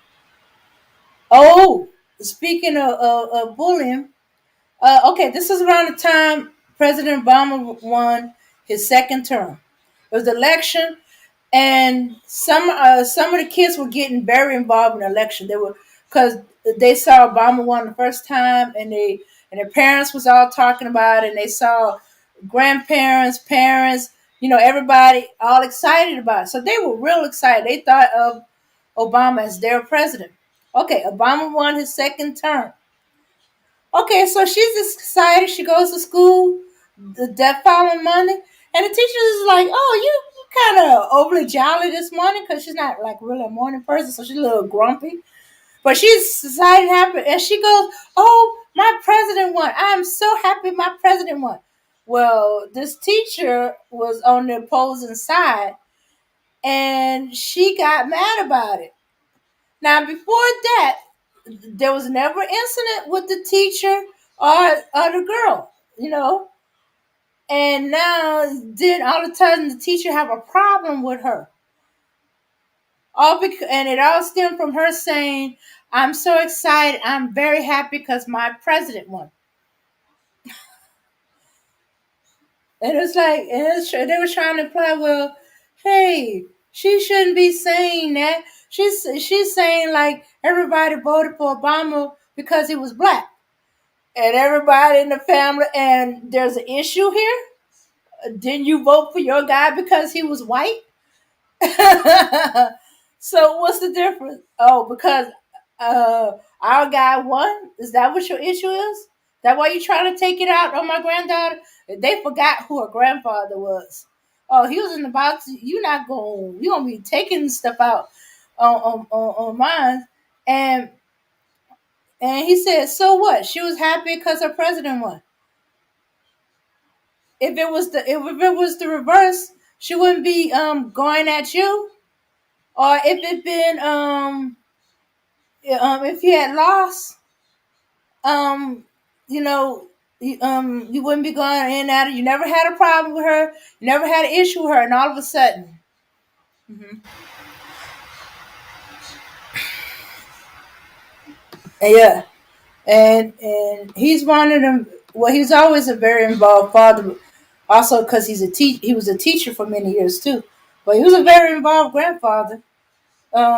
Because her parents work in different school districts, and some of them were out of town. So, um, he would be the one that go to see what's going on in the schools if her parents couldn't make it.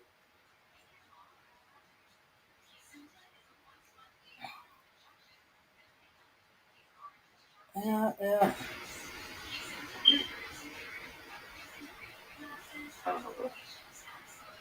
But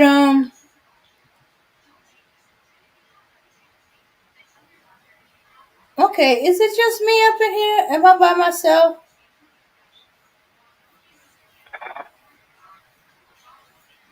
Bro, speak. You still there? Okay. I guess I'm talking to myself. But anyway, um, yeah, there's a lot of issues going With the school right now, our main thing is we're losing teachers to quarantine, COVID, early retirement because of illness. We having students back and forth like that the same way. Just had a girl last week. It was her first day ever in the school because she been digital learning since quarantine first happened.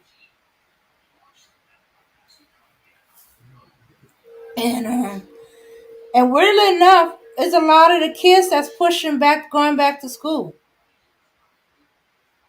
But then there's a few of them that's like, oh my goodness, I forgot about all this. I think I want to go back to homeschooling. Well, digital schooling. There's a difference. Apparently, there's homeschooling, there's digital schooling, and there's traditional schooling. I was learning what's the difference between digital and homeschooling. I thought it was all homeschooling.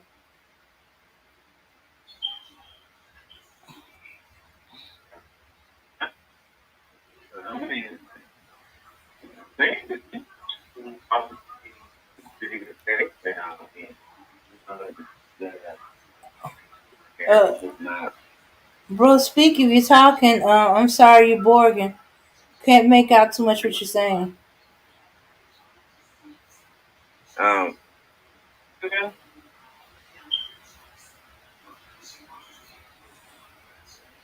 it must be my signal.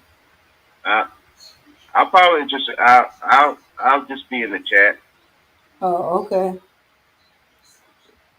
But Yeah. if you have me,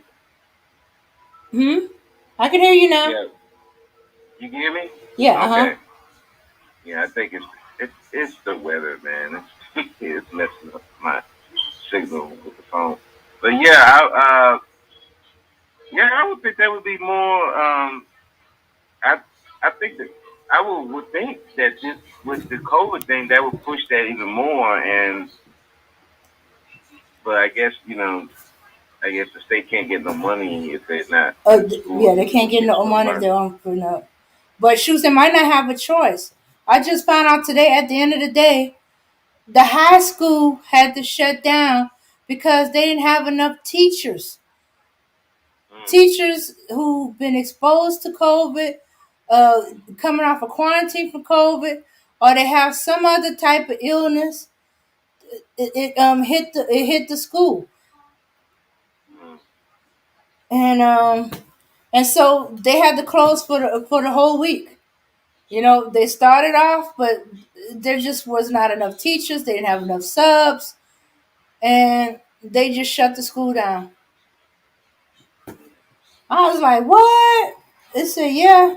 I was like a turnaround for some of the kids. But shoots, they don't have enough administrators to fill in the gaps.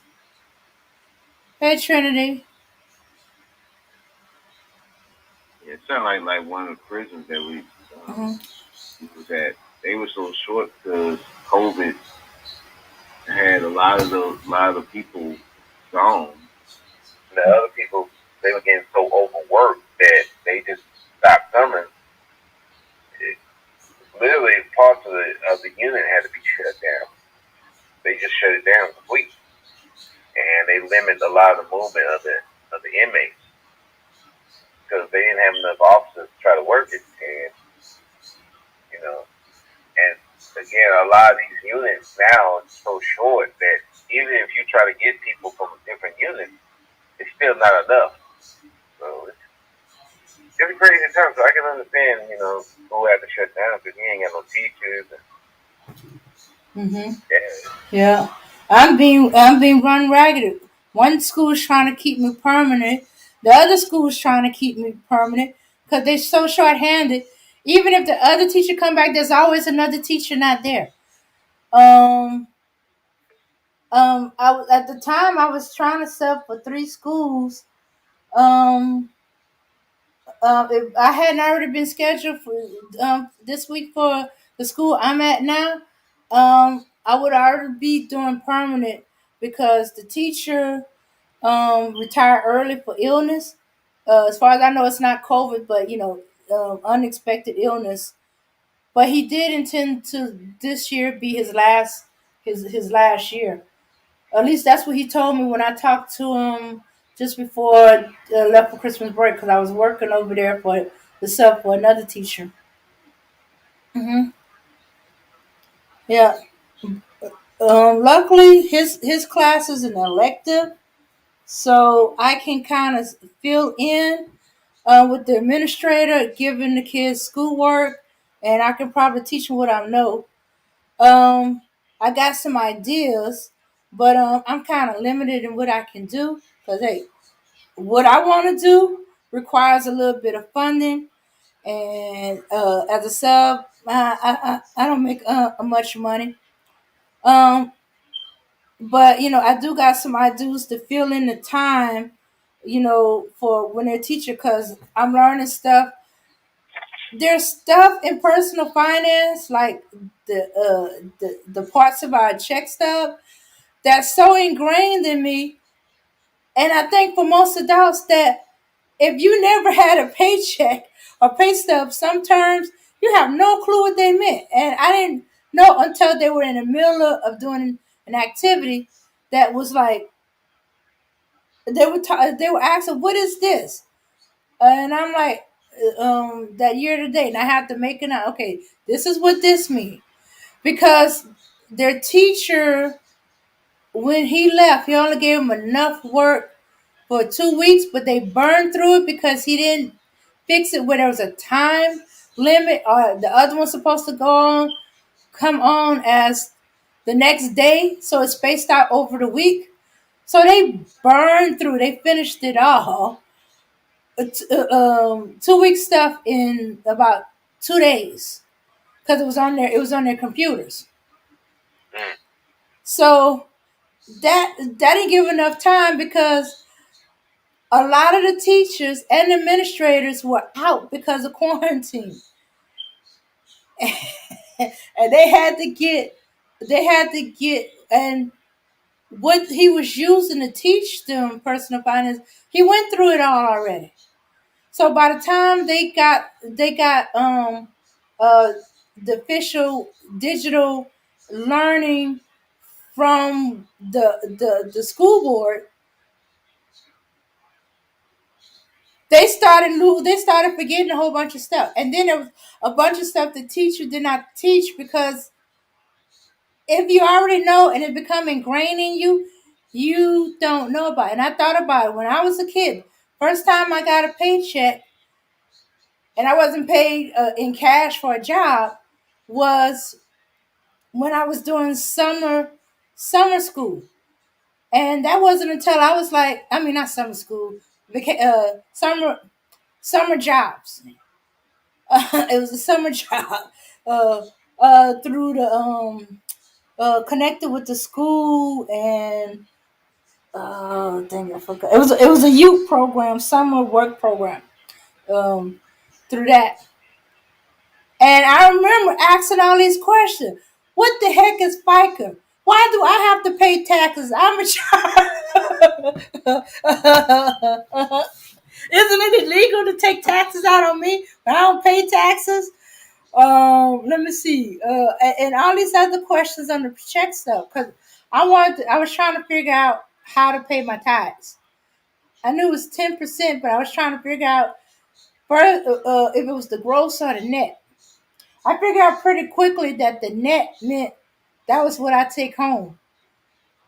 But I was like, well, do I do 10% from the gross or do I do 10% from the net? And it involved me asking all these questions about my check. Like, why do I have to pay taxes?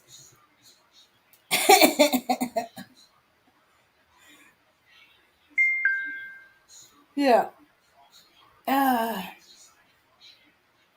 hmm And now I got this other class because I'm at the middle school now, and the teacher has nothing. I don't know if she's too sick. I don't know what's going on, but this teacher been out for a while, so there's no. And then the school is short-handed with teachers. There are teachers that's doubling up, and the only reason that's possible, because okay, the teacher I was originally assigned to, that I was originally supposed to go on, they had me do another teacher because she not only she gone, but the bulk of her students is gone. She may like have like a handful of her students in every period, so they just put her class with another class, and I took over another teacher's class that was not there, but she got a lot of students. And I was like, dang, this keeps up. This is gonna be the next school that's gonna be shut down. There's a tie between that school and the junior high. Wow, that's crazy. And how I know a lot of the kids got COVID because they talk to each other with their digital learning. They still got their Chromebooks and stuff like that. Oh, they take full advantage of the chat in the classroom. It'd be like I could about imagine what's sitting in that chat, man. most of it is simple, like stuff like okay, there'd be class in the earlier periods and later periods. They'd be talking to each other, and they'd be saying, okay, what kind of assignment does the teacher in the class got today? And the student said because the teacher had left the password and stuff, so I can. By the time I figured out her whiteboard is completely different from the one I use. I think it's an older board. So I saw in the chat they were like, in the chat part it was like, okay, what did the teacher have for us to do for work for the class? It looked like it's nothing, or it was nothing, or I was just finishing, or another was like, I'm just finishing up the work I didn't do Thursday before we shut down Friday, because of the freeze. We had a little freeze Friday, so uh, they didn't want nobody out in the road.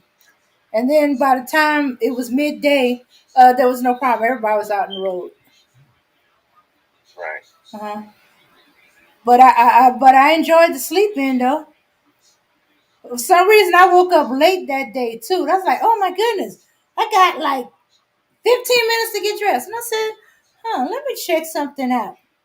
And sure enough, no school today. Absolutely no, want anybody out on the road. Oh, that was good for you. Yeah. I was like, okay, go back to sleep then. I wish I had. Well, I do have that option. I had that option. I could have called in when it was really real cold, but I kind of like I don't like doing that. Yeah. Especially like the position that I work. I'm the only one that know how to do it, so it's kind of like I don't want to. Oh Kind yeah, of I feel sorry for you guys. But hey, the only good thing about that is if they have to do let me see, um, a shutdown, your department is not going to be the one shut down, or you won't be fired. Let me see, or let go. You won't be let go because hey, if you're the only one that knows how to do. Shooks, I had an uncle who's like that in the position. There's only three of them that know how to do this particular job in this particular department. But the department is so important that if there's nobody there, there is no work. Nobody can work.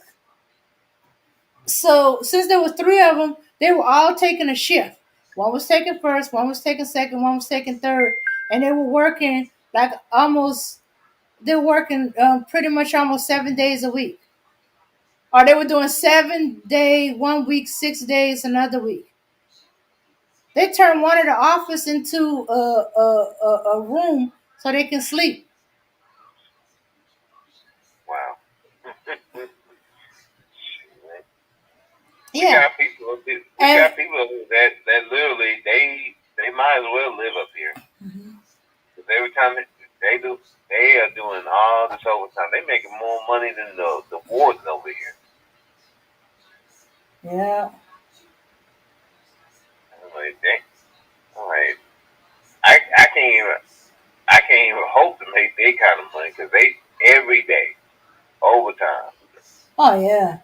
I mean, they made so much overtime. They should have been shut down because some of them either they made to go on vacation or or they can make no more.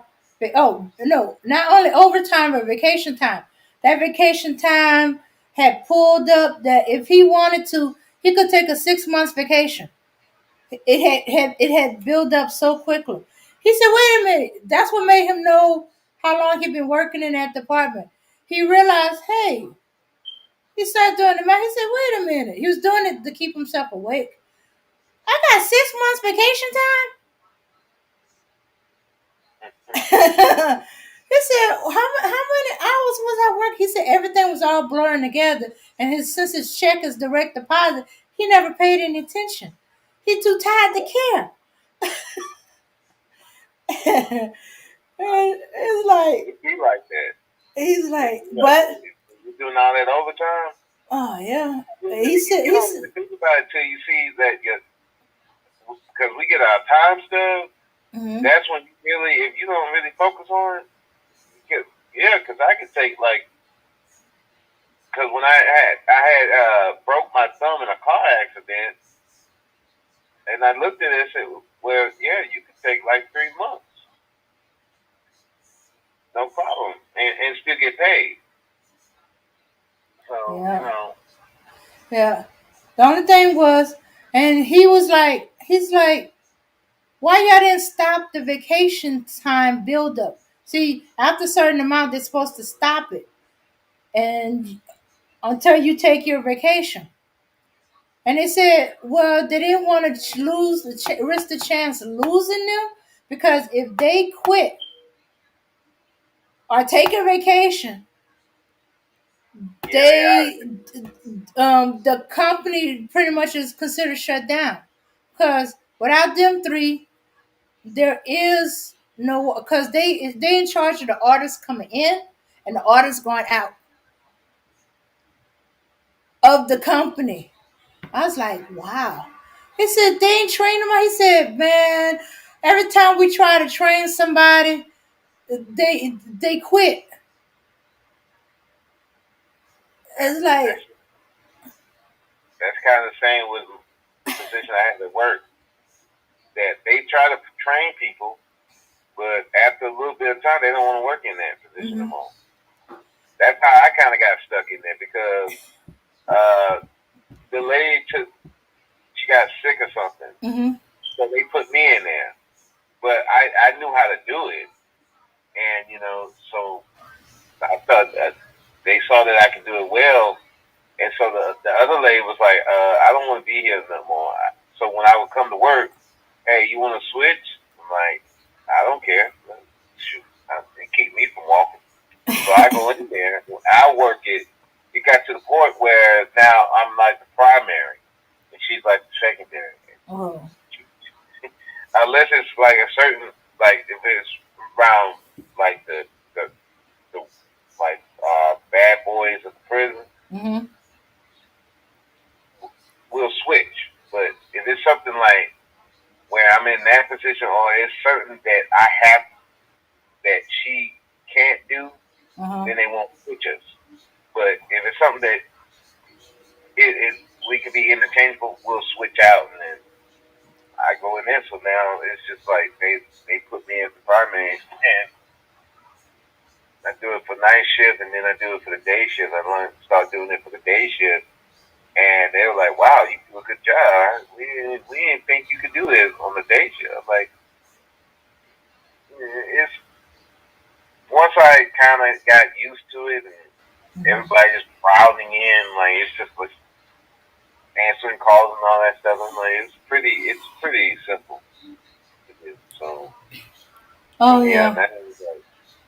Yeah, Yeah, we once got people. I'm kind of the same. Once I learned it at my own pace, and I'm not pushed to do something. I can pretty much get it. I'll either play around on my own, and try to get and stuff like that. But one thing I never thought I would be good at is training somebody.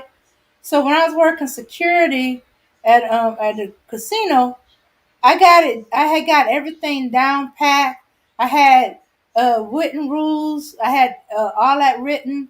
So all the procedures that we're supposed to do with whatever incident that happens and stuff like that. I even had the books for all the codes. I had it all down pat. Then I knew how much I can bend the rules and stuff like that. So when I was giving somebody to train, I don't know why I was giving that person to train. I think what it was because they were just assigned, was working together, and I started giving them all this information. And when they were asking, there was some issue had came up, and they asked how they knew how to do this, and they were like, "Well, Dame trained me. She told me how to do this, and she gave me scenarios. And when this scenario came up, I knew what to do because what she told me. She even written it down in my book, and I keep it with me all the time. And when I get a new tablet I run out of paper, I transfer it over in a new tablet. So, but whoever I train, and I spend significant time with them training, they were good. You can pretty much stick them anywhere on that casino floor. Only thing that I wasn't was supervisor position. I wasn't can't help you with the supervisory part. But I have initially trained one or two of my supervisors who eventually became my supervisor. I didn't care. I didn't want that responsibility. But anyway, they don't make stupid or silly mistakes that could get them fired or get the whole casino in trouble, stuff like that. So more and more and more, I start getting more and more people. And And so in the beginning, I flooded them with so much information and stuff like that. But this was something I've learned over time, and I have asked questions and asked questions, especially with dealing with other departments. So I found out extra stuff I did not know, that I wasn't really taught. I learned it on my own, mainly because I'm nosy, another because I'm talking, and I asked that, and I've talked to people from different departments in the casino. So I had a few extra things to go along with what I was initially taught.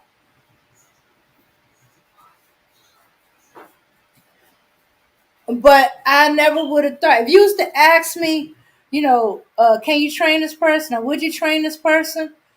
Um, I've been like, oh no, I can't help it. I have no idea how to train nobody. But if you put somebody with me and just say, okay, help them learn the ropes, I end up training them because my helping to learn the ropes turn out to be training. Yeah, that's kind of how they do me. Hey, train this person. I don't want to train them. All right. Like, okay, well, and then I just tell them I tell them the right thing to do. This is policy, and then I tell them the stuff that you can get away with because Oh, and then, oh, that's how I do that. This is policy. This is what you're supposed to do, but oh no! I'm the opposite. I start with policy, and I'll stick to policy until they've been working for about a month. Or when something comes up, and I'll be like, "Oh, you can bend it a little bit like this, but this is the." But you better make sure you cover your behind. right, Follow these procedures regardless. You don't follow these procedures, something goes wrong. It's your behind, and your job is not worth it. right, Hmm. yeah. But yeah, that's what I mean. Like I said, I do the policy. Hey, this is what they say you're supposed to do. Okay, hey, don't do. But if you're doing it this way, hey, don't be doing it in front of certain people because that'll get you. And so that's typically it when I'm teaching. I just hey, this is what you should do. This is what you should do. You can get away with stuff like this but don't do this in front of everybody because Mhm. Yeah. Yeah. About the only most been rule bending thing I've done is, well, it's the casino. So everything is about money with the casino. It's about money on the floor. And it don't always be some big bills. It'd be like $1. One time it was some change. I was so mad that a client, I mean the customers, I forgot what we used to call them, the patrons called my attention about some money on the floor, and it was a quarter. And I was like, oh no, you can keep that. You dropped the quarter. Go ahead. Oh no, I found this. I was like, you gonna make me go through all this and the paperwork for a doggone quarter? But basically, sometimes you find money on the floor so often, the paperwork is annoying as heck. So I hoping somebody will find the money and be done with it. So I was teaching, said, okay, do you feel like going through the procedure and the paperwork after they train with it? And they say, oh, it's like I see money on the floor up ahead. I'll be like, uh, are you planning on, you want to do the procedure paperwork and the call in and all that other stuff? It's like, not really. I said, well, you didn't see it. What? Just walk right on by. Or let's make a quick right over here and check on these customers getting loud back here. These clients getting loud back here. And it's like, aren't we supposed to do that? I said, I can see from here it's about $1. Let somebody find it. So let a client find it. They're probably down on luck and use the dollar. We had so many homeless people come into the casino and stuff like that, hoping to bring up their luck. Where they'll come in with $1 or two, or they come in with a ticket, a penny ticket, and be collecting money out of machines. As long as they follow the procedure, stick the ticket in, play one round. I don't care if it's a penny machine with one penny. I can't tell them anything.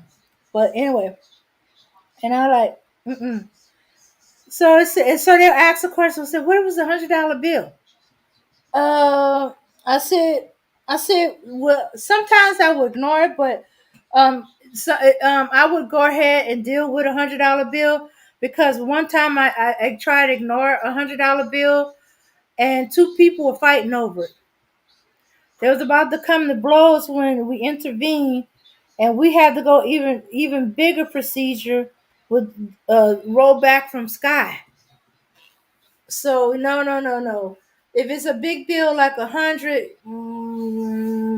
and you don't want to risk a chance of two clients fighting over it, you do best for it. But if it's $1, I don't know too many people that be fighting over $1. It's up to you, but you better not look down if you're gonna walk by, because I've done it. Be like, I walk right by it.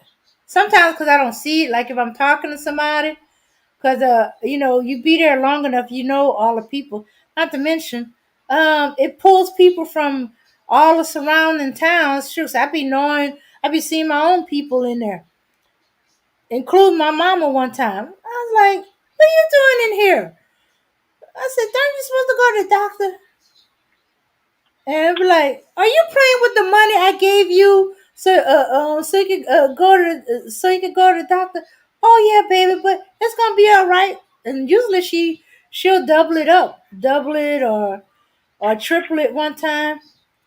One time she won enough to pay for her medicine. She was a cancer patient, so she had some real expensive medicine. But yeah, so um so I had to make a decision of whether or not to see the money. Or, but if a patron finds it and points it out to you, there's no way to avoid it.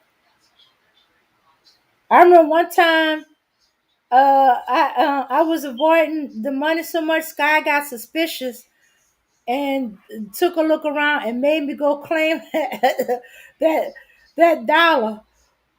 I was like, Sky, y'all can't be serious when they gave me the sector to go and claim the currency. I was like, y'all got nothing better to do but to watch me. But I guess they noticing I was avoiding a certain area, and they was trying to figure out why.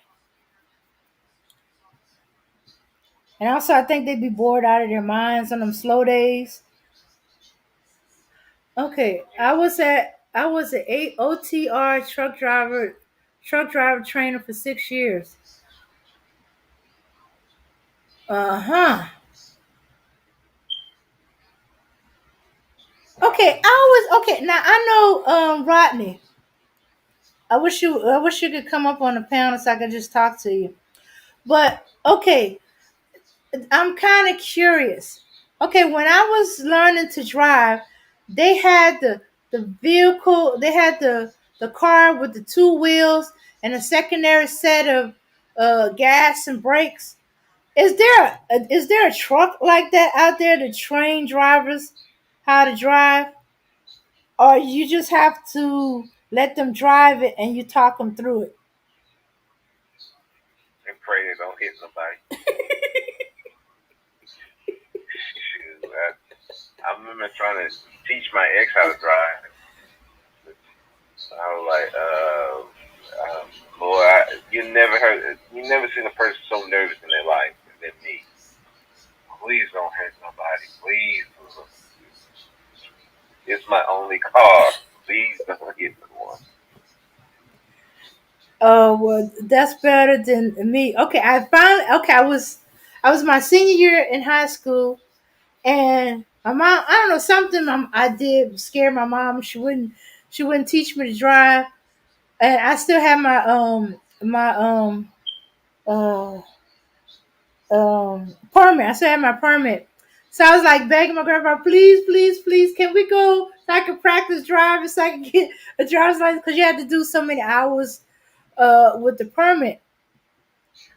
And okay, so he agreed to after he picked me up from high school. So I was driving. Anyway, we was laughing at something on the radio, and I laughed so hard I accidentally turned the wheel. Almost put us in the canal. Now in the canal, and my grandfather grabbed the wheels, turned it back, and yelled at me to hit the brakes. Well, I did hit the brakes. He said, okay, that's it. I'm sorry, I can't do it. Now I remember I couldn't teach your mama or your grandmama to drive, because y'all mean too much to me. And I have too much love and fear for y'all. And I said, am I really that bad? It won't happen again. I just was laughing. I do better next time. I said, my nerves are right. I can't do it. So that ended that, my trying to drive my senior year. I was like, dang, my mom won't do it. Um, my grandfather won't do it. My uncle is is going to college in another state, and and my other uncle, he's still too young. Although I'm not happy that he got his driver's license before me. He's 2 years younger than me. He persuaded them to let him get his driver's license at 15. Yeah. Yeah, my brother, he was trying to teach me, and we ended up hitting a truck, a parked truck. Messed up my mom. She had an Oldsmobile, and we went. We said somebody else hit the car. We didn't do it. She didn't find out until later. Then I finally told her, yeah, that was us. I hit the back of a parked truck. Sorry, mom.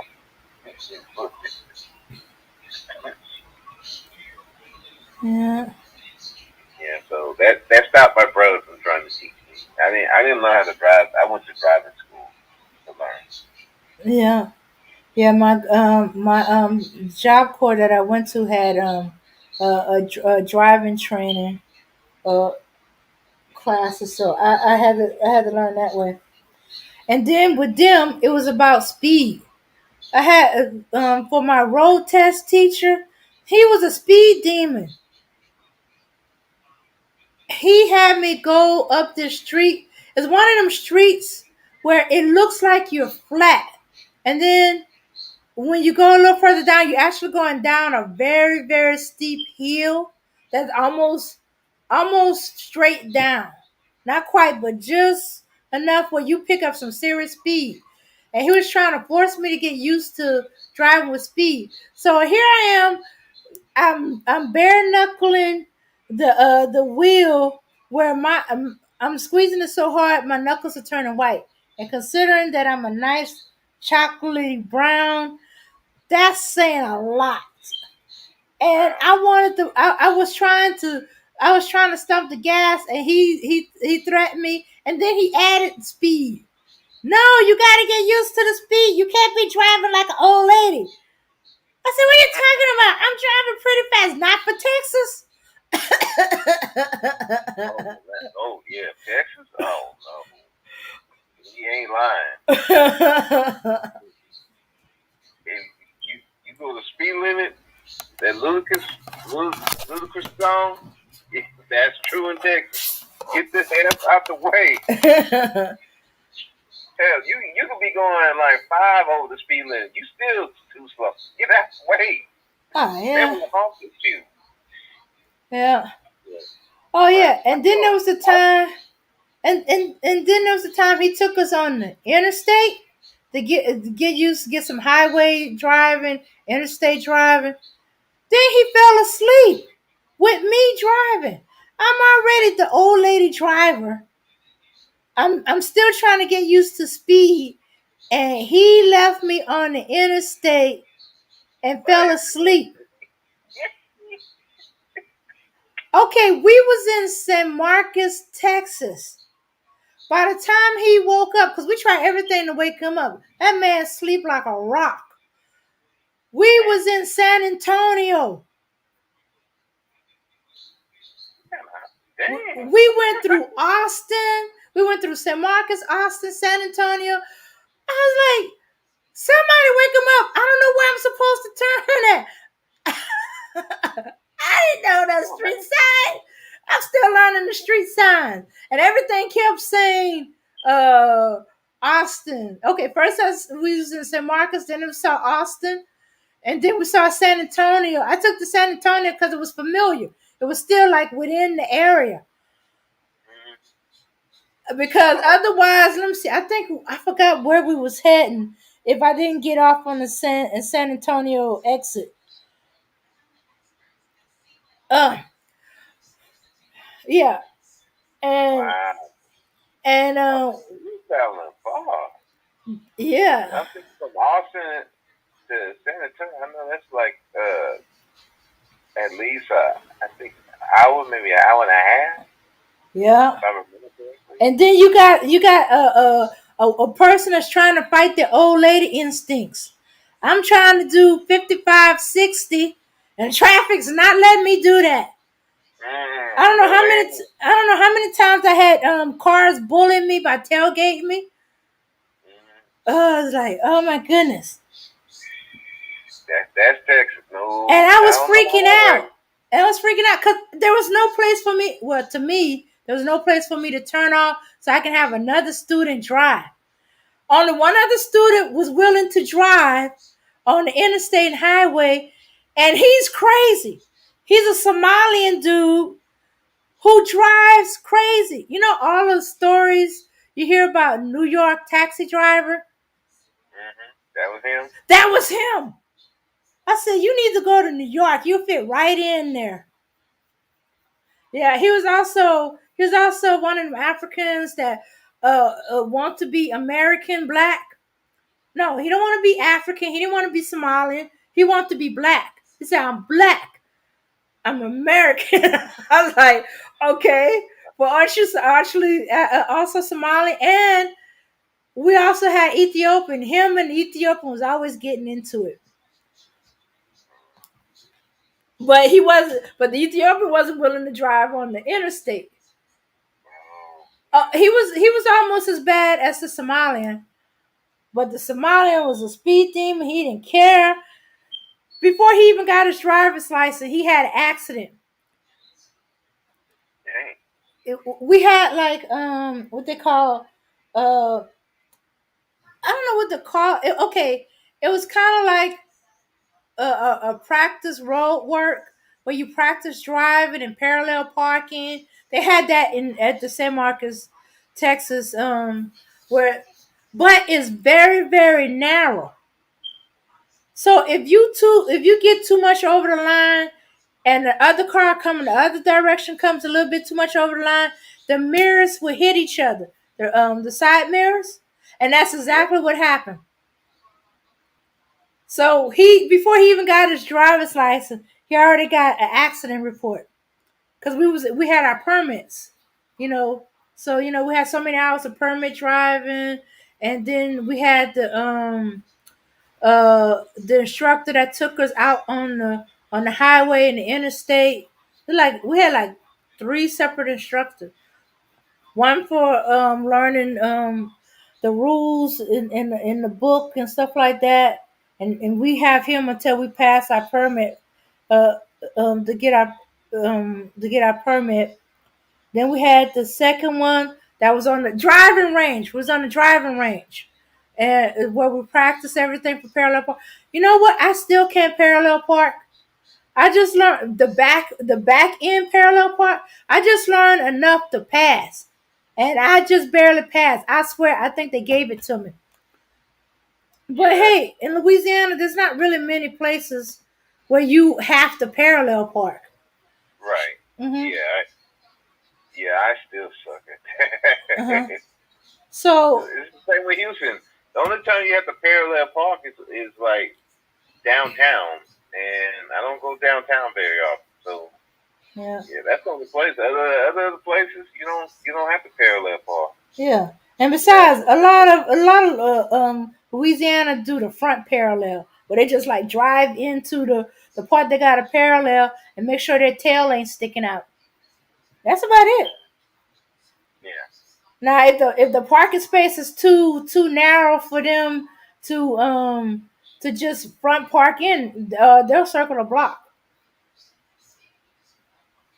Hmm. But yeah, so I can if I have time. There's no other cars coming. I got enough space. I can parallel park. But if I'm on like a main drag, that's a one way that's connected to the highway, where there's a lot of cars just flying through there. I ain't trying to parallel park that. It'll never come out right. I'll circle a block. I'll walk a block. Sure, one time I parked at the gas station and ran across the street. Well, I guess you could say technically it's part of the highway. Yeah, yeah, and I used to have my being a donor on my driver's license. My mom freaked out when she saw that on my driver's license. When I came, she said, "Girl, if you don't get that off your driver's license, if you get in an accident, they ain't gonna save your life. They gonna let you die and separate your body parts." I'm like, "Mom, look at me. I don't think I have to worry about them using my organs for donations. Because I'm a big girl." And she said, "You don't know that they can give your body parts to another fat person." I said, "I don't think it works that way." And I said, "And they can still use your skin, your eyes." I think she was worried about not being able to bury me. I said, isn't it supposed to be the reverse? Aren't I supposed to be the one worrying about burying you?" So when I transferred my Texas to Louisiana license, I took off the donor blood donor in there. And I said, well, Mom, I don't mind donating my organs and stuff like that. And she was like, well, what you gonna do when judgment come and you come back? Where you gonna get your body from? Excuse me? Is God? He created this body. He can create me another one. I ain't gonna need the earthly body. And if I need one, he'll create it. She had to think about that, and she was like, I still don't like it. But I think it was just she was just stuck mentally, and I think she always worried that she was that I would die before her. Because let me see, I was born with a hole in my heart. Um, I also used to freak out when I was a baby. I would sleep with my eyes open. And she was always afraid that when she saw my eyes open, but I wasn't blinking, that I had died. And she had to sneak up on my crib or wherever she had me sleep, or she would stay very still until she see my chest moving, and then she would come and close my eyes. Sometimes I can still do that, like when I'm really, really tired, but I'm trying to stay up. I will fall asleep with my eyes open. I had roommates when I was in Job Corps that said they seen that. But the weirdest thing to them was me having a whole conversation while I'm sleeping. I never know because I have to have other people tell me that. Where I be sleeping and I be having a whole conversation with them and I be talking to them and I said, and I be clear. Say, yeah. What I be talking to you about?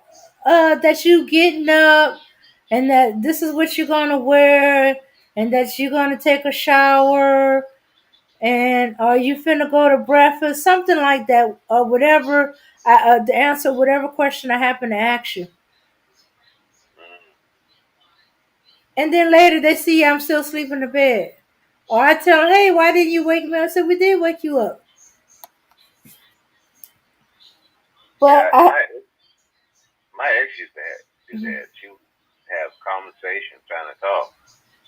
I mean, that was usually like after like having an ambience. mm-hmm.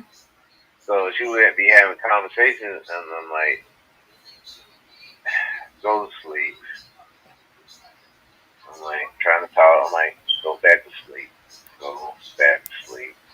You ain't woke yet. Go to sleep. No, go to sleep.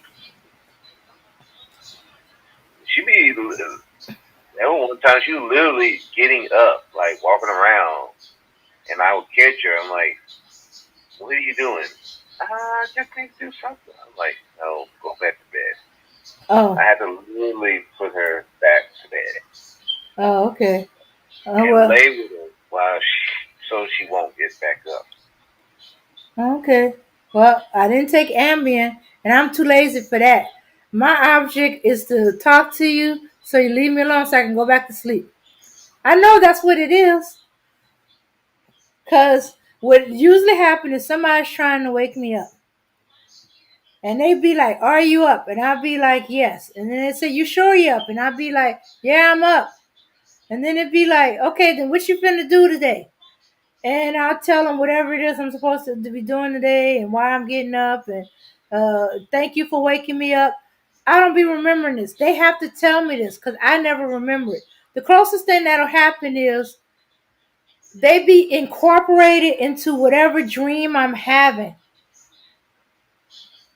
So I don't think that I'm actually talking to them. I think they are a dream. Because sometimes I have regular dreams that seem to be everyday things I might be doing in real life. So, and it'll be all a dream. Or there'll be something weird about it that let me know it's a dream. And then when I actually do wake up, I'm like, why you didn't wake me up? We did wake you up. I was like, what? Yeah. How you know I was awake? You was talking with me. I said, okay, look, let me let you in the secret. If I ain't up on my feet and moving, trust me, I'm sleeping. I even had one roommate that waited until I put my feet on the ground, and then she walked out to go take her shower, and I promptly lay right back down, put my feet back up, and went to sleep.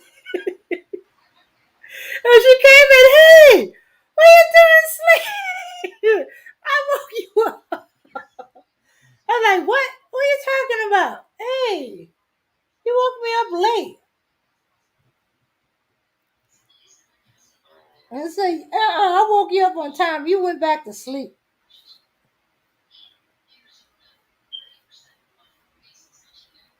Yeah. Oh.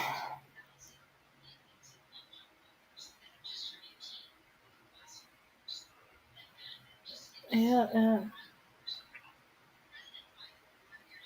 Well, I should have had a clue that something in my life I would be surrounded by children. Even when I was a kid. Let's see. Okay, I did talk about my first babysitting experience was at wait a minute, did I talk to y'all? That was actually sitting on a baby. I was I was 2, almost 3, and my young uncle was about 10 months old, not quite one. But it's always a race with him when he wakes up because my grandparents had stairs. And he thought it was fun as a baby to throw himself down the stairs or to slide down the stairs. And so when he woke up from his nap, it was a race to get to him before he flung himself down the stairs. He was also a escape artist. He had a crib where the front end did not go down. Somehow he always managed to get out of that crib. Okay, so he woke up and I ran to my mom who was outside. Well, I didn't run all the way to her. I ran to the door. She was outside hanging some sheets. I said, hey, he's awake. And she said, go stop him until I get there. So I go back up the stairs and he's just getting to the top, to the foyer at the top of the stairs. And I'm trying to keep him from going down them stairs. So I tried holding him, but he was hard. So I end up sitting on him, putting all my weight on him, sitting on him. And he's screaming and hollering, so I figured he was all right. But I'm really sitting on him to keep him from moving. And my mom coming up the stairs, and she started laughing. What are you doing? You're sitting on him. Yeah, but you said stop him, whatever I have to do. But you had to sit on him. He's strong. He's stronger than he looks. So I overheard my mom telling a joke. To my godmother, that I had my first babysitting job, and she told the story how she came up the steps and found me sitting on the baby. And my godmother teased me about it for a little while. Oh, I heard you're a babysitter now. You know, but ever since then, let me see. It started off with me watching him and some baby cousins and all that. And shoots, let me see. A babysitted with a friend at 10 years old. Babysitted at 12 years old. Um, Babysit overnight over a weekend at about 13 years old. I always did some kind of babysitting. And shoots, by the time I got to be 16, you swear I was running a daycare. Because when I was about 16 or 17 years old, um, the lady that I was babysitting for during the school year, she needed me for the summer, because her husband was working offshore. He was on, and her job switched her to the morning shift.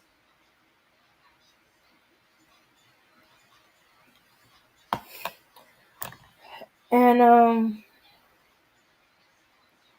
other babysitter fell through, which was her mother-in-law. Um, okay, okay, that was cool. I'm used to them four kids. Okay, no problem. But she ended up. The deal was she brought him over to my house because my cousins and them were coming down to spend the summer with us, and my mom was gonna need me to help with them. So I had my cousins come down. One of them from Texas, the other three from Georgia. Okay, so that's four more. That's eight. Okay, then after after a couple of weeks into while I was babysitting the eight, a family friend who has four daughters. Her babysitter fell through. She just started a new job, and she just needed me. Started off being for a couple of weeks, and it ended up being for the whole summer. So that's how I ended up with 12. Wow. So people that saw me with them thought I was running a daycare, which is weird and ironic because there was a daycare just down the street from my grandparents. But that wasn't what I was. That wasn't what I was doing technically, but it was like that. I had I finally figured out how I was doing things because my mom was only there for like the first part of the morning, and she would go to work like about 8 o'clock, 8, 9 o'clock, because she was doing like a 9 to 5 Yeah. or 8 to 4. Sometimes it was 9 to 5, sometimes 8 to 4, and sometimes it was like from 7 to 3, something like that. So so when everybody got there at about 6 o'clock in the morning, because the moms had to be there for to their jobs for 7 and 7:30, and my cousins were already there. So sleeping bag out, blankets all over. Everybody had their own blanket because we was not dealing with people fighting over blankets. My mom had a lot of airline blankets. And hey, it's summertime. The only reason they needed blankets because we had the air conditioner running. Okay.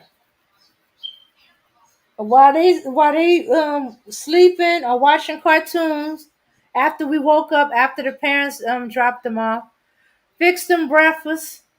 I made sure it was a nice heavy breakfast, so they weren't gonna be hungry again for lunch because I was not doing any snacks.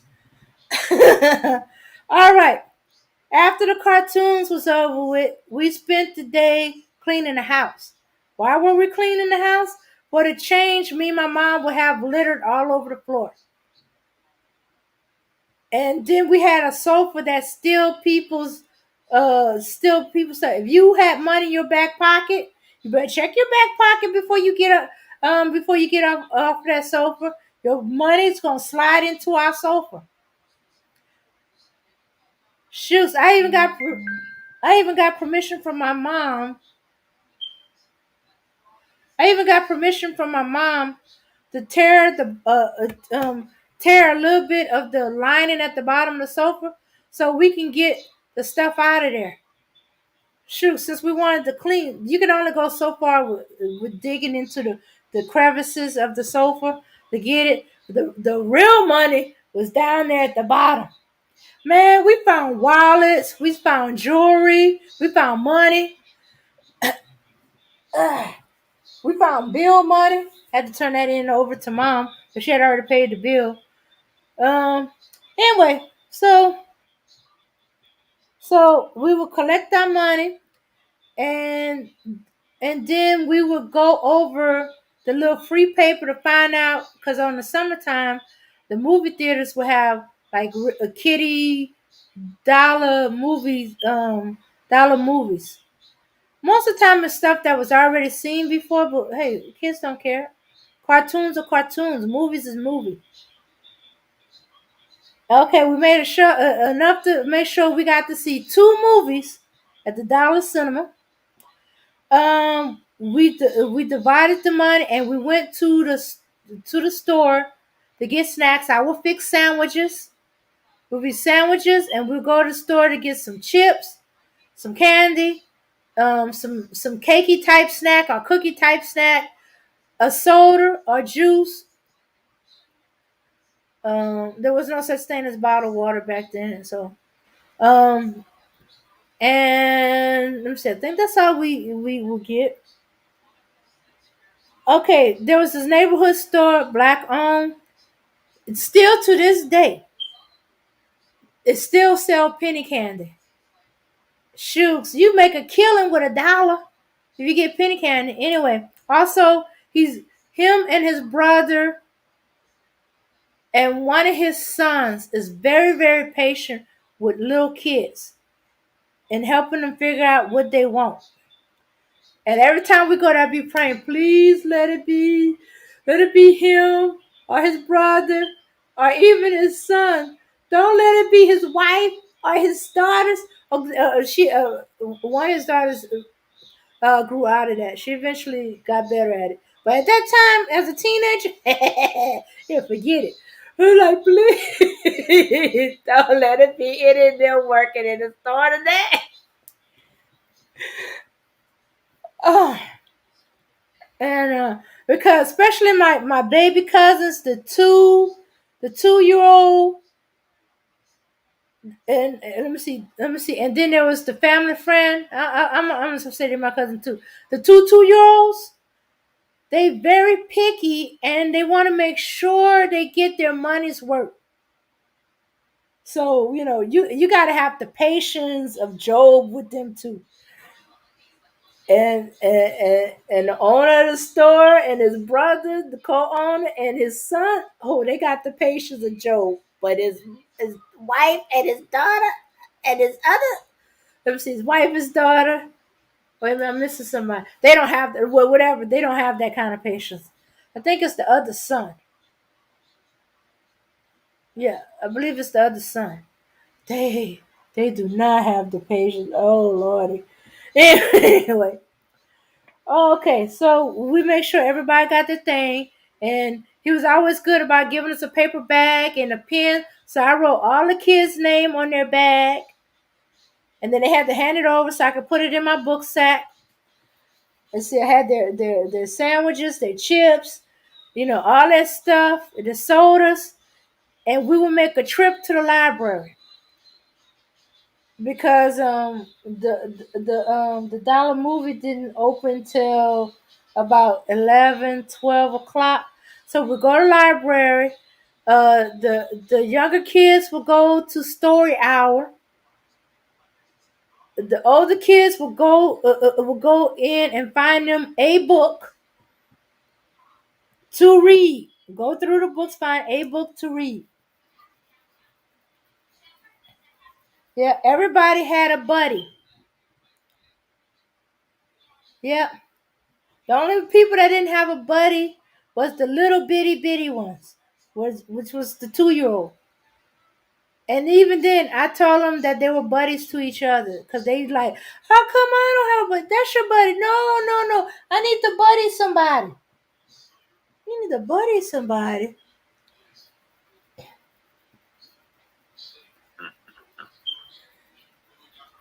Yeah. So I said, okay, y'all gonna be buddy to each other. You gonna buddy her, and she gonna buddy you. Y'all gonna watch out for each other, cause we're gonna be crossing a lot of roads and streets and railroad tracks. Yeah, and it was almost like follow the leader. My two 12-year-olds was in charge. The boys was in charge of the boys. The girls was in charge of the girls. And I was in charge of everybody. So the 12-year-old responsible The two 12-year-olds responsible to the two 10-year-olds, who was responsible for the two 8-year-olds, oh, or was it 7-year-olds? And then the 7-year-olds responsible for the two 2-year-olds, and the 2-year-olds were responsible for each other. And we would walk to the library, and then after we did that, and I collected all their books, we would walk about a block and a half. It was like, go down this block, make a left, cross the street, and go down about another block, half a block. And there was the movie theater. And we would go in there and we would pay our ticket, and we would go in, and we might order the 50 cents popcorn, or was it the quarter popcorn? I forgot. Day old popcorn to be in the box. It'd be something like quarter or 50 cents, and we would get that. On rare occasions, they'd be out, and they would go ahead and pop us fresh popcorn, and they would just charge us the day old prices. And we would go, and because we had different age groups, it would be like, okay, I had the little bitty ones, and we would go and watch the cartoony little kid movie, while the older ones will go watch something a little bit more their speed, with some action, and maybe a fight or something like that, but within their age range. And we'll go watch the movies. Then we'll come back out, go to the bathroom, go back out, pay for our next tickets to see the second movie, go back in. In the meantime, we were eating on sandwiches, we was eating on honey buns, cookies, oatmeal cakes, Little Debbie's, Hostess, you name it. Somebody had it. And plus soda, juice. Let's see.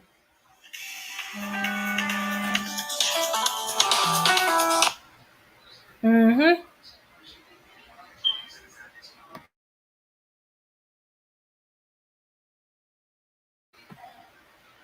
Okay, so, all right, I'm gonna wrap this up, and then we're gonna call it a night, because this is your bedtime story, everybody. Okay, and then after we get through with the movie, right next door to the movie, was this record shop that had a snow cone stand, and we would get the little 50 cent snow cones, or sometimes the older kids had a little extra money, they get more. And we would walk home eating snow cones. Except eventually somebody needs to go to the bathroom after we already went to the bathroom. So we would end up visiting relatives on our way back.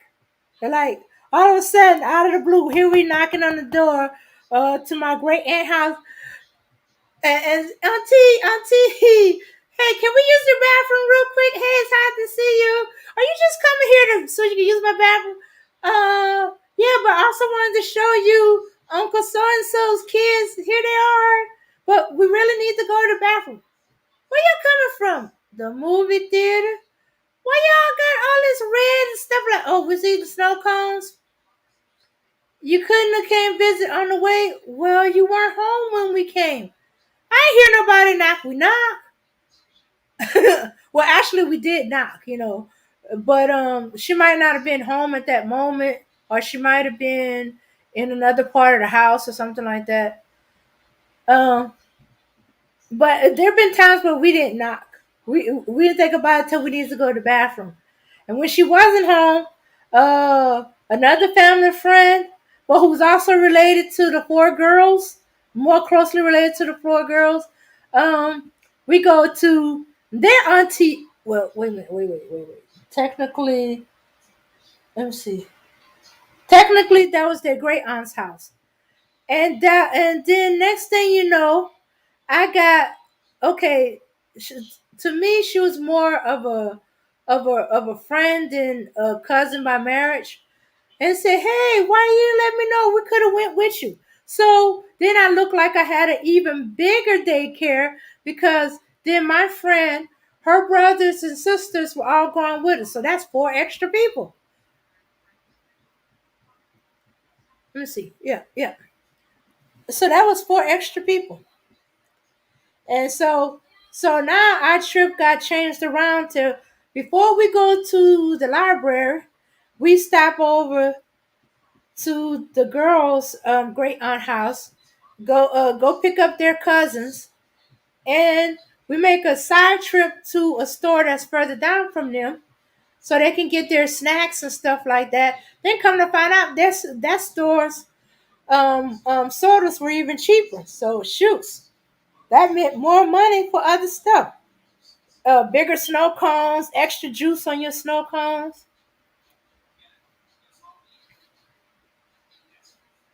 And for a whole summer, I did that. Yeah. Mhm. You So prepared for your